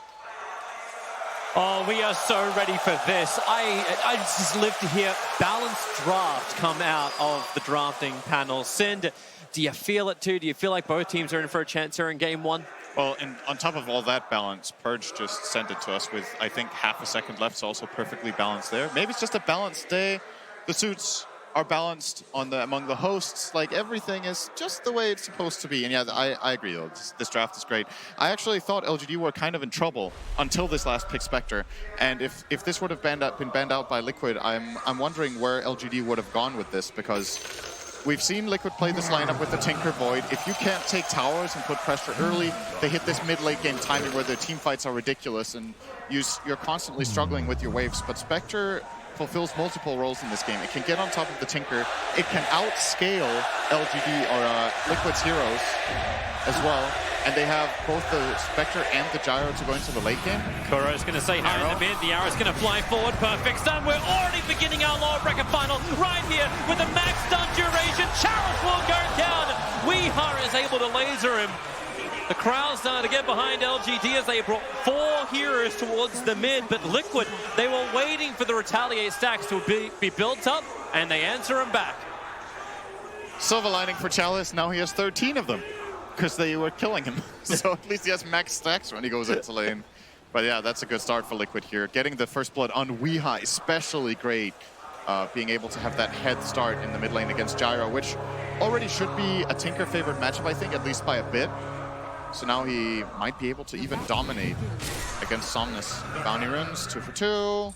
Yep, and it also means too that Team Liquid, they're able to move their lanes around, but they're going to run Miracle as this Faceless Void on the off lane, working with the SD and Mirana combination. The panel was saying very, very simple. They can transfer this anywhere they need to, but it means that, LGD had to be a little bit careful. They still took a lot to get through Chalice, so he's heading towards the safe lane for LGD. So it won't be the easiest kill on the safe laner. But this now allows LGD to push Ame into the off lane, harassing Mind Control down, who is nowhere near as survivable as the safe lane Centaur, especially when ET's keeping the Spirit right on top of Mind Control. Feeling the pressure hard. Oh, Chalice. Here we go again. Walk out. Disruption.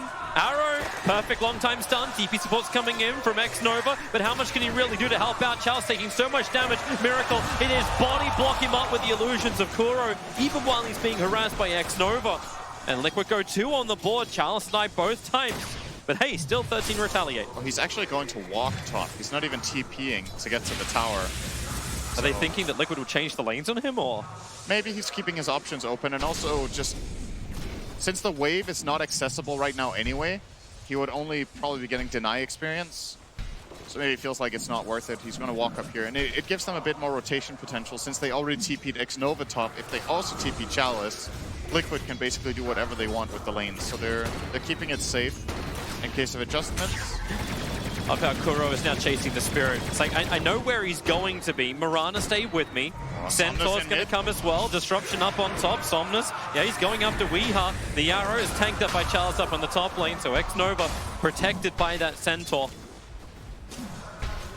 Somnus really wants to go for the kill. He put in a lot of damage into Weeha. He's going to homing missile him now. He could just dive him here. I think Weeha's dead. Yeah, he's got second level Rocket Barrage. Weeha's going to... Oh, he tried the Fairy Fire, but it will not be enough. Somnus brings him down and really underestimates the damage from the Gyro. That's so big for Somnus too. He's playing against a hero who got first blood. It's innately unfavorable to start off this lane, but now he's ahead. This just never ends. The easiest combination of Liquid's life. They'll take Chalice once again, but we're starting to reach the point of diminishing returns. He's 0 for 3 on this Centaur, not a single CS, 2.5 minutes in, and this time he TPs out to the lane. Yeah, because this time there's immediate experience in the tower, and they're pulling with Elder Titan. When you're playing an aggro tri-lane kill lane like this, you need to get multiple kills to make it worth it. Because you are sharing the experience among 3 heroes, and in the meantime, this bottom lane Spectre is having a good time together with Rubik. But now they've swapped it around. They don't want to stay as 3 anymore. I think this is a good time to swap things out for Liquid.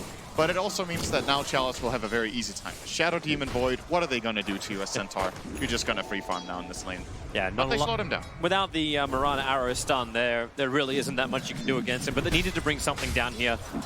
Arme was just getting free farm. And FY, always a dangerous thing. FY's Rubik is just, it's insane without farm. It's incredible with farm. I don't know if that's really an upgrade in descriptive words. I was about to say. But it's just cool anyway. It's cool with any farm. Yeah. Mind Control taking some big damage bottom. He has no regen left. GH can give him a tango, but Mind Control will either die or need to use the courier in the long run down here, so they can keep harassing him out, especially when FY finds level 3 soon. The big increase in damage on Fade Bolt ramping up. Mind Control is hoping to find a rune with the bottle that he wants to purchase at minute 4, but Ami's not going to let him get the rune. No, the Weeha moves over and Ame. 2 heroes they want the rune, but actually Mind Control probably wouldn't have taken it regardless. He just wanted to buy his bottle. Let Weeha have the rune, but there's no rune. Yep. It's a double damage. Yeah, Gyro Cup to grab that one from top river. Mind Control still ready to find on bottom. It's now the biggest combination. It's a level 2 on the tree throw. The arrow is able to connect over on Ame. So some chip damage, but you've still got Ame with 6 stick charges and the healing salve. Even if you feel like you're getting a lot of damage in, this is still a Spectre. Yeah, they're not killing in this lane without an extra hero coming in. He's going to use his 10 sticks just to be able to build up more, get full value out of these sticks already. Stuns coming out on top lane. Kuro getting a lot of damage. Charles with the great hooks off. X-Nova's got that plus 43 damage. And the captain of Team Liquid, Barry fires up, tries to make a break towards the tree line, but it won't work. Turns himself for the catcher to actually help out Miracle. If you get a couple more bashes, Chalice may be in trouble, but all this is happening while the 5-minute rune's going on, and Mind Control dies down on the bottom lane. FY and Ame comboing together. Oh, I know LGD are going to get 4 runes too, Toby. This is a huge win for them. All 4 runes, Chalice survived, and they got 2 kills. LGD just came back in this game in a big way. Came back, it's like they were behind. I mean, just even, but they took a lead, rather. Yeah, it was about 800 was the net worth, 5 minutes in, that Liquid was able to ensure, but yeah, with the kill and the runes, it swings the way of LGD. Same for the experience. Currently 4 wards on the courier for LGD. Flying out. Might drop them on FY here and let him make a little bit of a movement with smoke. They're not going to smoke. Maybe yes, maybe no. Nope, not smoking. I was actually wondering about the movement from LGD. Like, how confident are you that you don't need to really stay on top of Weeha? He's been pulling back. Like, he had 1 stack that he was able to farm up. They're now prepping another set for him, but Weeha, we saw what he did yesterday. It was global presence, an uncatchable global presence. In this game, it's catchable. Look at him go. Gyro is just moving over. It's like, wait, I'm fairly certain there was meant to be a Tinker here, but Tinker's moved back to the mid lane. Good defensive ward from Kuro, placed there on the around the top rune. So they do realize the movement's coming and they back out. But Somnus still has haste for a little bit. Okay, I thought he was maybe even thinking about diving, but he's gonna try to get denies. They'll get a couple by the looks of it. Means Kuro's going to protect the stacks now, keeping the ET away, and puts a 1-1 lane up on top. But yeah, I'm not sure how much you have to invade the Tinker here. You don't want to give him complete free farm, but considering he's already been solo killed by maybe mid, you've already slowed him down that good amount. And if you let him farm some jungle, in comparison to the game we saw from him yesterday on Tinker, this time he has just flat out has a worse matchup. Spectre is one of the classic hard counters to Tinker. Can always find him and get on top of him. And if Spectre finds Tinker, you can follow up. That's the whole power of this lineup. You have Stampede to get heroes in range. You have the Elder Titan Spirit that can get on top of Tinker as well and stomp him. Just plenty of problems this game for Weehaw, even if he has a good game. Great vision being planted down by Kuro. You said defensive ward that was able to protect the Tinker from being ganked up by the Somnus rotation. Now his Observe ward watches FY coming to the mid. It won't see the smoke of X-Nova as well as Somnus, as once again they move in. Don't want to get Miracle. Stampede is coming online. This is the perfect timing for this move. And they're also going to use the opportunity to place a deep lane ward top, but it looks like Miracle realizes something's fishy here. GH is coming around the back lines. Miracle has Chronosphere available. X-Nova, but on the wrong side of the tracks. The arrow will connect. Miracle just needs a couple of hits. And down goes X-Nova. They back out of the fight. Somnus is already back over in mid lane, where FY is trying to get his level 6. They're probably going to be anticipating that some vision must have been placed by LGD here when they smoke the ET and the gyro in together, but they have no idea which ward it is. There's multiple pings coming out from Liquid. Is it this one? Is it this one? They might check the real one last. They're going top. Invis rune from Somnus wants to go to work. Miracle just time walks himself away. Somnus will see this, but coming into the tier 1 tower isn't something they want to do. As Weehaw can now finally take these stacks with rearm and a level 3 march the machines. To start to move his net worth up the field. He was the only... Oh, geez, there's 3 heroes above 3k, and he wants to join them, just able to do so. And Liquid are going to give Kuro some space mid, and FY is going to take space from LGD. Both supports looking to get these levels. And this is the danger when you play these tri-lanes in the start, even if it was only for 3 or 4 minutes. Kuro's level 3 minute 9. GH is level 5.5, so that's good. But on LGD's side, it's kind of similar. X-Nova has mainly been stacking and moving around towards, so also pretty low on those levels. Whereas FY is looking at a level 6 in mid, so pretty even across the board overall on levels. That's a lot of stacks they've prepared inside the jungle. Have they got enough to clear through this with Ame? I'm gonna say no. With 2 points dispersion, there's only, like, the second point in flat cannon just came into Somnus too. Dangerous prospect to leave that up if, like, Weehaw would even feel remotely confident to move across the river. But Ame will get through one of them. Yeah, there's no way Weehaw comes over here. If anybody does, it's the Tiny of Mind Control that could walk up and try to steal some of it. But looks like Ame can at least farm the medium camp double stack, so that's nice for him. The hard camp double stack will kill him right now, but he might stack it one more time before the 10-minute mark, maybe stick around for the shrine, but no, he's going to go all the way back to base. Maybe try to get ready to haunt for the runes, but he's actually late for that. So I think LGD will be settling for a 2-for-2 rune trade this time around instead of the 4-0 they got last time. Yeah, unless Mind Control wants to Control contest letting it. him. He's looking for the avalanche. That'll create the space. X-Nova, however, still was able to pick up the bounty room. Mind Control will get one of the charges from the bounty in bottom. His top lane's just been sitting on the edge. FY, it's looking for a nice deal. Starfall from GH will be the thing he can grab right now. Yep. We'll take it. It's good for farming. He already has his first wave clear spell stolen now, so he can push out waves really quickly if he wants to. Does a lot of spell damage in order to get solo kills together, or well, not solo kills in that case, but combo kills together with Centaur, where he does the majority of the damage from Rubik. Now the Moonlight Shadow. Liquid, they want to try to make a move, but look at how insanely good vision LGD have. All these 5 wards planted defensively, and they do see GH fading into invisibility. So they know exactly where Liquid are moving up. Gonna move into the dire jungle. But LGD have nobody there. Liquid are trying to be a little bit sly about it, leaving the Observer ward, but no, doesn't work with the ganks. They get rid of the obs. Their vision is starting to time out, so fresh ones must be planted. The 2 Observer wards that Liquid planted around that 6-minute mark are now starting to decay. So they've only got 1 Observer ward watching near the bottom rune area. Meanwhile, LGDs are still behind between the tier 1 and tier 2 towers in mid and top lane.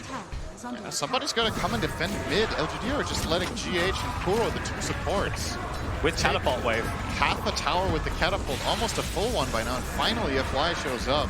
They were so scared of a rotation because of the Moonlight Shadow, I think, that Liquid used earlier, that other Liquid heroes were in the neighborhood, but not the case. They do defend the tower, but man, I think Kuro is going to be very happy with that.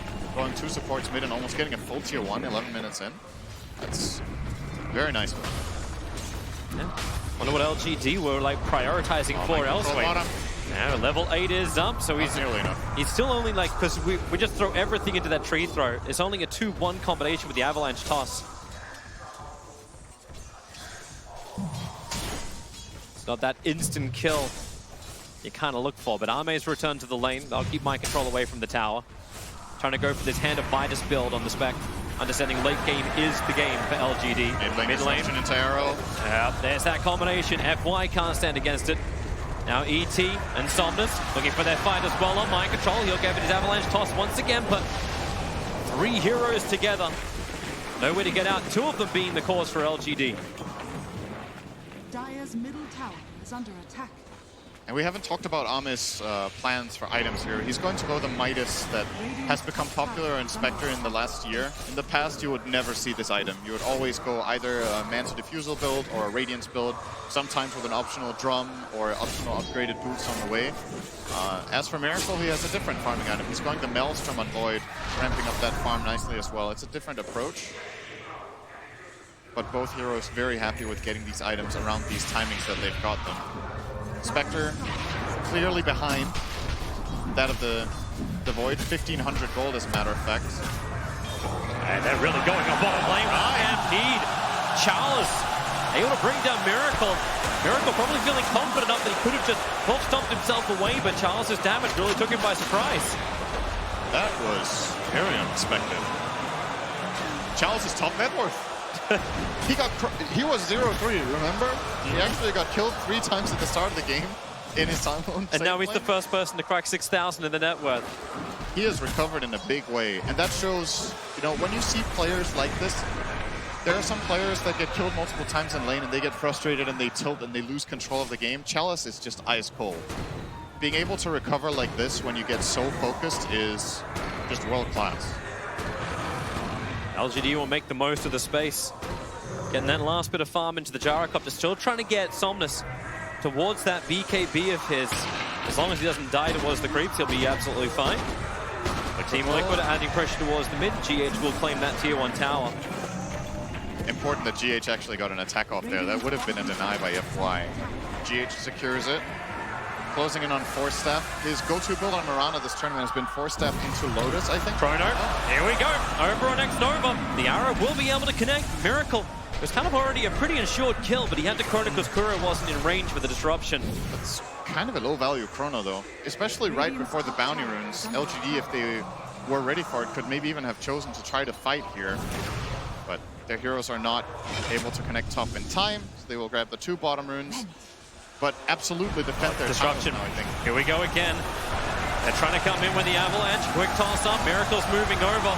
But Spectre's already dead before he can arrive. Mind control now. That's a good value kill. And while all this is going on, Weeha's getting more and more farm. Once he gets the Blink Dagger, these side lanes, they're a lot more playable for Weeha. Probably going to be better once Spectral Horn is down, however. Yeah, he's progressing pretty well as well. And this Armadiff is big. It actually might lose them the top tower because I think LGD might have wanted to defend this tower since there's no Chronosphere and they have really strong timing with the Centaur Dagger. But at this point, with Ahmed dying like this and losing control of the area, they're just gonna leave it alone, keep pressuring bottom, see how much they can get. Loving the way they approach the towers too. X-Nova's like, I need to check the trees. Spirit in there every single time, making sure there's no hidden Tinker, there's no heavy march machines, even a quick sentry ward being dropped down. No invis runes, no shenanigans. Kuro, Charles just jumps in. Mind control, just gets the back line. The arrow flies forward. It won't hit onto the hero, however. This will be LGD under the tier 2 tower with the ET splitter killing off Mind control. Control, and they found Weeha in the tree line. X-Nova, he's still staying close with the Stampede. They try and get closer. The base is void. They throw him back, at least get the one-man stop. But Miracle chasing down X-Nova inside the trees. FY is nearby. He actually stole rearm out of all of this. And he'll just TP away to safety. Taking rearm and TP back out. FY gets as close to Tinker as he possibly can. Why is he not rearmed? That's a very good question. Maybe didn't think about it? I was like, oh wait, does this work on TP scrolls? Yeah. Either way, LGD. That's the first real encounter we've had from the teams, apart from just these pickoffs moving from one lane to the other. Took about 16 minutes for it to happen, and the tier 2 tower almost died for it. But Liquid, it looks like they're ready to fight once more. Chronosphere is up, the Blink Dagger's on the Tiny for his initiation. Kuro also needs to get a ward mission out. He's got 5 Observer wards, just planted 1 down now. This is a full ward mission from Team Liquid. And they're hoping to find a core as well. They might walk into army, they will. Here we go, Avalanche toss to begin with, jumping forward with the Starfall, they have the damage. Spectral Halt was down, there was no escaping. Weeha moving into the tree line, away from X-Nova's stomp. Hasted and Moonlight Shadow, that's a really hard hero to kill, and he'll get out easily. I love where they're waiting, like Charles and X-Nova in the tree lines. They're sitting inside the trees where we've seen Weeha yesterday blink to move up the lane and get more March the Machines down the wave, but this time around, Weeha moves back to the mid lane.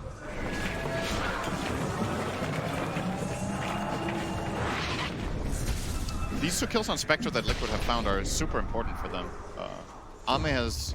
I think the second kill is more forgivable because there was an aggressive smoke into his supposedly safe part of the jungle. But the first one at the top tier 1 tower, I think he felt a little bit bad about that one because it was a relatively easy read mid lane. Here we go again. Avalanche. Who's going to be off target? Only drop charges from Somnus a trigger. He's going to use them to get aggressive on mind control. The homing missiles coming in as Weeha puts down the cover fire. If LGD want to come in, they're coming in. Double wave for March Machines. Miracle. He has to time walk himself away. Defensive disruption. Kuro able to save him from the ET splitter while mind control gets up on the high ground. Removes that aggressive vision that FI was trying to get down, so LGD had some information for this fight.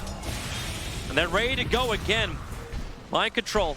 We have seen Tiny time and time again clear a wave, get that tossed back, and force whatever team into a horrible position for a fight. And a rare miss from GH. If that arrow hits, that should just have been a flat-out kill on Gyro, but mistakes do happen. It's like, I don't know exactly where Kuro is going to walk. It's like it was a toss back to a target. Yeah. It's a little bit tricky to land these. Liquid have done an excellent job lately in the lower bracket with hitting difficult spell combos and having really good timing with, for example, their Darkseers. But that one did not work out.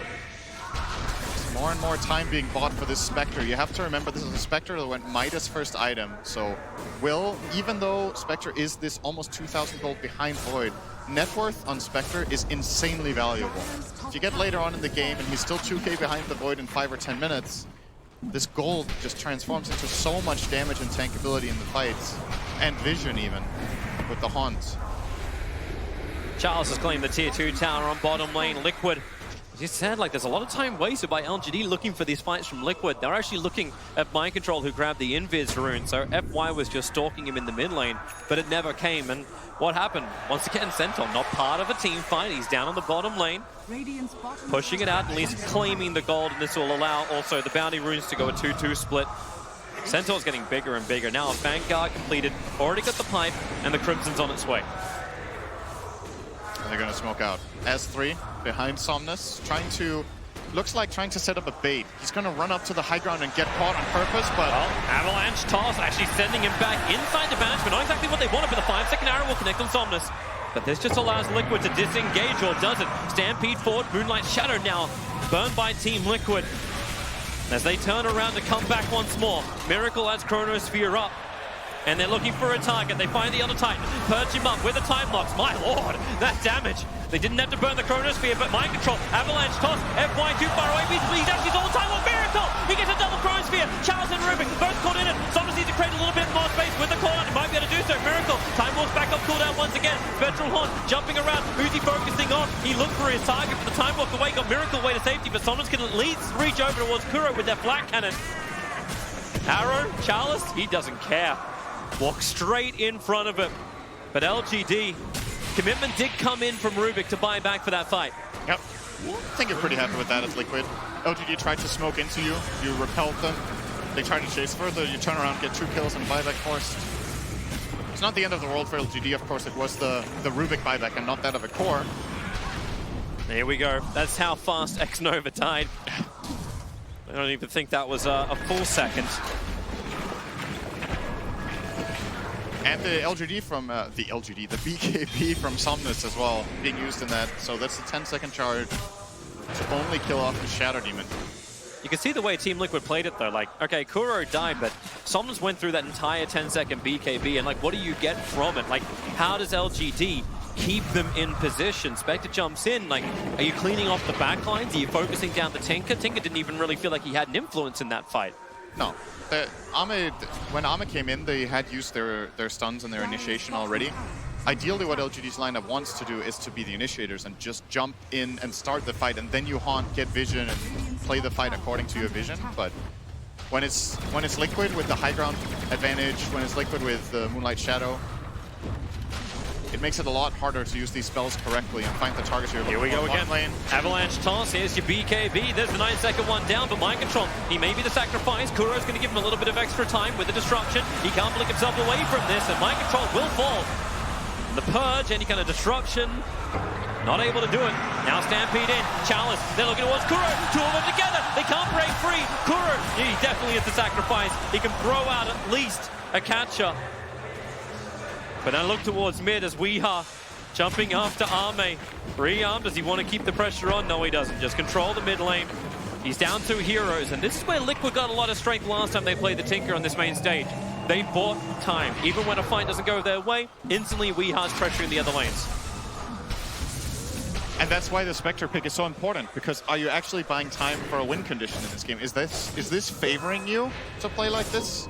It kind of feels like it when you've got the Tiny and the Void together. Like the volley into Chronosphere, you can still win those high ground fights. The volley might be the X factor in this game, because if you look at these lineups from before the new Eggs, I would say Dire going late game, they will be happy to do so against this team. But with all this new damage coming out from Tiny, it could be better for Liquid. I'm just a bit concerned that, yeah, sure, I mean, you're delaying the game, but you're also not taking any towers. You're not putting additional pressure on the map, because neither lineup has very good sieging whatsoever. Both teams have taken 2 towers only 24 minutes in. They can't really Roche, because both lineups are also pretty bad at that. So it's kind of just this farming game, and farming games historically are just so good for Spectre. Yep. Maybe Silver Edge can be a solution later. That could be something they can work around it with. But for now, I think LGD are pretty happy with their situation. So is Dota Plus, giving them 3-1, actually. Dota Plus loves Spectre. Of course it would. So, but it doesn't know what we know as well. But this new combination that's just been wrecking the main stage and a little bit of the group stage of TI9. Charles is looking to try and fight, but that is not the target they want. 2.6k, they're actually going to stampede. They're not finding a target, however. All of Liquid's back. In fact, you've got Mind Control pushing in the top lane. Kuro is continuously de-warding the LGD primary jungle. And the Centaur Illusions are watching Roshan. That's it. That's no one else is close to any other objectives on the map. And it's an even boundary and trade again. And it feels like there's so much pressure on Team Liquid to hit that fantastic Chronosphere or always control the side lanes. It's true. I think compared to other Void games we've seen from Liquid, there's a lot of pressure on Miracle in this game. I think just getting a good one hero chrono is not going to cut it in this game. Even if you chrono the gyro or whatever, the response LGD have later, I think it's just too overpowering. Even if you kill one core with the chrono, if they have a buyback, they can run you down with Stampede and Haunt, and you end up not getting a favorable fight. Do you even pop the Stampede during the Chronosphere once the Aghanim Scepter? Because the Aghanim Scepter is coming quickly. It's what's that, 2100 away from being completed on the Centaur? You do that for Gyro. I don't know if you do it for anyone else. You might not even do it for Spectre, just because Spectre can buyback Haunt, and then you can run people down. It was one of the integral parts of OG's victory last year when they played their Spectre lineups. They just took advantage of Ana's ability to tank a lot of damage on his carry, and then if he does get killed, he can buy back and come back in. And you can't ignore that factor from the Spectre in fights. Spell Steal coming out. He's got Time Walk again. That's a good initiation. And as we saw Escape from FY before. Man, look how confident Chalice is. Maybe a bit too much here. Disruption, catcher, the arrow is going to connect as well. Perfect stun. They're going to force up him down. That's FY hanging in the neighborhood of Miracle. It's a double Chronosphere. Mind Control running with the Avalanche, but he's walked inside the Chronosphere. He's done himself up, and maybe they don't have the damage anymore. And Somnus is in the back lines. He'll end up killing Okura, the first casualty of this team fight. And the Chronosphere stolen. Of course it is. FY's playing around Weeha. He caught the big man. And maybe with the Avalanche touch from Mind Control, Charles and Somnus in some trouble. Tinker going to buy back into this fight. He knows he needs to do some more damage. Charles is still trying to go ham against Mind Control. Mind Control doesn't have the life for this. Maybe with a toss-up, he can push Chalice away. But where is this control? You brought back Weeha, but they can't stay on top of him. LGD are all getting out of here. They only got Somnus for that Weeha buyback. They have to take Roshan now. They're going straight in for it. Gyro is down for 50 seconds. Mind Control's going to regen on the Shrine with GH, but Miracle, he's starting this up. Elder Titan is spawned. He's going to go scout it out. There is no way Liquid get this. They don't have the damage. When this Elder Titan Spirit starts countering them out, they're giving it a shot. They have the 30-second window. Time Walk away. Miracle, he'll dodge the stomp. Ame's throwing out the dagger, and now hoofs on forward. A 4-star from GH trying to get Kuro away to safety. He's in close. Miracle trying to storm down with a time dilation, but Kuro's already gone down. LGD's arrived, but man, Miracle's done all the hard work for him. Now Roshan, he has to be contested by LGD. that's really bad news for Liquid. They don't have Chrono for this fight. Good arrow. 5 seconds on the arrow. It's going to maybe make LGD think twice. They need Tinker behind to put down Martian Machines inside the pit. They need some cover fire to dissuade LGD from being here. Mind Control, he'll go for the avalanche shot. He didn't have information. The Roshan, he thought it was probably a lot lower. Arrow, 5 seconds again over on Chalice. Mind Control, another quick toss. He's got to get out there. There's those Martian Machines for Roshan. Miracle jump back in again. Roshan, he goes to the radium. Miracle has the Aegis, the Immortal. Now trying to battle head to head with Somnus. That BKB in such a low duration. Miracle keeps getting time lock after time lock. He is the master of time. And the arrow, another 5 seconds. They just keep on coming. Mind Control hits the Avalanche Centaur. The Stampede on 88 HP. He'll go up the hill and blinks towards the shrine. LGD, they're disengaging, but they want more. He's blinked on top of the shrine. The chainsaws are going to be there. They're in range of the Sentry Wall. That's why they can see them inside the Moonlight Shadow FY. He tries to hit this entire team all by himself. Miracle has to stop the clock, but the Aegis will pop. So will we have life. It's a side note from him. Gianna going down to FY. FY total gone. He is just dominating this game. The presence of mind in that moment to steal Avalanche and catch two heroes, one of which was the Miracle Void going for the Chrono on Mind Control. He went too far. He just tried to push the lane out. He tried to create space. And LGD, they get a bonus in their gift bag. From one insane play to the other, the Miracle Roche steal to begin with, jumping in with a BKB. He not only got the Aegis, he got the kill on Roche too. Then they keep chasing up, and FY with a huge defensive play. And you're going to see the start of it here. And the arrows from GH, if just one of these arrows miss, it's a totally different situation. But this is the opening for Miracle. Gets the kill, gets the Aegis. Does not have the Chrono yet, though. That's why Somnus will eventually get away from this and reset up to the Shrine. The 4-step from FY, buying the space into Stomp. That's the first arrow. Maybe if Miracle focused on the Centaur a little bit earlier, they could have got Chalice here. He ends up resetting too. And Weeha wants to go for that chase, doesn't find him. He rearms and blinks up. And that's the start of a disaster. Weeha going greedy here, blinking into the Shrine. Sets up for a long fight where Liquid have to come in and help. And this Avalanche steal right here, huge. Just as the Chrono comes out. I mean, it's also nice that Miracle Chrono'd the Tinker for him. I'm not gonna blame. Not gonna complain about that, FY. I'm gonna come back to real life right now as Kuro dead again. Ame looking to bounce around the map on the back of that Spectral Haunt. Maybe a little bit sad he only was able to pick up the SD. But you talk about that net worth increase on the Spectre. He's going to be a little happier moving towards that heart. Centaur is by far. Chalice was the one. He was total trash. He was thrown out. He was a rejected Centaur. He is now 16,300 worth of net worth in this Centaur. Stampede, Crimson and Pipe. It's the disengage, it's the sustain, it's what's allowing LGD to do what they're doing and allowing FY to just be ballsy as hell. He might be the first trash of the main event that Liquid can take out. Actually struggling a lot in this game. And their chances, they're dwindling by the minute. the advantage is becoming way too overwhelming. How many Spectre games have we seen like this in the history of the International? When teams get this kind of a lead with Spectre, I don't even want to know what the win rate is. It's got to be absurd. So Liquid, they need to find some crazy chronos. They need to get a Silver Edge probably to deal with him later on. Or an Aghanim Scepter on Shadow Demon would also be nice to get those breaks off. Perhaps the third Roshan, if it has that when we get to that stage, if we get to that stage. We have the Ags on Tiny though, so Liquid can focus on the simple combinations.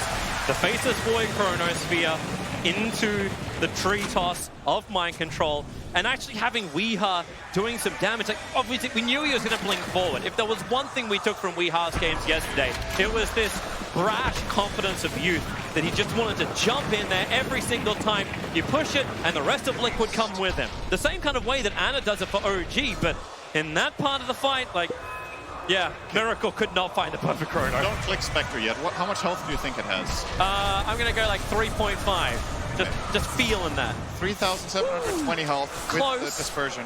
It's almost the price is right. You can chrono this Spectre and have Tiny and Tinker do everything perfectly, and Ame still doesn't die. You need Soul Catcher. So Kuro has to be involved in these plays to kill off the Spec. I know I'm talking about the Spectre a lot, but I just feel like the hero, whenever it's in a game like this, it just deserves so much attention with how the games and generally play out. And even though he didn't have the perfect start, Ame's in a great spot right now. Worth highlighting too, Somnus went Dagger on Gyro. The idea here is you haunt, and the moment you see Tinker, he's going to jump straight on top of him with this Gyro and blow him up. Weeha, until he has this BKB, which he can afford now, but then not have buyback, will just get blown up by Gyro. He's going to solo him if he gets vision. So plenty of problems to solve here for Liquid. They have damage issues. It's able to penetrate the resistance of LGD. They have the inability to do full global. Xnova is actually just camping in the trees in the bottom lane. He's put down a Tinker, both a Server and a Sentry Wall. There's no shenanigans. The BKB has arrived now for Weeha. And here's the TP forward.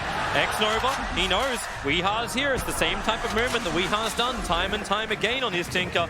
Up the trees, push the wave. And LGD's smoked up, but they're not ready to go just yet. It feels like Xnova's not enough to work with the Spectre just to get that straight up kill. They might have gone for it if Weeha didn't have BKB. But I think Xnova clicked Weeha when he came in. He called the BKB out. If you haunt for that, Weeha's going to BKB TP out. Oh, maybe he's still hunting for him here. They're looking for Tiny. He's tree tossing from the trees, but he blinks into the wave. Homing Missile chasing Mind Control, and maybe with a hook stop, and they stampede forward. Homing Missile will connect. And Tiny, well, FY stole tree volley. It's not the greatest thing to steal from Rubik. He's trying. They didn't get him. Weeha outplaying him there and getting away. But you can clearly see what the game plan is. Xnova, you're hunting Tinker. We go as a 3-man unit and hunt somebody else, and Spectre farm. You can connect with either of the plays that we find on the map. And Liquid's game plan is let's not fight. They are. I think they might. So far, they've just been avoiding moves for a couple of minutes now with Chrono ready. They just don't want to take these fights. They don't feel favored. They see Centaur in the bottom lane. The arrow's going to fly just shy of Somnus, but the Chrono Miracle! Thought for a moment it was going to be a second too late. Well, at least he didn't cast it. They cannot afford to have such a huge ability go on cooldown. Even though it's a 2-minute cooldown, he's not going the Ags. It's a Satanic style build for Miracle. But he's got a long way to jump with that plus 500 time walk cast range. They're able to get that initiation. The question is always, though, can the rest of Liquid keep up with him? I don't think he'll actually need that long cast range in a bit because LGD, how long is it until they want to come high ground? I keep my eye on Roshan. He may respawn in about a minute. Yeah, they're definitely not high grounding without an Aegis. And I think they might give it to Gyro, honestly. Even though Spectre is the centerpiece of the lineup toward the later portions of the game, having an Aegis on Gyro, Spectre can always buy back and haunt back in, and Gyro can then start sieging the base as well with the Aghanims coming up as his next item. Yeah, how weird is it to actually see that coming up as like your... Well, it's your third major item outside the blink of the drums. Yeah, exactly. This feels like the first Gyro game we've seen at the main event where he does not go Ags, just like first main item. Maybe you'll get a drum first, but then we've seen Ags pretty much every single game. But Somnus adapting to the game, prioritized getting the early BKB, feeling like that was going to be a timing for Liquid that he had to be able to get them across so they could get to the state in the game. It's been excellent choice. His BKB has actually been extremely important when you've looked at how these team fights have gone. He would not have done the same with an Ags. The time is about to come up on Roshan, and it's 144. 5.2k health. My lord. 5.2k health, Pipe Magic Resistance, Crimson Guard Physical Reduction. And then he's going to go Shiva on top of that, and he's already cut himself, what was that, 8 plus 15 armor? Well, the good news is... He's in range of Vlad. Soul Capture deals 2,000 damage now. That's on him. That's terrific, and maybe if you can kill him, you can even get yourself an illusion of him, and he can fight against you. Yep. That was the one thing. Kuro, even though he's like he's been ripped on levels, he's the lowest level of the field, still's like, no, I'm gonna get an illusion out of this. I'm gonna put a catcher down. We're gonna find kills. Moonlight Shadow once again. Miracle just wants to initiate. They have a great observer and sentry down. They see Somnus. They see a huge target as well. Oh, no, they see nothing anymore. They'll have to go towards the top lane. Great mana style, time dilation, Arme, Stampede will get him away. And the rest of LGD, they're thinking if they want to fight. The arrow was thrown out by GH for a little bit of a quick scout, and they still know they're in the trees. But look at this presence from LG. They understand they need to get the vision. Here we go. Miracle. He jumps in. Homing missile's going to come his way. He's going to BKB instantly. FY. Going to jump himself away as quick as he possibly can with a time walk stall. And he just moves away from the BKB Miracle. And the hostile catching Kuro on the backline with the spectral horn. Kuro instantly explodes. Mind control GH want to get the hell out of here. Miracle is now the time to actually Chronosphere. The homing missiles are coming in. They're surrounded on all sides, trying to TP away to safety. Tiny's waiting this one out. Inside the pocket ball, the Starfall will come down. Mind control, cancel on the TP because FY gets in range for the telekinesis grab. They've already taken GH. Mind control will do as much damage as he can before death. But LGD, they were the ones meant to be initiated on that fight. But Liquid, they never saw the opportunity, or they never wanted to take it. They found the worst possible target. They found an Elder Titan completely on his own. They can't. Oh, Somnus! He's gonna go down! Miracle trying to Chrono to save his life. Somnus protected by the BKB. Miracle needs lock, and he'll bring down Somnus. A huge streak to end. 100 gold. He's rich. He's glorious. Is top net worth? No. He at least buys the Aghanim Scepter so he doesn't lose any money, but LGD are taking Roshan. What have you even got, team? They can't contest this. Murano might be able to TP out to try and throw an arrow, but it's already too late. Roshan at 1,500, now 0. It's all LGD, and FY! He jumps up, he goes towards GH. Sentry Wolf's vision, they have done. GH is going to go down for a minute. Miracle, he jumped more towards the front line too. He's looking for a kill of his own, but what's he got? FY! He actually just turns them around. Miracle triggers the strike. BKB TP's away to safety. Kuro, he does not want to die again. 8 is enough for the moment, but I think it might be a 9. He's moving back towards the base. Mind control needs to create a little bit of extra space as LGD think about coming up. Chalice, he won't just think about it. He'll do it now with the volley. Chalice, we'll see how much he can take or take a hell of a lot. Sleep actually put him down. There was no volley. A double hookster, a double edge, and they'll just keep going ham underneath the tier 3s towards the tier 4s. If they kill the Void, he'll have to fight back. If they want to defend this top leader Brax, Liquid, they're on the burning ropes right now. Weehar is doing everything he can to slow down this push. But LGD, they look like immortals, the thing they really want to claim to. Looks like Liquid are just going to concede these barracks. This Void buyback is way too important. It's more important than the barracks. There's no mid lane for them to take yet because the tier 2 is still there. They're trying. So LGD will back. Okay. Avalanche, can they toss him back over? There's already a pickup. FY's got the range, he's got the arrow, and mind control connected on all fronts. And when the hostile GH jumps in a little too deep, the laser couldn't protect him. Chalice finds that kill. 5.3k HP on this Centaur.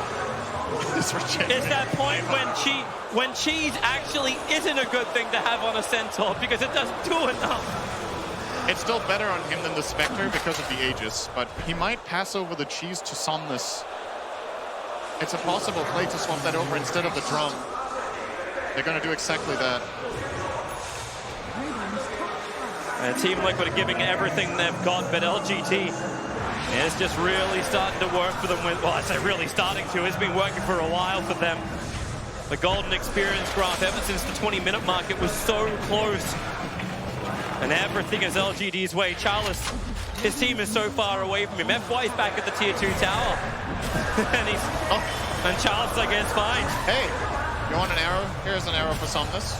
Charles just kind of dodged it, so it hits the gyro in the back. But yeah, Liquid, you've got to flip your high ground now. I think any fight taken outside of base is inherently unfavorable right now. There's Aegis and Cheese, there's buybacks. Spectre goes for the bottom lane. Kuro is going to stop a copy. Toss under the tier 4 towers. But it's Chalice. He's in so deep. The Stampede being used defensively. The lasers and rockets. Any kind of spam they can get from range. Can they get another pickup? Mind Control tosses off cooldown right now. The arrow flies forward. It won't connect on anybody. They're all a little bit too short. As the high ground defense. Kind of difficult for Mind Control. There's not a lot of trees to use inside your base unless you're playing on the side lanes. Yep. It's very... very true. That is problematic. Any fight around the mid lane makes tree volley almost impossible thing to use inside the base. Top, bottom, there's more options because you have the tree line in the bottom of the map. Just, I want to point out too how LGD are playing the map. They're playing this really aggressive 4-man bottom. The Centaur was semi-diving mid and got kind of caught when he got tossed. And then he still gets out with Stampede. The whole time, Somnus is farming jungle. They know they have this complete grip on the map. They're just maximizing profits. That's a good interest rate. LGD taking forever. Like, okay, Ame is, come on, man. Like, he needs a little bit of extra help here. It's only a minute and a half to bring down a shrine. Tink is pushing out the lanes in the meantime. Trying to find that burst damage with refreshed Aegon. No, we are careful, careful, careful. He's got Blink available. He's going to go for, okay. A Blink and TP away to safety. Ame feeling he's there. Spectral daggers through the trees. He's already gone for the negative 10-second cooldown timer on that, so he's totally fine. Hit the 25 with a +6 dispersion. Arrow. Yep, able to connect, but then again, stolen it. Chalice jumps himself forward. The defensive destruction actually going to dodge all the abilities and the Stomp Sleep, allowing Miracle just to time walk himself away. And they really, Chalice is like, please, please, hit me. I want it. The arrow, a little bit too late. The current speed does come down, combining with a volley. Mind Control from inside the tree line. They get through the Centaur. That's one upside for them. And tossing back the Spectre under the tier 3 towers with another avalanche. They keep the control over on Ame. X-Nova wants to put them to sleep and create a little bit more space. Arrow. Yeah, they get another one. This out. Ame's waiting without the Aegis. He actually gets his regeneration burn off as well, but the hand, the flag cannon, gyrocopter, hits Kuro down hard, put him on the time dilation with a laser. Someone's come attack, the Dagon, and Liquid are doing it. They're breaking through the heroes. Rubik as well. You can Dagon yourself, Tinker, but now with the treetops, one more flying out. FY, 49 HP is getting away. The arrow's too far off too. The Shadow Poison, will that clip him? It does, but he's got 100 HP. Got a low sword up and a Glimmer Cape as well. They're trying to find him. FY playing underneath his own vision. Weehar's here, but he sees nothing. Now he'll see the Rubik. Dagon him down. And Team Liquid, they fight back for the first time in 20 minutes to their advantage against LGD. That was an incredible hold. The way they started off on the Centaur, Chalice walks in. Soul Catcher is the reason they can still win this game. It really feels like it. They need to Soul Catcher the Centaur and just take him down. During the capture, they get the chrono off, they get the kill. It's gonna force out a buyback from FY. Liquid, how much do you really want to take here? Tinker's taking care of your side lanes. There's no Spectral Horn for 32 seconds. Ame can TP back if he needs to. For the moment, he's waiting for the 45-minute boundary race. He doesn't even want to be here for this. They're trying to get the cash in. Centaur's 8 seconds away from buyback. They at least get the fortification, Liquid, but they won't get much more.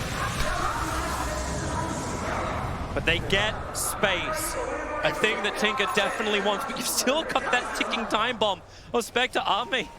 He's got Nullifier completed as well, so there's an instant control if LGD fight on their terms. If Liquid win this game, it will be the first time ever on the main stage of TI that 100% game has been swung. Dota Plus gave LGD 100% chance to win. It's obviously rounded up, but...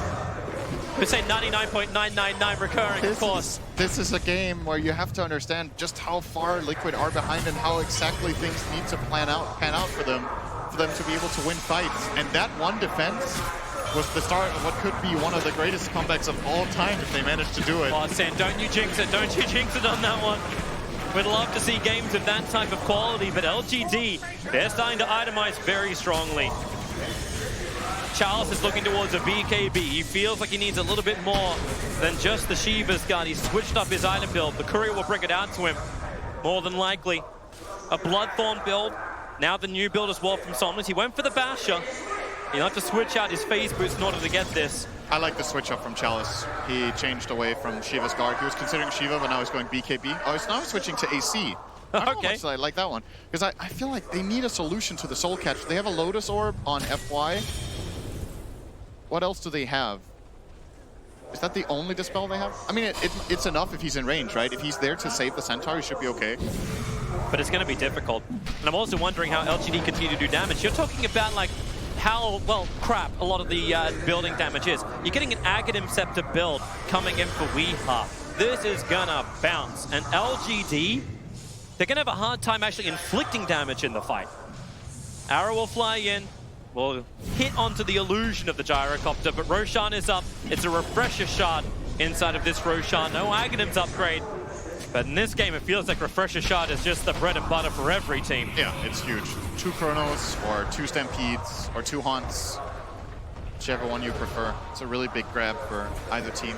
Team Liquid have the Observer and Sentry up on the hill. They're going to smoke up. They see Somnus. They'd love to go on him. Challenge is right behind him. Here's your Avalanche toss, but then Somnus moves away. Challenge! He also has the backline. He's almost killed through. In fact, he has done so. Mind control so long as well. Somnus down the Chronosphere and caught the Gyrocopter of a miracle. He has to kill him in here. Arrow's flying in with the ETs, but a miracle can't finish the job. He can't get the damage out. Buyback's already come in from Tiny. The Moonlight Shadow. They're trying to escape. GH has seen the Sentry Ward. FY's wanting to stick around with him while the rest of LGD run forward. They're chasing Miracle. The homing missile is after him. GH has finally gone down to FY. Weeha's already pushing out the lane. He doesn't want anything to do with this.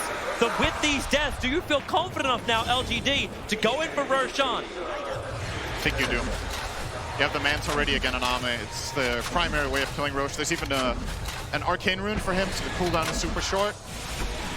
He's going to use it now and get to work. And you were talking about damage bumps for LGD. There's a couple of solutions for them. Ame's getting close to Bloodthorn. Somnus. Somnus buying this Basher is actually pretty genius for 2 reasons. First of all, obviously, you know, if he gets on top of someone and can bash, it can be the difference between a kill and a death, but it's also stunning Miracle while he's chronoed because of the side gunner. I think he got 1 Basher proc in that last Chronosphere. And, you know, it's 1.5 seconds. Oh, Miracle, Miracle. What are you doing here? Time walk away. As quick as he possibly can, but Somnus has a blink dagger, and now Miracle. BKB versus BKB. No Chronosphere available right on the side. Miracle will just time walk off the damage, finish with TV. FY! He catches him, and Miracle has got another time walk available, but the stun's the back from Somnus is able to connect. Miracle's down. He can reset the count with a buyback challenge. He's already at the tier 3 towers, but he's kind of by himself. A very, very deep in. Catcher and purge him. Weeha needs a little bit more damage to bring him down. Arrow's flying well off target. Charles is dropping low. Remember, he's got the Aegis Immortal. He just wants to claim this tier 3 tower by himself. He's consumed the Aghanim Scepter to free up the space. Ame will complete by killing off the tower. Refresher Shard, Nullifier, Spectral Horn, everything's going to be up for Ame in just a second. And this time, I don't think Miracle can hold the buyback. Goes for the destruction. One shot trying to give him a little bit more time. The arrow is going to be soaked up by the illusion. Kuro is dead. No buyback available for him. The melee ranks are taken. Ame going out through the bottom. Weeha wants to stay on it, but do they have enough? Mind control. Blinks off cooldown in just a second. He throws out the volley, but the spectral dagger, the push is just too fast away. Here comes Charles once again. Hey, would you mind giving me a charge? They gave him 1. And Liquid looks like they held, but it cost a Void buyback, it cost a Shadow Demon life, and it cost a mid laner Rax. They also down the melee Rax up on top, so both top as well as middle are crippled for the moment. And there's 4 bounties going the way of LGD, and they still have Aegis and Refresher Shard. The cheese is on Rubik. Yeah. Hey, he needs the mana right now, it seems. Still building into the side. And this is not the ideal hero for them to have the Aegis on the Centaur. You'd probably rather have it on the Gyro, but it also at the same time means that Chalice can siege. If he has stacks on Retaliate, he can run in and hit this tower, and it's going to force Liquid to respond. But you kind of don't want to go on him, but you have to. He just hits too hard with 13 stacks of Retaliate. Mind Control needs these trees to respawn. He doesn't have anything to work with. The arrow flies forward. Chalice kind of probably wished he took that. Spectre's using illusions and herself to push in the top lane. Spectral Haunt will get it to the front lines no matter what. This is just side lane pressure being applied against Team Liquid. Chalice with the Aegis, tossed a long way in. I love the leap, getting him deep underneath the tier 4 towers. They're trying to break free him, and maybe they have enough with the volley as well. Mind control, here he's got trees to work with. They break the Aegis Immortal. Arme's in very deep, also into the tier 4 towers. All 3 homing missiles will connect on Faceless Void. Fortifications buying time for Team Liquid. Even the creep wave is standing its ground. Chronosphere, you can see Miracle. He's trying to get closer. They have sentry wards down, however. They see him, and he Chronos, the backline, the gyrocopter dying quickly, but there's a disruption. Are you kidding me? FY is just creating so much space to allow Thompson to rip into Team Liquid. 2 on the big pawns down the stolen Chrono. Why not? FY. That's the game. Everyone's going down, and no one's getting up from this. LGD, they have just punched themselves. Game 1 win against Team Liquid. They'll do it the old-fashioned way. Liquid are making it work for it. But there it is, GG. LGD in 52 minutes are able to fight up against Liquid. Dude, that plays so fucking good. So good. Oh. What a crazy game. If that disruption didn't hit, Thomas was dead. They wouldn't have had the damage. We would have kept going. I'm sure Paul is feeling great right now. He's a big FY fan, as he has said on the panel, and this was an outstanding performance. I mean, there's just, you could make a highlight reel from his plays in this game alone. Yeah. He had so many crucial moments with the perfect steals, the catches on the lifts, and in this last fight, very clearly they bait the Chrono. The communication in the team is already there. Somnus, you can go bait, I have disruption, and Liquid fall for it. I don't think they realized that the disruption was stolen by FY. So he Chronos, instant disruption, instant steal the Chrono, and kind of style points on the last Chrono, and the Mirana didn't even need it, but... And you said SD was good. SD was great, but FY, he was every single hero on this map, and he helps push LGD to a series lead 1-0. Great start for the hometown team here, PSG LGD with the lead. We're going to get some thoughts from our panel in just a moment, but first of all, Brian, you've got something for us? Yeah, Paul. I want to talk about perseverance in Dota, and we're going to be highlighting Chalice. This is before the talk even hits 0, that there's going to be this 4-on-4 engagement, and Centaur is going to get disrupted into an arrow, and he's going to feed First Blood. And you may say that might get him a little bit down. And we're going to look just a minute later into this game. You're going to pause, and we're going to see Kuroki and GH. Set up in the trees on one side is Kuroki and GH on the other. And they're going to patiently wait until Chalice walks into vision. And when he does so, he's going to die a second time before the lane creeps have even met to the Shadow Demon Mirana arrow combo. And the major thing we want to highlight from this is this man ends up being the highest net worth for the rest of the game, and ends up being a crucial part for LGD to be able to finish this game off. In this fight, you're going to see him initiate, and he's going to have the presence of mind to see this arrow coming from the side here and take a last-minute sidestep down and be able to dodge the arrow and be able to barely live after taking out the Shadow Demon, getting Tiny Toss comboed. And this is like the crucial part of the game where if he dies there, he's not going to have nearly as much impact as he's going to have the rest of the game. And I think him being able to frontline for the rest of the team, set up all these Spectre haunts, being able to set up the gyro, do all the damage that he needed to do. And I just love that when you have that bad of a start in this crucial of a game that you're able to have that much impact. Good stuff. Thank you very much. Yeah, 2,000 IQ analysis there as well. Thank you, Brian. Gents, great performance by PSG. And you know, as Brian pointed out, some little plays in there that were silky smooth. Yeah, they were. I mean, he brought it up. FY had an amazing game. Chalice, though, had the best game in even middle lane, right? I think the early game, the gyrocopter got a solo kill on Weehaw, which is just crazy for him. Our MVP, as voted for by you actually at home in client. This is votes in client. There were 19,000 votes alone for FY in this game. I think there might be something to do with popularity here. Oh, I mean, he made the big plays. No, Paul. I mean, popularity, yes, but big plays, he was bigger than anyone in that game. See, I'm with you, Gods. We're at the small end of the thing. Those two don't know anything what they're doing. There's a story about that. There's, you know how you said LGD is like already won TI. They're the preordained TI winners. FY, there was a joke about him for MDL last season. He was the preordained MVP, and he actually didn't get that MVP. Right. And when he was asked about it, he said, it's no big deal. The trophy was too small anyway, right? right?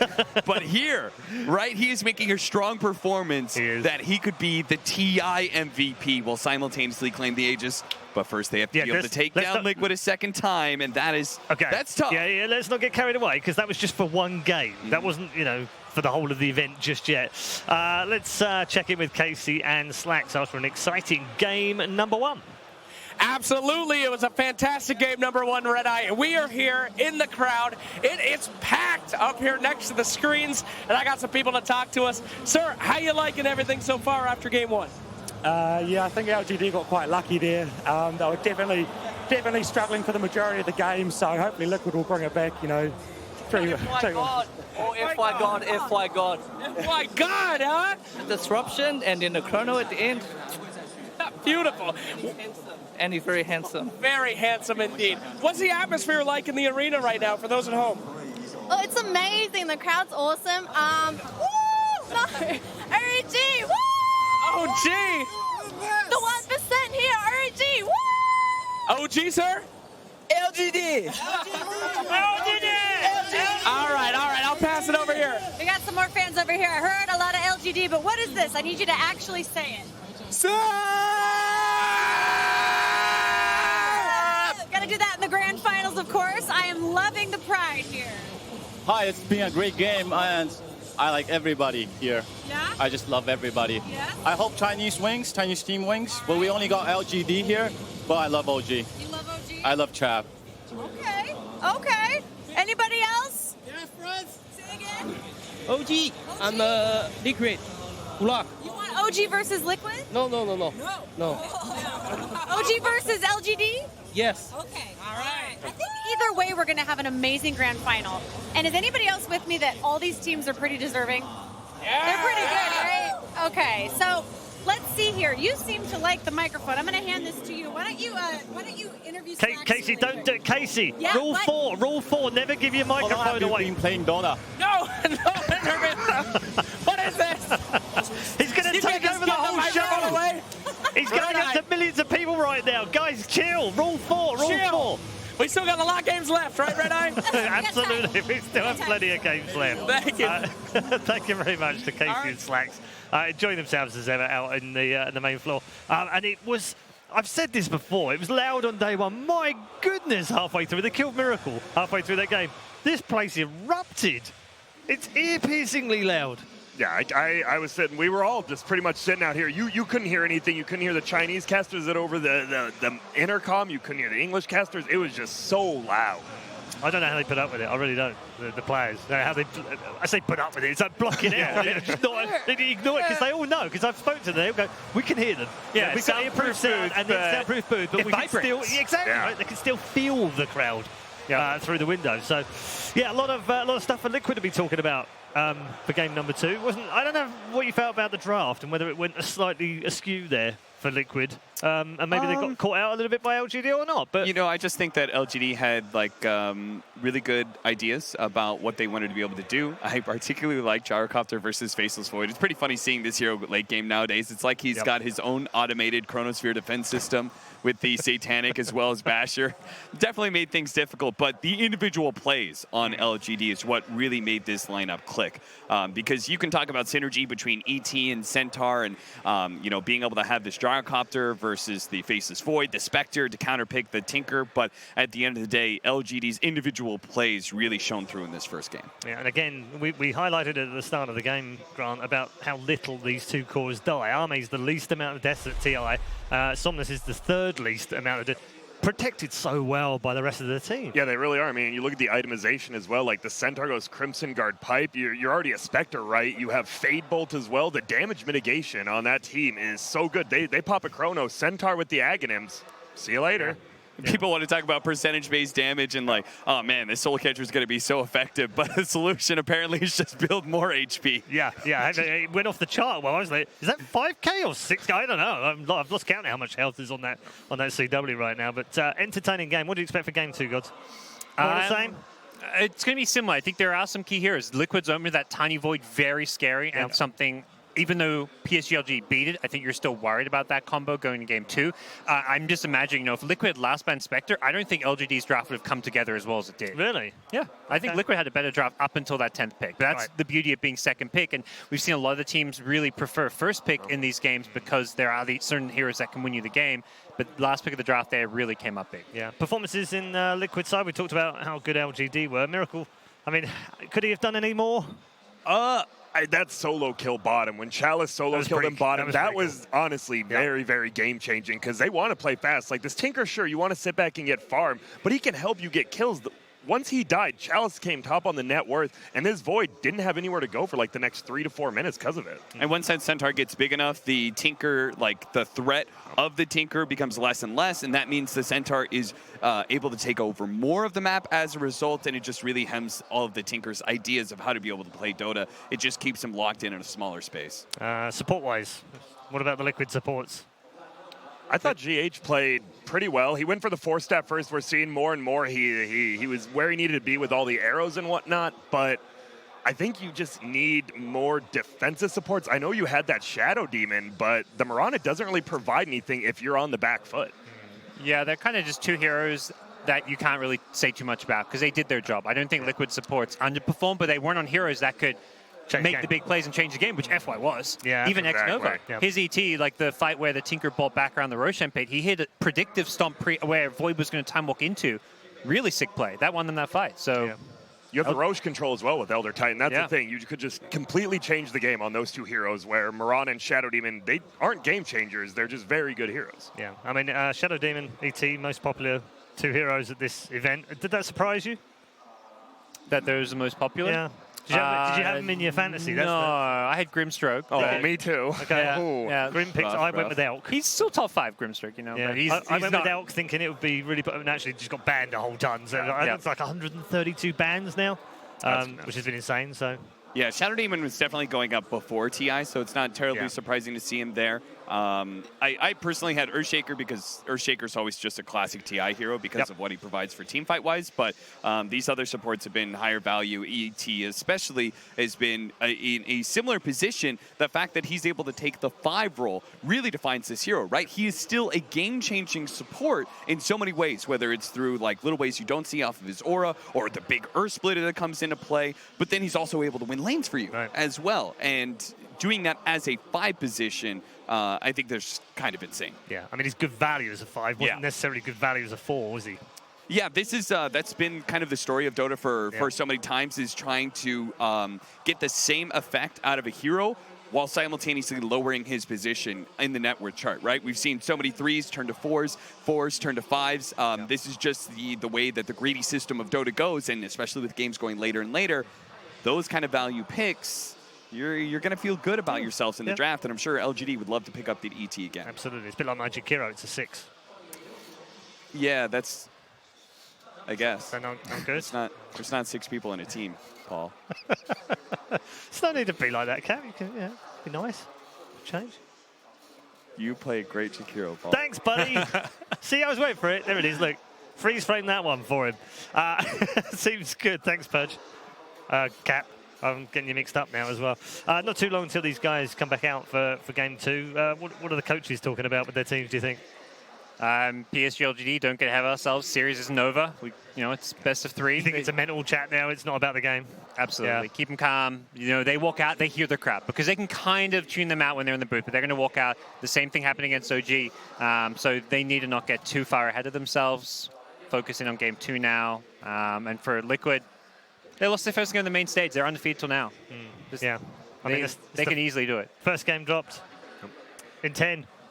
Yeah, I would love to be able to hear what Kuro is telling the team. GH said their journey here has been a series of conversations, and that has been so much of Liquid, right? Is Kuro leading and talking to his team, and them trying to be able to figure out what they did right in a losing game and what they did wrong in a winning game, and being able to just always improve. And this is going to be their first real test, I guess, in many ways, since the playoffs started, their first loss. But I am very convinced that Kuro will be able to buck the team up and help them bounce back. Yeah, fight against the crowd a little bit as well, Grant. Yeah, it is. And this is the only downtime you have, right? Because once you walk back onto the stage, you're going to get all the butterflies again. You get everything. This is your chance. You know, as you said, Kuro gives you it. Just calm down. Think about what happened in a clear mind. And once you get out on the stage, it's going to all go away again, possibly. It's funny, actually. I always think maybe it's like half-time at football or something when you come in. You'd rather carry on playing sometimes. Exactly. You'd rather stay in the booth, maybe. And you see the managers keeping players on the pitch sometimes. I just wonder whether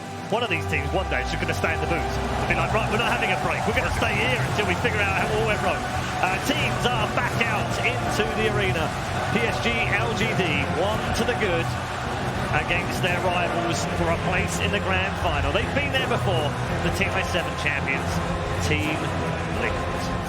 It's a fascinating battle between two giants of the Dota 2 world.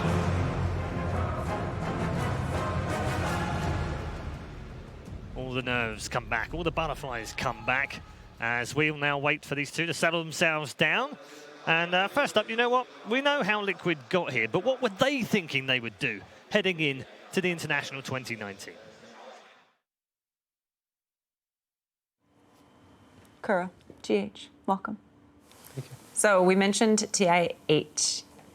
We all made a huge story out of the narrative that of all the teams we had seen come back as TI champs, this felt like the first real chance of seeing a repeat winner 2 years in a row. Did you feel the pressure of that narrative, or did you use that to fuel you? Certainly there was like some sort of pressure, but I don't think we let it really get to us. It's more like the TI itself is full of pressure, more than anything else. And it's constantly changing. It's not the kind of game where you win TI and now a year later, 2 years later, you know for sure you're still the best. Like you have to really actively work at it because it's constantly Dota is evolving. a kind of game it's impossible to just stay on the top for a long time without like putting your soul into it. And even if you put your soul into it, doesn't matter. Like someone just overtakes you anyway.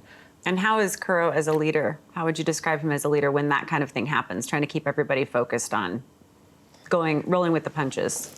I mean, it's easy for me to say because I know most of what happens behind the scenes usually. It's hard for the public to understand what Kuro's true job is. It's 90% outside the game that nobody actually sees. So I feel like his true role is not in-game related as much as outside the game, even though he offers an extreme amount of information. He basically said I'm a shit player, but you know.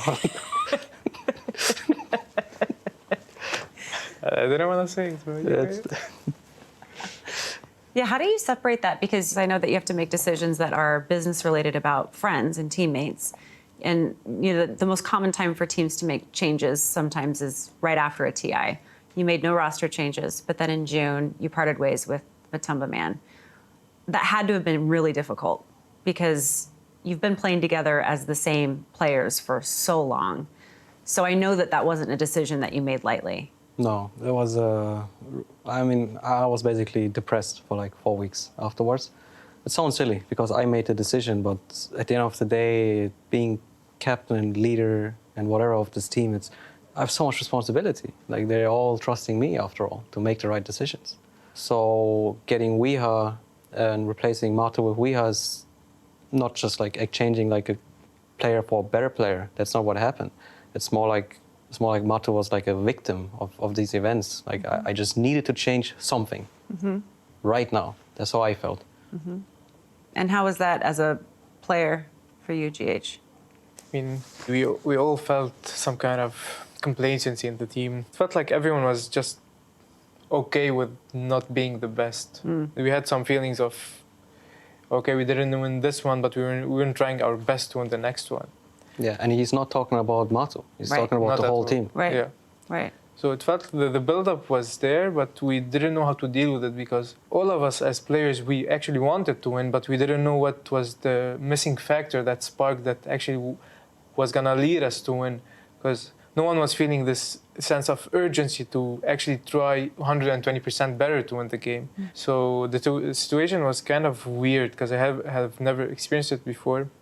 And Kuro was, I mean, I can keep talking highly about Kuro, but he actually foresaw what was going to happen, and he made the best choice by actually changing something. Even though I love Matu and I love him as a person, as a player, but Kuro had stronger idea that something had to change, and I respect him so highly for that because it's not an easy decision. So I was really happy that he had the strength to do what was necessary in order for us to succeed, our team and Matu as an individual and someone else too. Yeah. Thank you. Thank you very much, Casey. Time to get into game number 2. PSG have the lead. Would it stay that way? Let's find out. PSG LGD versus Team Liquid. Game 2. Now, folks, I know what's going through your head right now. You say, Visiter har Hiventen ox spellar lit dota.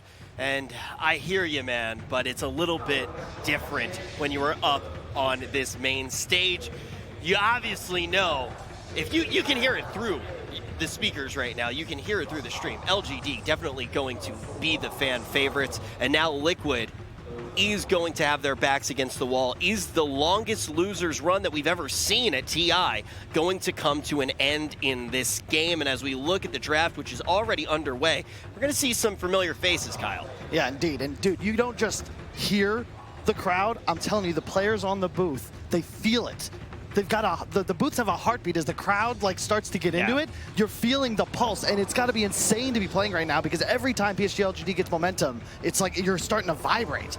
So I've never actually done it as a player, obviously, but I've gotten the opportunity to be up on the main stage and actually introduce teams. And I remember the first time I did it, the thing that I didn't expect was to feel my teeth shake. You could literally, when the fans started screaming, you could hear your teeth shake. That vibration that Kyle mentioned, that energy, it's definitely felt, even if you're in a noise-canceling booth. Yeah, when it comes with the nerves, you know, when you're in a team setting, people will ask you, do you feel comfortable playing this hero? I think it's a good hero for the game, kind of thing. The draft, the captain will ask you. And what hero are you going to play for millions of dollars? That's the question going into this draft. That's why so much of the meta, so much of the like popular heroes doesn't matter once you get into these later stages of the draft. You ask a player, like, what do you feel comfortable playing in this pivotal match for your career? We don't need to guess when it comes to FY. The man is a killer, and there's this iconic group of players, less than a handful. Everyone plays their best Dota TI, but some guys, like they ascend somehow. That was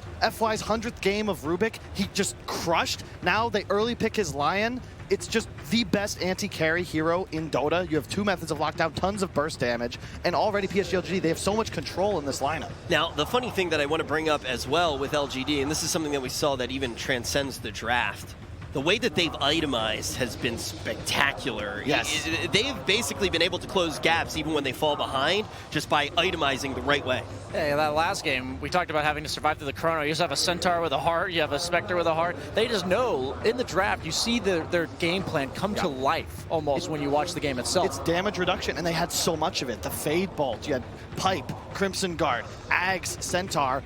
Gyro gets an Ag, so even if he's CC'd in the middle of the Chronosphere, he's just going to still be dealing damage. It's just an excellent way to deal with what Liquid had in the previous game. This time, they steal the support duo of Rubik ET, the Miracle Sven perhaps, but we're going to have to see him turn up a bit. Both we and Miracle got solo killed in that first game in the first 10 minutes. I do want to go back to kind of what you were saying, because you said it so well while we were hanging out in the crowd and watching this game. When we looked at what LGD said, they said, okay, yeah, what Liquid has put together, they're going to be able to get it off consistently. So they didn't say, how do we avoid it? They said, how do we deal with it once we actually do get caught? And that's the type of thinking that we've seen from LGD so far in this tournament. It's one of the reasons they've looked like such a top dog lifestealer. And I know we're probably, a lot of the NA groups are going to have a bit of PTSD about this hero, Arteezy. Out of the tournament, 0-2, both on this lifestealer, but it's a completely different game. You're up against 2 supports that have absolutely nothing to deal with Rage, and in addition, it's arguably the hardest counter to Sven because you just hit him in the face. Yeah, and it's a reliable way to deal with combos like Sven Darkseer. Liquid coming out with this Wombo combo teamfight, something we've seen different approaches from these teams. We've seen these like split pushy, skirmishy, kind of back and forth type lineups, and then we see these Wombo combos. If you get caught by this Darkseer vacuum into Sven stun, you're all gonna die. But I love LGD because they just understand that they think about these things. You can see in the game, their positioning, the hero picks, Lifestealer makes it so much easier to avoid these types of things happening. And it's just another Ame hero, right? It's a farming hero that's going to get his items and he's going to hit that crucial timing. And they can play around what he does for the game. Spectre being the last pick. This is the first time I've seen LGD, I think in the last like 5 or 6 games, not pick Ame's hero last. I do want to go back to something that you just said there as well, Bishu, because I feel like it has been a huge theme of the tournament. But besides all the storylines, the idea of the young players really stepping up and the ideas of whether or not we were going to have back-to-back champions, it's constantly that question of, is this going to be a skirmish game or a wombo combo game? And what we see right now, Kyle, how do you feel it's shaping up? It's all about Liquid's pace. You've got 2 heroes that traditionally farm ancient stacks to recover. You can't have 2 heroes recover. That's not how Dota works nowadays. You want Darkseer shoving lanes, TA traps all over the map. Let Miracle Sven go his Midas build, get to a point where he's comfortable taking fights. A BKB is necessary if you want to engage against PSG LGD. They, of course, have the 22 last pick. Their mid hero is still available. I could see a universe where it was a core Jakiro, but Rubik, of course, one of the hardest counters. And it's surprising they actually picked Rubik, or Jakiro into Rubik. Yeah, and with this TA last pick, immediately comes to mind as Roche for Liquid. I'm thinking to myself, LGD, That's a good point. We've got pretty good contests, but we need a hero that matches the pace, because Lifestealer is most likely going to go the Midas Radiance build. He might look to mix it up this game, but the TA can threaten the Roche before that happens, so you need to be able to fight them head-on with 4 heroes, and this hero needs to output the damage. And there you go, the lane counter, last pick, Cheese Huskar, one of my favorites. You talk about a 22 pick, all right? Like, this is... He's ready to slam jam, baby. It's not even cheese anymore, right? We've seen it long enough, but this... You crush TA in the laning phase, and he needs to get ahead in this game, and it's going to be so difficult, especially the way Maybe's been performing. Wow, okay, so for anybody who's not used to seeing a pick like this, why do we see it here? Well, you already had good lane matchups between the Lifestealer, Darkseer. You had the Sven's probably going to be pressured by the Centaur, and now you're just looking to snowball the mid lane, and if you have all 3 lanes won, it's pretty hard to win in competitive Dota, I'm telling you. Oh, yeah, and Liquid, they kind of need to win the lanes, because they aren't going to be able to recover. PSG, they have so many stuns. They get a bit of a lead. It's the perfect game for a Huskar, but you've just got 4 killers surrounding you, and you can leisurely choose a target however you wish. Yeah. Now, very quickly, I do want to ask before we get down to business in this game, Kyle, how do you view the win conditions of each of these teams? Liquid has to be fast. They need a lead. They've got to find a way to get their lanes at least even. Ancient stacks, and more importantly, map control. They want to take towers early so that they can take away the Radiant jungle. Now, one of the best ways to peer into how a team thinks that they are going to win is going to be talking to their coaches. And lucky for us, Casey is standing by. All right, I want to ask you about a few of the picks that we just saw. LGD last picking Huskar. They also got Centaur again, which was a huge key to the first game. What is your reaction to that? We kind of expected them to last pick Huskar in this game, but I feel like it can go both ways. Like, for example, Temple has some good stuff against Huskar, but Huskar also has some good stuff against Temple going. So the Centaur pick, the Centaur in the last game really performed, so I don't know. It really depends how the players will play and press buttons and everything. Anything can happen at TI. Exactly. Thank you so much. Thank you. All right, back to you as we get to the game. Well, let's get it on. Let's press some buttons. Let's have some TA versus Huskar, and no IOs. Completely ignored, but don't worry. You get yourself something quirky with the Huskar. Yeah, that's the power of having the last pick, is that sometimes you can come up with something like this. But I would say lately in Dota, over the last months, Huskar, even when he has a good laning stage and has good games, this hero has trouble a lot of the time. I don't think Huskar is nearly as strong as he used to be in certain patches. I'm hearing a stun. It's just down the bottom lane. It's X-Nova saying hi and walking away. But like RMN is pointing out, this matchup is not exactly that one-sided. It's one-sided in the early part of the laning stage, but what TA has against Huskar later is she has massive physical burst damage. One thing Huskar doesn't like to face is hard burst. He wants to take advantage of the regen. However, now that he has a disarm, he can also, you know, both disarm the Sven and the TA before they get their BKBs with that inner fire. So the matchup is has become more interesting, I would say, than it used to be. But I would still say I'm expecting Somnus to absolutely win the lane, and then it's just about how hard he wins and what Weehawk can do out of it. I still want to keep my eyes very closely up on this top lane. Mind control. And he actually splits Liquid with the stun, but FY still gets the rune, but the burn damage from the Iron Shell and the range damage from GH is enough to get the kill, which means they'll claim the opposite bounty rune. But this is the lane which only Team Liquid is making work. A Darkseer in the off-lane, it's a huge combination. Maybe not that great against Lifestealer, but Liquid, this isn't the first time they've even run this lane versus a Lifestealer. They've done this exact matchup before. And they're running it with a Rubik. And the logic here is you just push out waves. You put Iron Shell on the creeps, you have the Fate Bolt to push an additional amount, and then after you push the wave, you can either go and stack jungle camps, or you can pull the next wave. Oh, that's a nice Storm Bolt on bottom lane. Catching an X-Nova as well as Charles. X-Nova's copying a lot of damage. It's the ET. We've seen how powerful he's been throughout this competition. X-Nova, how much life have you got? Kuro, he's running out that bonus damage. It's only got a 1 second left, and he can punch into X-Nova. Maybe they got enough damage. Charles trying to play it around the tree lines. X-Nova does actually get the kill on Kuro before his death. Charles may have actually liked that the other way around if you can get solo experience, but you'll take what you can get. Considering the circumstances there, I think you're pretty happy with the trade as Jakiro overall. That looked like the exchange was not going to favor them, but really good play in the trees by X-Nova gives them the trade-off. Mid lane? Wait, why is Rubik so... Oh yeah, he got first blood. I was like, why is he so rich? I was thinking, how many CS did he take away from the Darkseer? But yeah, now is when it gets tricky in mid. Somnus has... Oh, bottom lane, Miracle. He's in a little bit of trouble, going to land the Stormhammer. Once again, Kuro finding a large chunk of damage for that ET, hitting it into X-Nova. I think some Jakiro fans will be sad it's not FY on that hero, but still Kuro, my god, he just doesn't want to stop, but now he's run out of damage, and Kuro is just dragging Charles X-Nova away from the wave. He got a bit too far ahead of himself. He has 30 seconds cooldown on TP, and LGD know this. That's a pretty big death. And what I was getting at is that in this mid lane now, this is how Huskar wants to play. He wants to stabilize the lane, get it on top of his own hill, and just deny. He lost control a little bit though, so there will be some experience coming the way of Weehaw, but maybe it's on purpose. But Wee's over in the jungle. He's not even near that mid lane, so he's going to miss out. And that's quite a big miss when you miss out on 2 range creeps. Absolutely. I think Somnus identified that Weehaw is playing, well, obviously he's playing jungle. He isn't in the lane, but maybe took a chance on how far Weehaw would be away and pushing it up just at that time. It's a really big loss for Wee. Mind Control continues to contest this top lane. FY doing the best he can to pull. Looking for the denials against Mind Control. As GH made his move in towards mid lane. That is one person who can stand back in this lane. Right. They can put the Rubik here, and he can just take some CS with Fate Bolt every wave, and Darkseer can get what he can top, but without help up here, once FY hits level 3, there's actually kill potential. So all you can do as Darkseer at that point is cut waves, and you see FY blocking up the big camp, nicely done. Mind Control will be forced to play in the lane into Ame, and that's where Lion can come in with those 2 long duration lockdowns and maybe set up a potential kill later on. He's just going to be pulling. Mind Control might even retreat to the jungle at some point, because this feels kind of like a checkmate situation top. You can't pull, you can't stack, and you can't cut the wave. Yeah, and so, if you just Iron Shell the wave, Ame will farm it underneath the tower. Yeah. So even that push doesn't help you. Yeah, he used 2 shells on a wave that isn't even going to touch a creep. That feels really bad. And this is because FY has pulled the small camp. Mind Control was hoping that these 2 Iron Shells would get him 2 or 3 CS.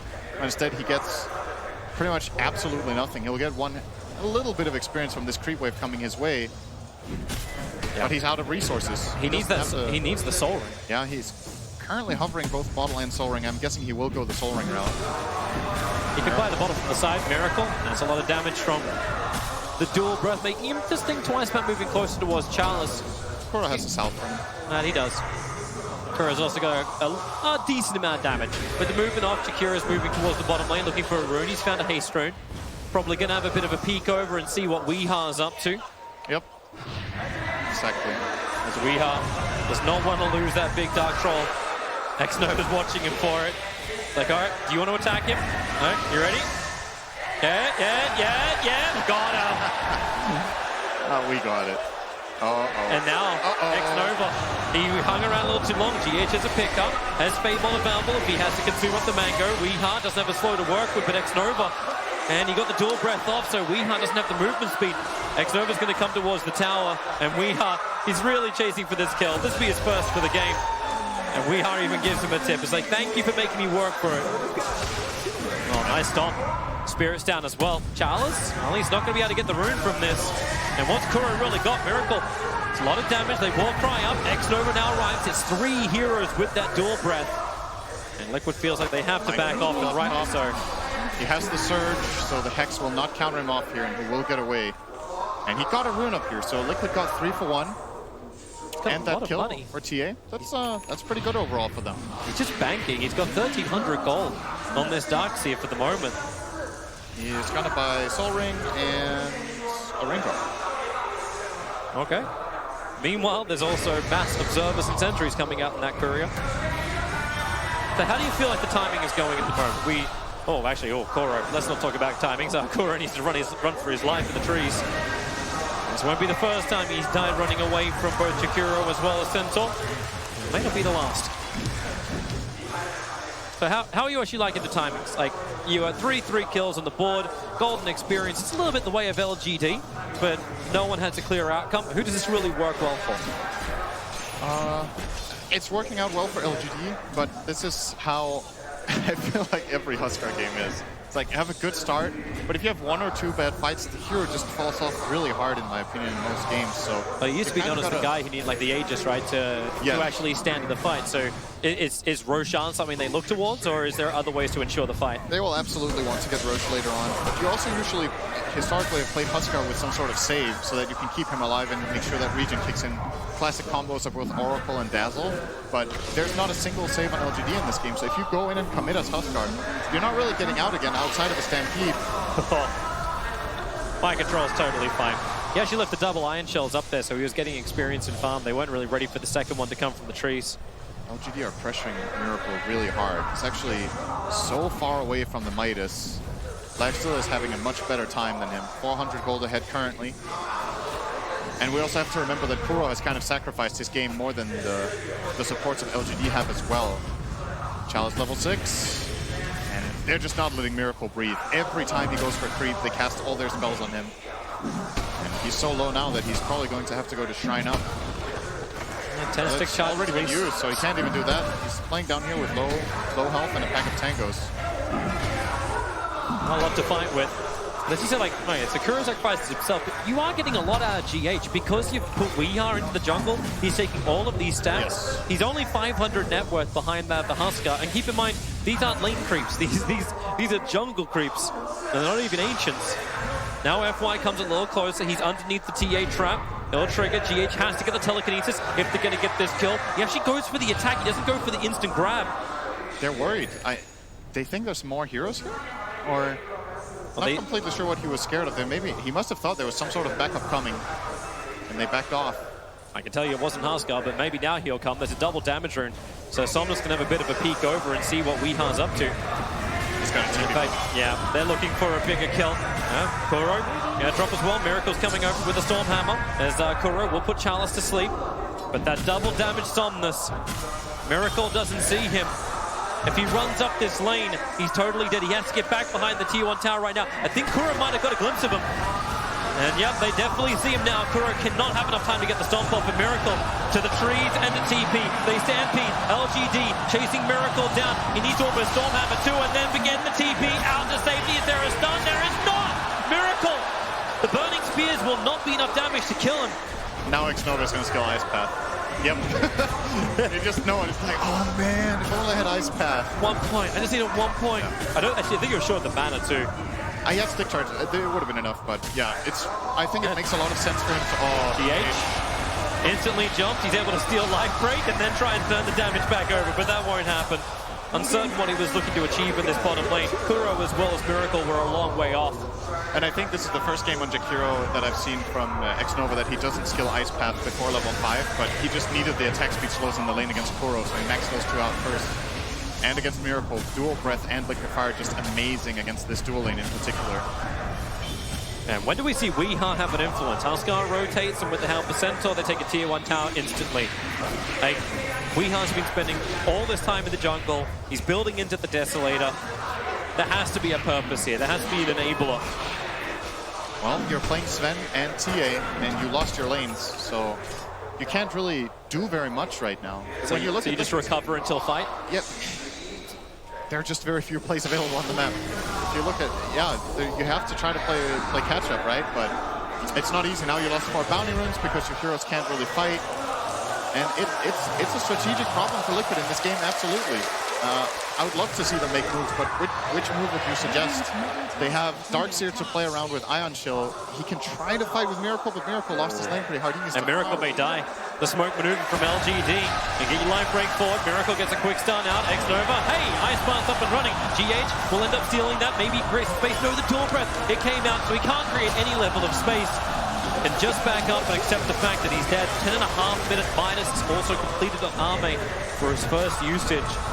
So the money for the cause, the 1 positions, really starting to separate heavily. 3.2k to the 4.8k. Liquid just needs to keep pushing lanes. I think Miracle has to accept that he has to jungle, and you can either put the Darkseer, maybe put the Darkseer bottom and Sven top, but because Lifesteal is so far ahead, I think he's also going to struggle it there. So he's kind of limited on where to go. They need to just push waves out, try to get 1 or 2 key items. I think what you want to get is you want to get the TA Deso, and you want to get maybe 1 item on Sven, but he's going Midas, so that's also going to take forever. It's just, there's not the best pairings for Darkseer early game. You know, Liquid have played it with the Ember, they played it with the Alchemist. Sven is a slower version where you need levels in Vacuum, and you ideally want to Here we go. Ame walks straight in to pick him up, throw him down. They got the damage output. Yes, they do. Dead for 30 seconds without buyback available. And this will be an opportunity. They push the lanes, maybe even take a tier 1. Chalice will arrive. That was the best possible play on the map. That's where they used the Dark. Oh, they're going in. Wait. Chalice is coming back closer. He's trying to play around with them. There's still Iron Shell burn damage, but Chalice is drawing the attention away. Meanwhile, X-Nova thinks about his rotation, but so does Kuro. Everyone looks so glowy. Chalice, open wound stolen by GH. Here's the Storm balled out. Chalice, what does he want to do? Miracle staying with him. The Storm Hammer's already been committed. And with the extra support arriving from LGD, 4 heroes come to the top lane. But Kuro's Spirit, it comes in, and the Stampede comes forward. And what if he got stolen? It's only the double edge stolen. That's not exactly what GH wanted. But X-Nova hits with the Ice Path. Miracle doesn't have the movement speed anymore, and the Spirit's being pulled back in again. You do have ET Splitter, and Surge is coming off cooldown. So a lot of commitment from LGD, and all you got was the Rubik. I love that detail from Chalice, though. I agree, it wasn't the best of a fight. They only got the Rubik kill, but he Stampedes and instantly double edges a creep next to him to make sure he knew GH was waiting for that Stampede to try to steal it, but he was just faster on the fingers there with getting the double edge off. Secures them that kill. Liquid, however, they will be putting pressure on the mid tower, and defense has to come in now. It's coming in through X-Nova with the Macropyre. Should be able to hold this. He might need help from +1, and that's coming right now. Centaur will join. No Stampede, though. Weedheart really wants to finish this, but because he's overstayed his welcome, Chalice pounces with X-Nova. They put him down. FY doesn't have the mana for a finger, but now he does! Goodbye, Templar Assassin. LGD go from taking the tier 1 tower on top, now bearing down on the tier 1 tower in mid. That was surprising that that LGD stayed for that. Ichi Gaming? Nope, they're not in the tournament anymore. LGD actually... Liquid just kept going there with the Centaur TPing in and Jakiro in position, and they were only the Tia and the Sven. These 2 heroes right now, they're not a threat. The threat in this game is Darkseer. He's the one enabling the Sven plays. He's the one that gave them this top kill in the tower. If you're without your Darkseer and you try to go into Centaur, there's no way that's going to work. If the Desolator was done, it might have been a very different scenario, but... Weehaw barely got to attack. I think he would have died anyway. So a bit of a blunder, and this gives LGD an even bigger lead now to 4k gold. Keeping the ramp up. Ame is not going Radiance. His armlet completed in about 100 gold, so that's another big power spike for them. But I love this from nice power kill. With the Ice Path, they can keep Chalice away from it, so we can't deny it. This is, in my opinion, this is one of the absolute best spells to steal in the whole game. Like, not in this game, but in Dota in general. Ice Path on Rubik is insane. You have no cast time. You have the longer debuff amplification with the Arcane Supremacy once you start skilling that up. And GH, if Liquid are going to win this game, look for that spell in fights. You can get it. They messed up the smoke a little bit, but Chalice is going to come out anyway. They saw him move inside the pit. He'll move a little bit further north. Templar Assassin wants to fight. He has the double damage through, but what are you going to do? Go into Roshan? They have to bait the fight. GH wasn't caught inside the smoke. That's why they feel a little bit less confident about this. Ice Path doesn't catch Chalice. It feels like Liquid are just like, they're throwing their fishing rod out there. Forgetting to hold on to the handle, however. Nothing's biting. Oh.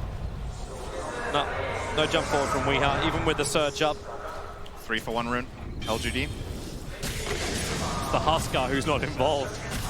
Something you don't normally think you'd say 15 minutes into a game. Normally it's Huskar who's the one jumping forward. Somnus has 2 kills to his name, but he's building into the BKB first before it looks like he wants to fight. That will be a crazy timing for LGD, because if he has BKB before the TA and the Sven does, he can just jump in with 0 risk. He can always just use the disarm and get some trouble. Stampede, they're coming forward. GH picks him up. He's probably able to steal Stampede, but as you said, he doesn't want it. He wants Ice Path instead. As Chalice walks away underneath the ET Spirit. I don't want it.